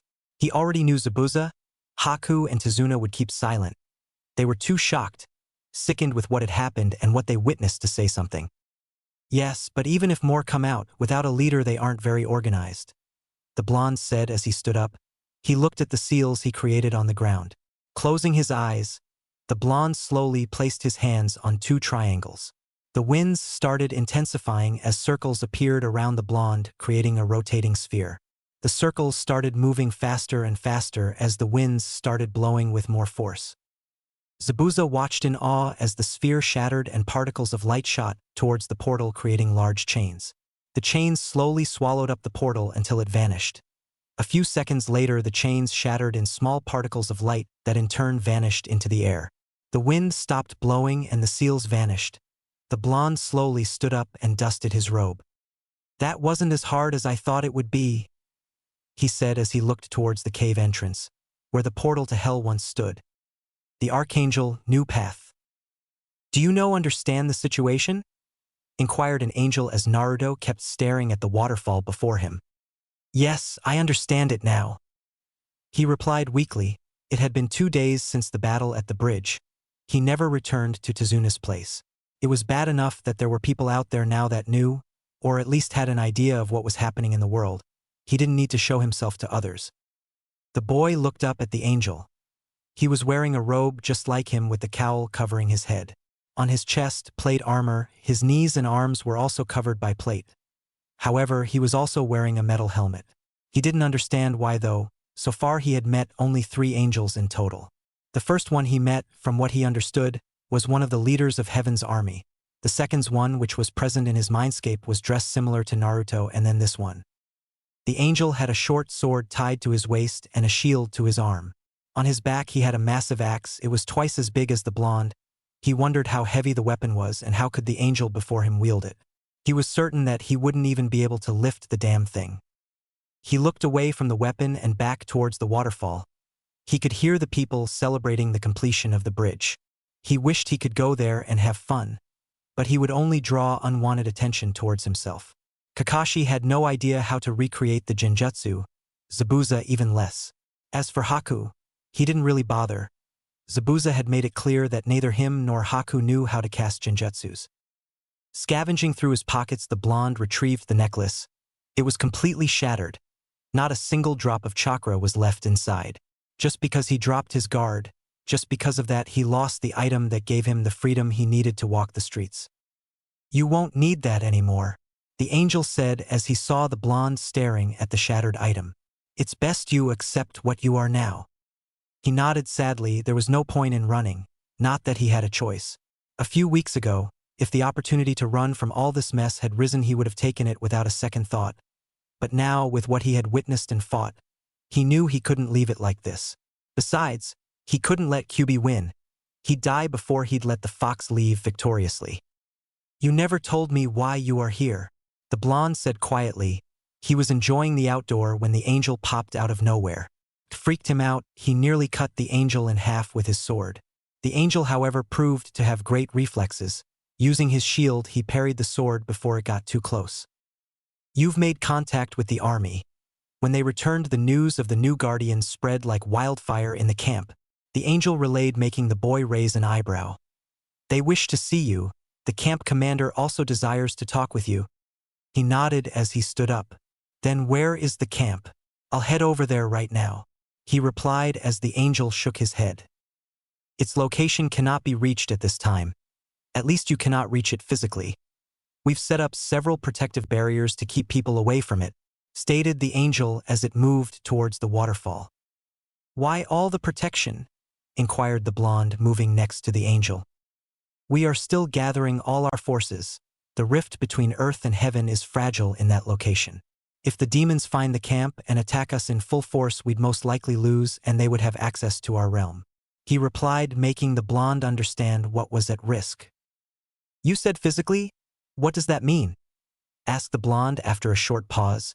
The angel chuckled before turning his head in the boy's direction and answering his question. Your spirit can enter the island, yet your body cannot. He answered, making another question pop into the blonde's head. However, the angel expected it and replied before the blonde could ask. This is the reason why I am here, to take you there and watch over your body while you are there, he said as he motioned to the blonde to follow him. He did as he was told. He followed the angel, who moved away from the waterfall and in a nearby clearing. They walked in silence in the middle of the clearing and then stopped. The angel turned towards the blonde and beckoned him to sit on the grass. He did as he was told, while the angel proceeded to draw strange markings on the ground with his finger. The grass vanished where the finger passed, leaving a small trail on the ground. We will have to be careful. Usually we can leave our physical bodies for an undetermined amount of time. Since we had no such thing to begin with, he explained as Naruto nodded, understanding what the angel was implying. It should be the same with you, despite the fact that you are still human. However, you house a demon we know nothing about. For all we know, it could try to break free and take over your body if you stay out too long. That is something we cannot risk, he said as he stopped drawing. The blonde thought it over. There was something else about the angel's reason to be here. He looked at the way he was dressed and the weapons he was wielding. He raised an eyebrow. There was a second reason the angel was here to watch over him. But he doubted they would actually do it. From what he understood, and the way the demons wanted him out of the picture so badly meant that he played a key role in this entire ordeal. Still, maybe he could flush some answers from the angel. You called me guardian? And so did the necromancer and QB. The angel looked at the blonde. He knew what he had called him, but was it all right for him to explain? He wasn't sure if he was the one that should reveal the secret to him. I'm afraid I'm not allowed to give any information regarding that matter, he replied. You might have better luck if you ask the commander back at camp. The blonde nodded with a sigh. Best not try pressing on. You ready? Asked the angel as the boy nodded. Clear your mind. You are no longer bounded to the ground. You have no restraints whatsoever. Slowly the angel's words started to vanish. He could only hear whispers, voices that guided him, telling him what else he needed to do. For the first time since he graduated, he felt at peace. A smile graced his lips as he drifted through the world. He wasn't sure where he was being taken, where he needed to go. The angel told him the spirits would guide him to his destination. He had no doubt regarding that, but he was unconcerned by that matter. He slowly felt the warmth vanishing and the voices disappearing. The smile faded from his lips as he slowly opened his eyes. The smell of campfire, plants, and melted steel invaded his nostrils. As his eyes opened, he found himself in front of a large stone gate, bigger than the gate and walls protecting his home village, Konoha. In front of the gate stood 50 knights, all wearing the same plate armor and the same type of helmet, a great helm. Pikes were strapped to their backs. In their hands they carried swords and shields. One of the knights took a step forward and kneeled in front of the blonde. Soon the rest of them kneeled down as well, their swords resting in the ground in front of them. Welcome, honorable guardian. Welcome to our camp, the knight said in a ghostly voice that sent a shiver down the blonde's spine. The blonde bowed before the knights, thanking them for the warm welcome. As he stood up, the knights followed suit. The gate started opening as the knight from before beckoned the blonde to follow him. Naruto nodded and followed the knight as he stepped inside the camp, the gates closing behind them. The first thing he noticed when he entered the camp was just how gigantic it was. Tents were scattered everywhere, training grounds as far as the eye could see, more than 20 blacksmiths and at least 3 small chapels. At the middle of the camp, or what the blonde assumed was a massive church, maybe as tall as the Hokage monument itself. He stood rooted in place, gazing at the structure in all its glory. Were it not for the angel, he would have never known at what he was looking exactly. "Please follow me, Honorable One," beckoned the knight, shaking the blonde out of his stupor. He turned towards his guide and followed him. As they were making their way through the camp, the blonde realized that more and more warriors stopped what they were doing and turned to look at him. Some would kneel at him as he passed. Others would give a short, courteous bow, and others would just gaze in his direction. However, there was something else. He could feel people staring at him with anger. He could feel malice coming from several directions. He didn't understand why he was hated here. He didn't understand what he had done wrong to have. The ghosts of ancient warriors, for the lack of better words, hate him. Sensing his discomfort, the knight decided to answer his unasked question. "Do not hate them, Honorable One," he said, drawing the blonde's attention. "They do not hate you. They hate your title." "Guardian," said the blonde absent-mindedly as the knight nodded. "I wish I could tell you why. But I am not allowed. It has nothing to do with you in general, but with what others had done in the past." The knight told the blonde, making more questions pop in his head. There was clearly something more with the title he received if part of his army hated his guts. As he looked around one more time, he realized that he needed to talk with the commander about this matter. If he would actually have to lead these men and women into battle, then he would need their trust completely. "This is where I stop," the knight said as he bowed in front of the blonde. He looked to see where they had stopped. They were in front of a large tent. The two guards that were guarding the entrance were angels wearing the same type of armor the one in the clearing was. They also gave a courteous bow and asked him to step inside, telling him that the commander was already waiting for his arrival. Nodding, the blonde looked towards the knight and thanked him, giving a small bow as well. He then stepped inside the tent and looked around. Maps and papers were scattered all over, a weapon and armor rack on each side of the tent. In the middle of the tent, a large desk. Behind the desk stood an angel, but he seemed different from all the others. He wore no robe. His entire body was covered in a metal armor, and only his face was covered by a white cowl. His wings were also different from all the others. They resembled tendrils that floated in the air. The angel had his hands under his chin. He was staring directly at the blonde, who bowed before the man.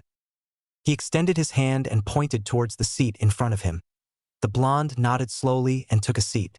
He stood in silence, waiting for the commander to start talking. He felt like the angel was studying him intensively. "It's a pleasure to finally meet you face to face, Guardian," the commander said in a stoic voice. "Why does everyone call me that?" he asked, starting to get pissed off. He had no idea why he was called that. No one would tell him or explain it to him. "That is not why I called you here to discuss, I'm afraid," the angel replied passively, his hands still under his chin. "Time is limited as it is, so please, listen to what I have to say." Sighing, the blonde nodded and got closer to the desk. The angel smiled under his cowl and turned the map on the desk around. The map showed the elemental countries. Several locations were circled on the map.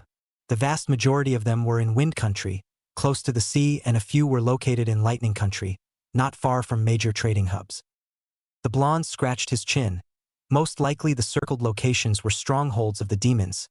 Either that or locations of recently opened portals.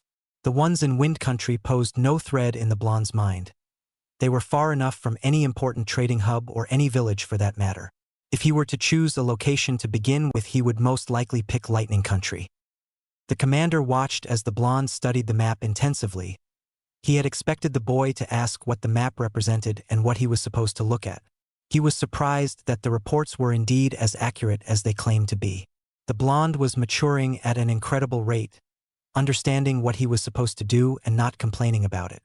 Part of it was his fault as it is. Apparently he already understood that. The commander hoped that this time they would succeed. The boy showed many promising signs, but he was still scared. The demon he harbored, they knew nothing of it. They paid little to no attention to the bijou when they first appeared. Maybe they should have studied them when they had the chance. Now it was too late to do so. Whatever purpose the bijou had in the world would be revealed as time passes. "Commander," the blonde said seriously, drawing the angel out of his trail of thoughts. "I assume you already have a plan on how to act." "Indeed I do," the angel replied with a nod. "As you might have figured out, The areas circled are where portals towards hell have appeared. We've sent scouts to patrol the areas and they confirmed them. Unfortunately, we cannot send any forces there. The blonde looked up with a puzzled look on his face. You might not know it, young one, but beyond the elemental countries there are other civilizations. They too are being attacked by demons, in even bigger numbers than here. The spirits of the dead have already awakened and fighting their old enemies. We moved most of our troops there to support them. Then how many troops do I have under my command? Asked the blonde curiously. 100, replied the commander. You will have to do with them. Please bear in mind that if they die in the human world, it will take some time to reconstruct their physical forms. I see, the blonde said in deep thought. So in a way they could not be killed. That gave a plus when fighting with demons. Demons could be killed. That doesn't mean it will be easy, the commander then said, making the blonde look up at him. There are certain demons that can kill us, he said with a deadly tone, making the blonde stiffen. What you've faced so far is nothing. Those are just lowly demons that cannot even touch our spiritual form. But there are those that can destroy our spiritual form. If that happens, we disappear for good. His eyes were wide open at the revelation. This complicated things. But still, why didn't you just wipe the demons as they appeared and close the portals before they even opened? Asked the blonde. The commander stood in silence for several minutes, maybe thinking of a reasonable reply. He sighed as he closed his eyes and turned his head away. I wish it was that simple. There are only 2 angels that can close portals. One you've already met. The other is you, he said, looking straight at the blonde. Why? He asked. Why wouldn't the others be able to? It's complicated, young one. The portals were never meant to exist in the first place. The gates of hell and heaven were supposed to only be opened in their own realms, not in the human realm. He stopped and looked away from the blonde before continuing. You could say it's our fault this happened in the first place. We were tricked. The whole war started because we let ourselves be tricked. But that's a story for another time, young one, he said as he stood up. I want you to head over to the portals as soon as you can. Close them before the entire armies of hell march out of them. The angel ordered as the blonde suddenly vanished from the tent and the island itself. As Naruto opened his eyes, he found himself back in the clearing. He looked up towards the sky, wondering how long he had been gone. He slowly stood up and looked for the angel that helped him. I trust you talked with the commander. He heard the angel's voice and turned towards him. He gave a small nod and the angel smiled. Did he answer your question? He asked curiously, making the blonde sigh and shake his head. The smile lessened as he nodded towards the blonde boy. Don't worry. You will find out soon enough. I just hope it won't make you. He stopped himself and shook his head. Pardon me. It's been nice meeting you, guardian, he said as he vanished in a bright light. The blonde pondered what the angel wanted to say. Make him do what? He shook his head to clear the thoughts. This was not the time to make guesses. He had a task to complete. However, he couldn't just leave without telling his team and the Hokage. Plus, he didn't desire to be marked as a missing nin. Fighting with demons was hard enough. Outrunning hunter nins would only interfere with his mission. Taking a deep breath, the blonde extended his arms and his wings. For some reason it felt good, feeling the wind blow through his wings. His eyes snapped open as he felt a presence behind him. He slowly turned around and chuckled at the Uchiha's face. The boy blinked and then scowled at his teammate. Oh, what's this? Asked Naruto, a blush. Don't tell me you're gay. He laughed, making the Uchiha fume. What the hell, dope? He shouted, his face completely red from embarrassment. It would explain, haha, why you never picked a girl from your fan club. He laughed as he dropped on the ground and continued laughing while holding his sides. The raven-haired boy grit his teeth in anger. It felt as if his head would explode any moment now from anger. He tried to calm down. Closing his eyes, he tried to focus at something else. However, his true self kept thinking of the blonde and how he looked a few minutes ago. Cursing, the boy picked up a small stone and hurled it at the blonde, hitting him in the head and silencing him. What was that for? The angel demanded angrily as his teammate crossed his arms over his chest and glared. We're worried, Dobe. You haven't come back to Tezuna's place since the battle. The entire town is looking for their hero. He said with a bit of annoyance. It didn't matter to him that the blonde was being viewed as a hero. He deserved it. He knew that if he had to fight against those odds, he would have died. For the first time, he was actually glad Naruto had been around. The blonde stopped glaring and looked down sadly. People were looking for him. They were worried about him. The people of the small town were calling him a hero. And yet he couldn't be there to celebrate with them. He chuckled softly. After so many years, people finally acknowledged him. Yet he couldn't be there with them. "I can't come back," said the blonde silently. His teammate said nothing return. He just looked at the blonde.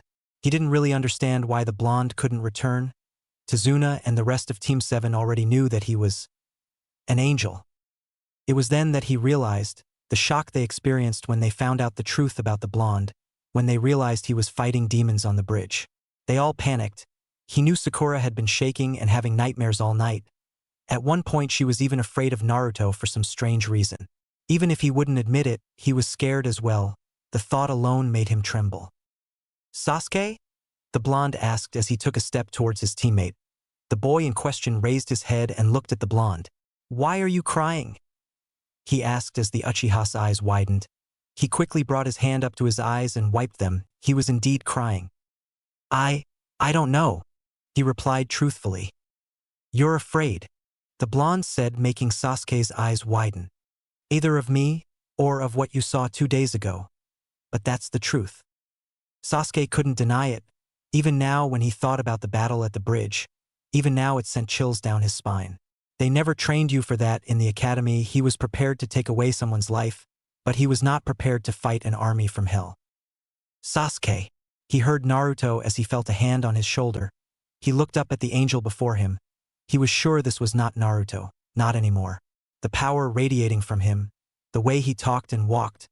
He had matured more than anyone could in such a short time. Puzzled him a little, how did he get this power? Was it because of it that he matured so fast? Why does he have to fight the demons of hell? And a lot more questions. "The world is not as you know it. Not anymore," the blonde said as the Uchiha's eyes widened. "What do you mean?" he asked as Naruto sighed. "You saw it for yourself, what I fought, what I am," he replied as he took his hand away from his teammate's shoulder. "I don't like it, not one bit. And yet, I have to do it, I have to fight." "Why are you telling me all this?" the raven-haired boy asked curiously. Why was Naruto telling him all of this? Was he trying to comfort him in some way? Was he trying to reassure him about something? He couldn't understand it. The blonde sighed as he took several steps back and turned around. "I don't know. I think it's the right thing to do," he said as he started walking away. "Tell Kakashi-sensei I will meet you guys tomorrow at the end of the bridge, in the forest, away from everyone's eyes." Before Sasuke could say anything, the blonde vanished from his sight into the forest. He didn't bother chasing after him. He knew better than to try and follow Naruto. If he was able to hide from them for the past 2 days, it would be impossible to find him now. The next day, everyone from the village gathered at the bridge to see their saviors leave. They were saddened that they couldn't see the blonde hero that saved them. The most devastated person was Inari, who never got the chance to apologize to Naruto for what he had said. As Team 7 slowly made their way over the bridge, the people started leaving for their homes. As soon as the team reached the end of the bridge and entered the forest, they found their blonde teammate sitting next to a tree, waiting. He looked up at them and gave them a small nod. He stood up and walked towards them. They looked at him carefully, entranced by the person before them. A living, breathing angel. "Let's go," the blonde said silently, not wanting to stay around anymore. Kakashi shook himself out of his stupor and nodded. He took the lead with Naruto behind him. On their way back, they ran into Zabuza and Haku once more. However, this time there was no battle between them. The missing Nin thanked the blonde for what he did on the bridge. He didn't understand why Zabuza was thanking him though. He only did what he was supposed to. Kill the demons and close the portal, nothing more and nothing less. Still, he appreciated the thought. When the man offered his services along with Haku, he was forced to refuse, however. He couldn't take help from anyone. He couldn't risk anyone's life. This was his own mission. This was what he had to do on his own. He didn't doubt the man's skill, he doubted their luck. The demons would use all sorts of tricks to kill them. He couldn't afford to have people die at demon hands. However, Zabuza decided to follow Team 7 for a short time, stating that he didn't know where exactly to go. For some time he thought that it would be best to join Konoha. But he wasn't sure if he would be accepted, and he didn't want to try to escape if they decided to take him in. As night fell, Zabuza and Haku parted ways with Team 7, heading towards Wind Country, probably to look for work there. As for Team 7, they made camp in the forest. Naruto chose to be the one on guard the whole night. Despite his sensei's protests, it was him that won. The boy didn't feel like sleeping, he had to think things through. As the blonde looked towards the night sky, he felt something out of place. Images of demons flashed before his eyes, images of portals. He closed his eyes and brought his hand to his face. He didn't know what the images meant and at the same time didn't try to understand them. Most likely he would find out sooner or later what they meant. He wouldn't like it, he was sure of it. But it was on that night that he saw it for the first time. The moon, it wasn't like it used to be. Instead of the moon that he grew up to see in the night sky, there was a red moon now. His heart stopped for a second. The angel never told him what a red moon meant. The malicious laughter he kept hearing in his head, however, made him worry. If Kyubi knew what the moon meant, it was a bad sign. He vaguely remembered that in his nightmares the moon was always red. He couldn't pay much attention to it. During those nightmares he would always try to run from Kyubi. He was completely defenseless against him. The boy shivered involuntarily. He brought his knees close to his chest and hugged them. His wings stretched and then wrapped around him as well. He was afraid to go back there, afraid to be tormented by the fox. He couldn't ask the angels for help. They knew nothing about the bijou. Most likely they never had to face anything like this before. As he looked up at the night sky, once more his eyes moved towards the red moon. He couldn't stop staring at it. Suddenly he could hear whispers all around him. He couldn't understand them, but he knew who they belonged to. They were taunting him, calling out for him, demanding his head, his blood. He brought his knees closer to him. He had never been this scared before. Not even the villagers scared him like this. From far away, Sasuke watched as the blonde shivered behind the tree. He watched as he buried his head in his arms and wrapped his wings around himself. The blonde was afraid. He could see it, he could sense it, and he could hear him sniffing. Yet he didn't know what to do. He didn't know how he could comfort him. He was a mystery now. They knew absolutely nothing about him. He was no longer the blonde idiot they met in the academy. He was no longer the same person they grew up knowing. The change was so sudden. It shocked them. It scared them.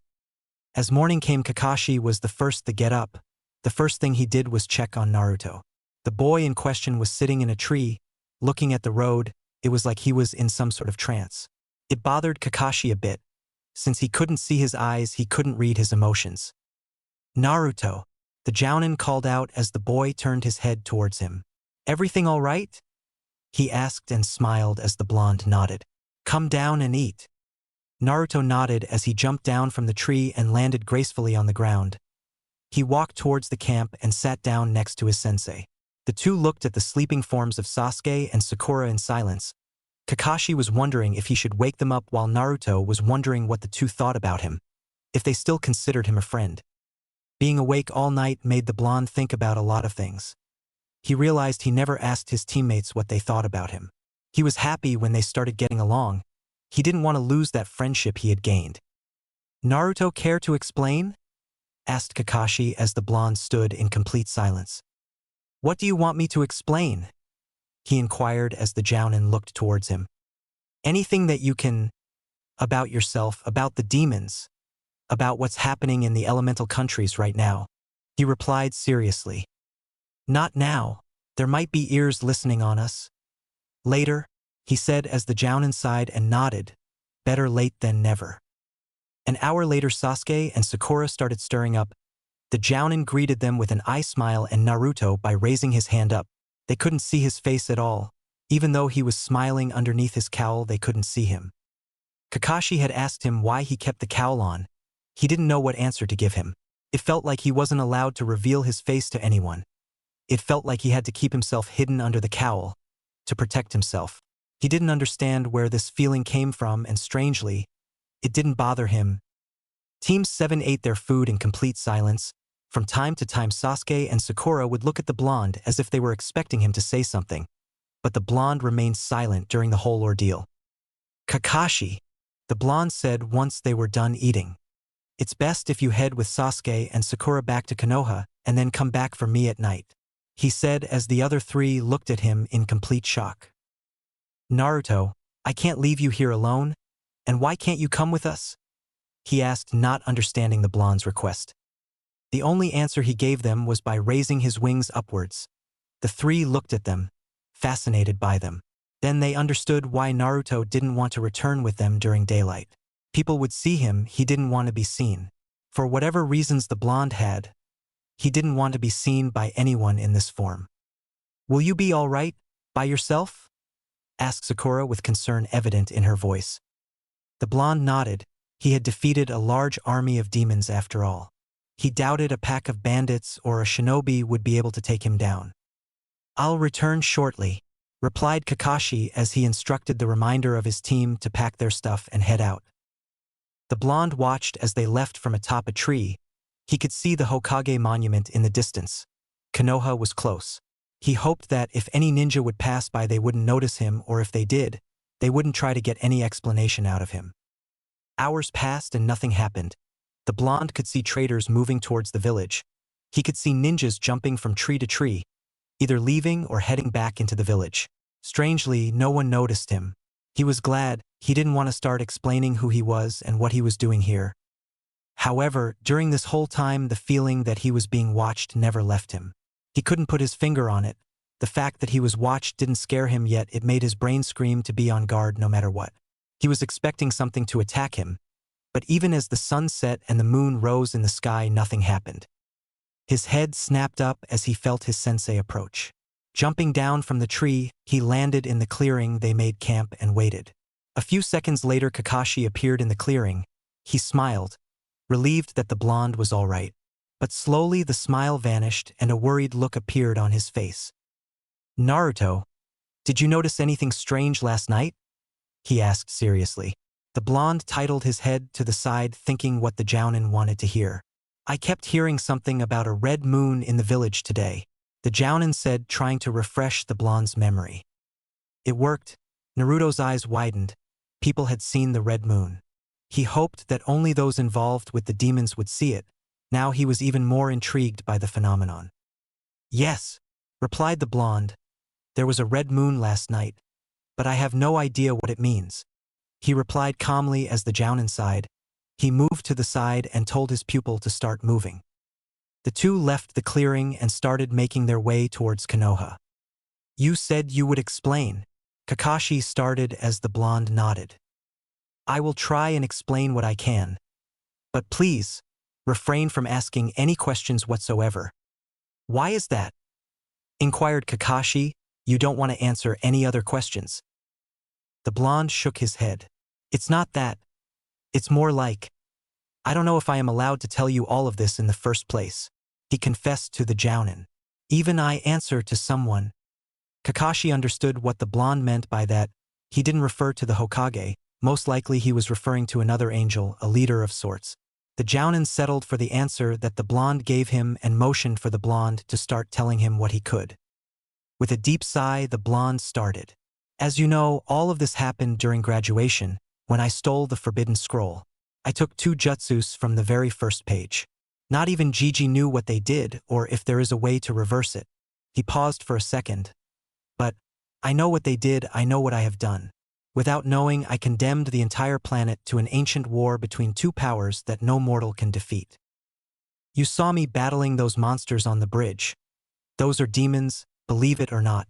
If you haven't guessed by now, their enemy is heaven itself and the angels, meaning me as well. The Jounin nodded. This much he had figured out. It was me that opened the gates of heaven and hell when I used those jutsus. That's all I know about them. They didn't want to tell me anything else. All I know is that I play a very important role in all of this. Demons seem to want me dead no matter what. Angels want me to close all hell gates no matter what. It's like I'm a bridge between the worlds, like a key. Finished Kakashi as he scratched his chin. The blonde nodded at him. He was something like that. They told him that the gates opened when he used the scrolls. They told him that he was one of the only ones that can close the gates. He triggered all these events. He was the key that opened the gates, and now he needs to be the key that closes them once more. His eyes widened. They kept calling him guardian. Maybe that is what a guardian is actually. A being that keeps the gates of hell and heaven closed. But why were they created in the first place? Were the gates opened and did demons constantly pour out of them? Did the two sides fight for millions of years until they created a guardian to keep the gates closed? He frowned. Part of the puzzle was solved, or so he believed. But what he didn't understand was why some of the warriors seemed to hate him. If he was the one that was supposed to keep the gates closed, why hate him? The knight told him that they didn't him, but the title and something that had happened in the past. Naruto? He heard Kakashi calling out for him. You spaced out, he said. Yeah. I've been thinking about some things, he reassured the Jounin. Looking up, a faint smile appeared on his face as the gates of Konoha appeared in front of him. The guards stationed are ANBU. They already know about your true form, so there is no need to fear, he said as the blonde nodded. As soon as they reached the gates, the three ANBU stationed couldn't help but stare at what they were seeing. Kakashi was walking alongside a mythical creature, alongside an angel. They watched as the two passed by without saying a word. They stared at his wings in trance. Never have they seen anything like it. The light it radiated seemed so calming, so peaceful. The blonde looked down at the ground as they passed the ANBU. He hated when people stared at him for whatever reason. He needed to figure out a way to walk the streets without drawing attention to himself. Using a genjutsu wouldn't help anymore. He had to accept what he was, and hiding behind the image of his fake self wouldn't help at all. Kakashi, can we visit Gigi? He asked as the Jounin shook his head. Hokage-sama said you should rest for the night. He would visit you in the morning. The blonde nodded, understanding. He looked towards the sky once more, wondering what the future would hold for him now. He was at the end of his path, as a human being. A new journey started for him, even if he liked it or not. The next morning we find Naruto in the bathroom, staring at his broken window. Pieces of glass were everywhere, in the sink, on the floor, and on his gauntlet. The nightmares haunted him yet again. The angel that resided in his mindscape didn't come this time. Kyubi had free reign over him. He slowly lifted his cowl up and looked at his face. A scar was present on his left cheek. He slowly touched it and then took his hand away. It hurt. A memory from his nightmare. It seems the damage inflicted in his mindscape was now going to appear in the real world. He was sure now that if he died there, he would die out here as well. That thought scared him beyond belief. If only he had his sword with him, if only he had some sort of weapon on him, then he would be able to defend himself. He would be able to stand his ground against the mighty demon. Like this, he was just an easy prey. A knock drew him out of his thoughts. It's open, he shouted as he heard the door open. He looked back at the shattered mirror and lowered his cowl. Stepping out of the bathroom, he smiled as he saw the Hokage closing the door. The old man turned towards the blonde and smiled at him, saluting the boy. Good morning, the blonde replied as he invited the Hokage in his kitchen. The old man accepted the invitation and walked inside. Cups of spilled ramen were everywhere. The majority weren't even touched. The old man frowned. He knew what that meant. The angel told him about it. He saw the blonde cleaning the table of any leftovers and throwing the cups, filled with ramen, in the trash can. He then took a seat at the table in front of the old man. I apologize for the mess, the blonde said, bowing his head in front of the old man, who was completely surprised by the new, mature Naruto. What happened to you? He asked, looking at the blonde with sympathy. He never wanted him to end up like this. He never wanted him to have such a harsh life in the first place. It seemed fate had a wicked sense of humor, making the blonde's life more and more miserable. I accepted the truth, he replied with a low voice. I understand my purpose and I'm ready to fulfill it. Sandaime understood what the blonde meant. Sooner or later he would have had to come to terms with what happened to him, with what was happening to him. He never expected the blonde to mature this fast, however. He seemed like a completely different person. Gone was the young blonde kid who used to pull pranks on everyone and laugh no matter how hard life was. Kakashi told me what happened on the mission. I'm sorry I sent you there. Don't be, he interrupted the Hokage. Sooner or later I would have had to fight them. I'm glad it happened when it did, however. Sandaime nodded at him with a sad smile. There is one thing I'd like to request, however, stated the blonde, making the old man raise an eyebrow. I'd like permission to leave the village. I've received a mission from higher-ups. Sandaime studied the blonde carefully. He sighed, knowing that he couldn't stop him. He knew that sooner or later he blonde would have to leave the village and fight, with or without help. Somehow, he felt that the blonde would most likely fight alongside someone all the time. That thought alone calmed his old heart. "Of course, Naruto," he said with a smile. "I will sign you a pass, you can pick it up tonight." The boy nodded. "Good. I was planning on leaving tonight." He said, "Time is precious. The enemy is already on the move and expanding. I can't allow it to continue anymore." "Then I shall meet you tonight," replied the Sandame, standing up. The blonde followed suit and nodded at the old man. He walked him to the door and bid him farewell. He slowly closed the door and then went into his room. He sat on the bed and looked around, thinking on what he should take with him. He already had his wallet, his sword, and headband. Laying down on the bed, his thoughts drifted to Satsuki, wondering if she had been waiting for him in the clearing while he was gone all those weeks. He wondered if she was there even now. He wanted to get up and leave, head towards the clearing and check. But it was still broad daylight. He could waltz out of his room with his wings in plain sight. He decided he would wait until the sun would slowly descend and then leave. First he'd check the clearing, see if she is there, and then he'd head over to the Hokage to retrieve his pass. As the sun slowly set, a figure could be seen jumping from rooftop to rooftop. Most people would dismiss it, thinking it was a ninja or two. Even if they tried to pay attention to who it was, it would prove almost impossible. The figure was moving faster than the human eye could see, at least the untrained eye. It didn't take long for the blonde to reach the clearing. He stopped behind a tree, covering himself with its shadow. He smiled as he saw the girl there, sitting and waiting for him. He wanted to go there and talk to her, but he didn't want her to see him like this. She would ask questions he could not answer. She would know the truth about him and probably endanger her. He didn't know what could happen, and that alone scared him. As he tried to leave, he accidentally stepped on a twig. The girl's head snapped up as she heard the twig snap and looked towards the blonde's direction. She could vaguely see someone behind the tree. "Is that you?" she asked carefully. "Naruto?" "Yes," came his reply a few minutes later. She smiled towards him as she extended her hand, beckoning him to come to her. "I can't," he said sadly as the girl lowered her head and stood up. "Why not?" she asked with pain evident in her voice. "I thought you wanted me as a friend." "It's not that," the blonde replied. I just can't let you see me," he said as the girl tilted her head to the side in confusion. "Something happened. I'm not me anymore." The girl giggled at his response and started walking towards him. The blonde, however, didn't flinch or try to back away. His heart told him to stay. It told him to let her see him, that there would be no repercussions. "No matter what happens, you will always be Naruto," she said in a kind voice that made the blonde skip a heartbeat. As she got closer, his form became visible. The blonde could read the shock on her face, yet she didn't stop approaching him. When she finally reached him, she stopped a few feet away from him. She looked up at him with a kind smile and gently touched one of his wings. "Soft," she mumbled as the blonde smiled. His heart was beating faster than ever. He didn't know if he was scared or happy.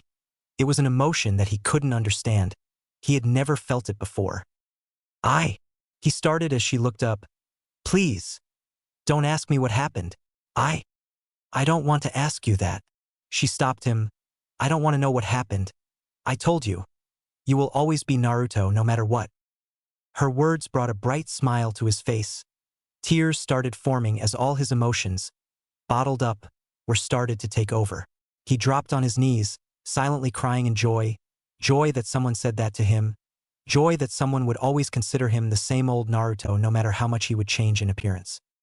He felt a pair of arms wrap around him, and then he heard her telling him it would be all right, that he can cry all he wants, that she would be there for him. That was all the blonde needed. He let everything out. He cried on her shoulder, and while he did, he confessed how scared he was. How scared he was to close his eyes at night for fear of reliving the same nightmare over and over again. He confessed how scared he was just thinking that his teammates would reject him now out of fear of what he had become. Hearing everything the blonde was saying, Satsuki realized that she must be the first person, as a friend, that he had ever opened up like this. She held him tighter to comfort him. There was no one else for him to tell him what he wanted to hear, what he needed to hear. Several minutes later, the blonde had stopped crying and was slowly getting better. He hugged the girl and wrapped his wings around her. Finally, he closed his eyes and enjoyed her warmth. Satsuki blushed at the contact. She looked at his wings. She felt the feathers gently touching her face. It was calming. It seemed like they slowly calmed her mind. She started thinking about the past, and no matter how hard that always was, no matter how hard it was to relieve that night all the time, this time it didn't hurt anymore. In his hands, in his embrace, she felt at peace. She felt happy. She slowly pushed herself away and looked at the blonde. She could vaguely see his deep blue eyes behind the cowl. He was looking directly at her eyes. The next few minutes, neither of them knew what exactly had happened. At first they were staring at each other. It felt like they were getting closer to each other, and then it happened. They kissed. Naruto's eyes were wide open at the contact. He didn't know what he had done or why he did it. But slowly, he closed his eyes and deepened the kiss. His eyes then snapped open as images flooded his head. Images of the Uchiha clan. An elderly man giving orders and hitting him, scowling at him, telling him that he was nothing for the clan, that he never wanted a daughter. Then he saw the massacre. He saw Itachi, the one that massacred the entire clan. He saw himself in the academy, scowling at Satsuki. He pushed away from her as he looked in shock. He didn't understand what it all meant. Satsuki looked at him confused and then gasped, realizing she had kissed him. "I'm sorry," she said, moving away. "I didn't know what I was doing." She raised her voice unconsciously as she stood up and ran away, leaving a shocked Naruto behind. "Where will you head now?" the Sandaime asked as he looked at the blonde who was studying the pass he had handed him. "Lightning Country," replied the blonde, making the old man raise an eyebrow, wondering where exactly in Lightning Country he would go. "Do you want me to give you a paper requesting clearance to enter Kumo?" he asked as the blonde shook his head. "No, I'm not going to Kumo, only bordering towns for my mission," he replied as the Sandaime nodded. "One more thing," the blonde said. "Do you know a girl named Satsuki?" he asked curiously. "That depends. What's her family or clan name?" he asked. "I don't know that. She never said what it is," he said with a sheepish chuckle, making the Sandaime smile. The blonde was different from this morning. He seemed happier. Probably that girl had something to do with it. "Describe her then," he said as he brought his hands up to his chin. The blonde then proceeded to describe her. He was excited like a little kid that received the toy he wanted for Christmas. It made the old man chuckle. He was surprised that all of a sudden he considered her the most beautiful girl he had ever seen. He really needed to find this girl and thank her. "All right, I will look into it, but why do you want me to find her?" he asked as the blonde scratched the back of his head. "Tell her that I left the village for a little while on a personal matter and that I hope I didn't offend her tonight," he said as the old man smiled and reassured him that he would do just that. The blonde grinned and walked out of the room, leaving the Hokage alone.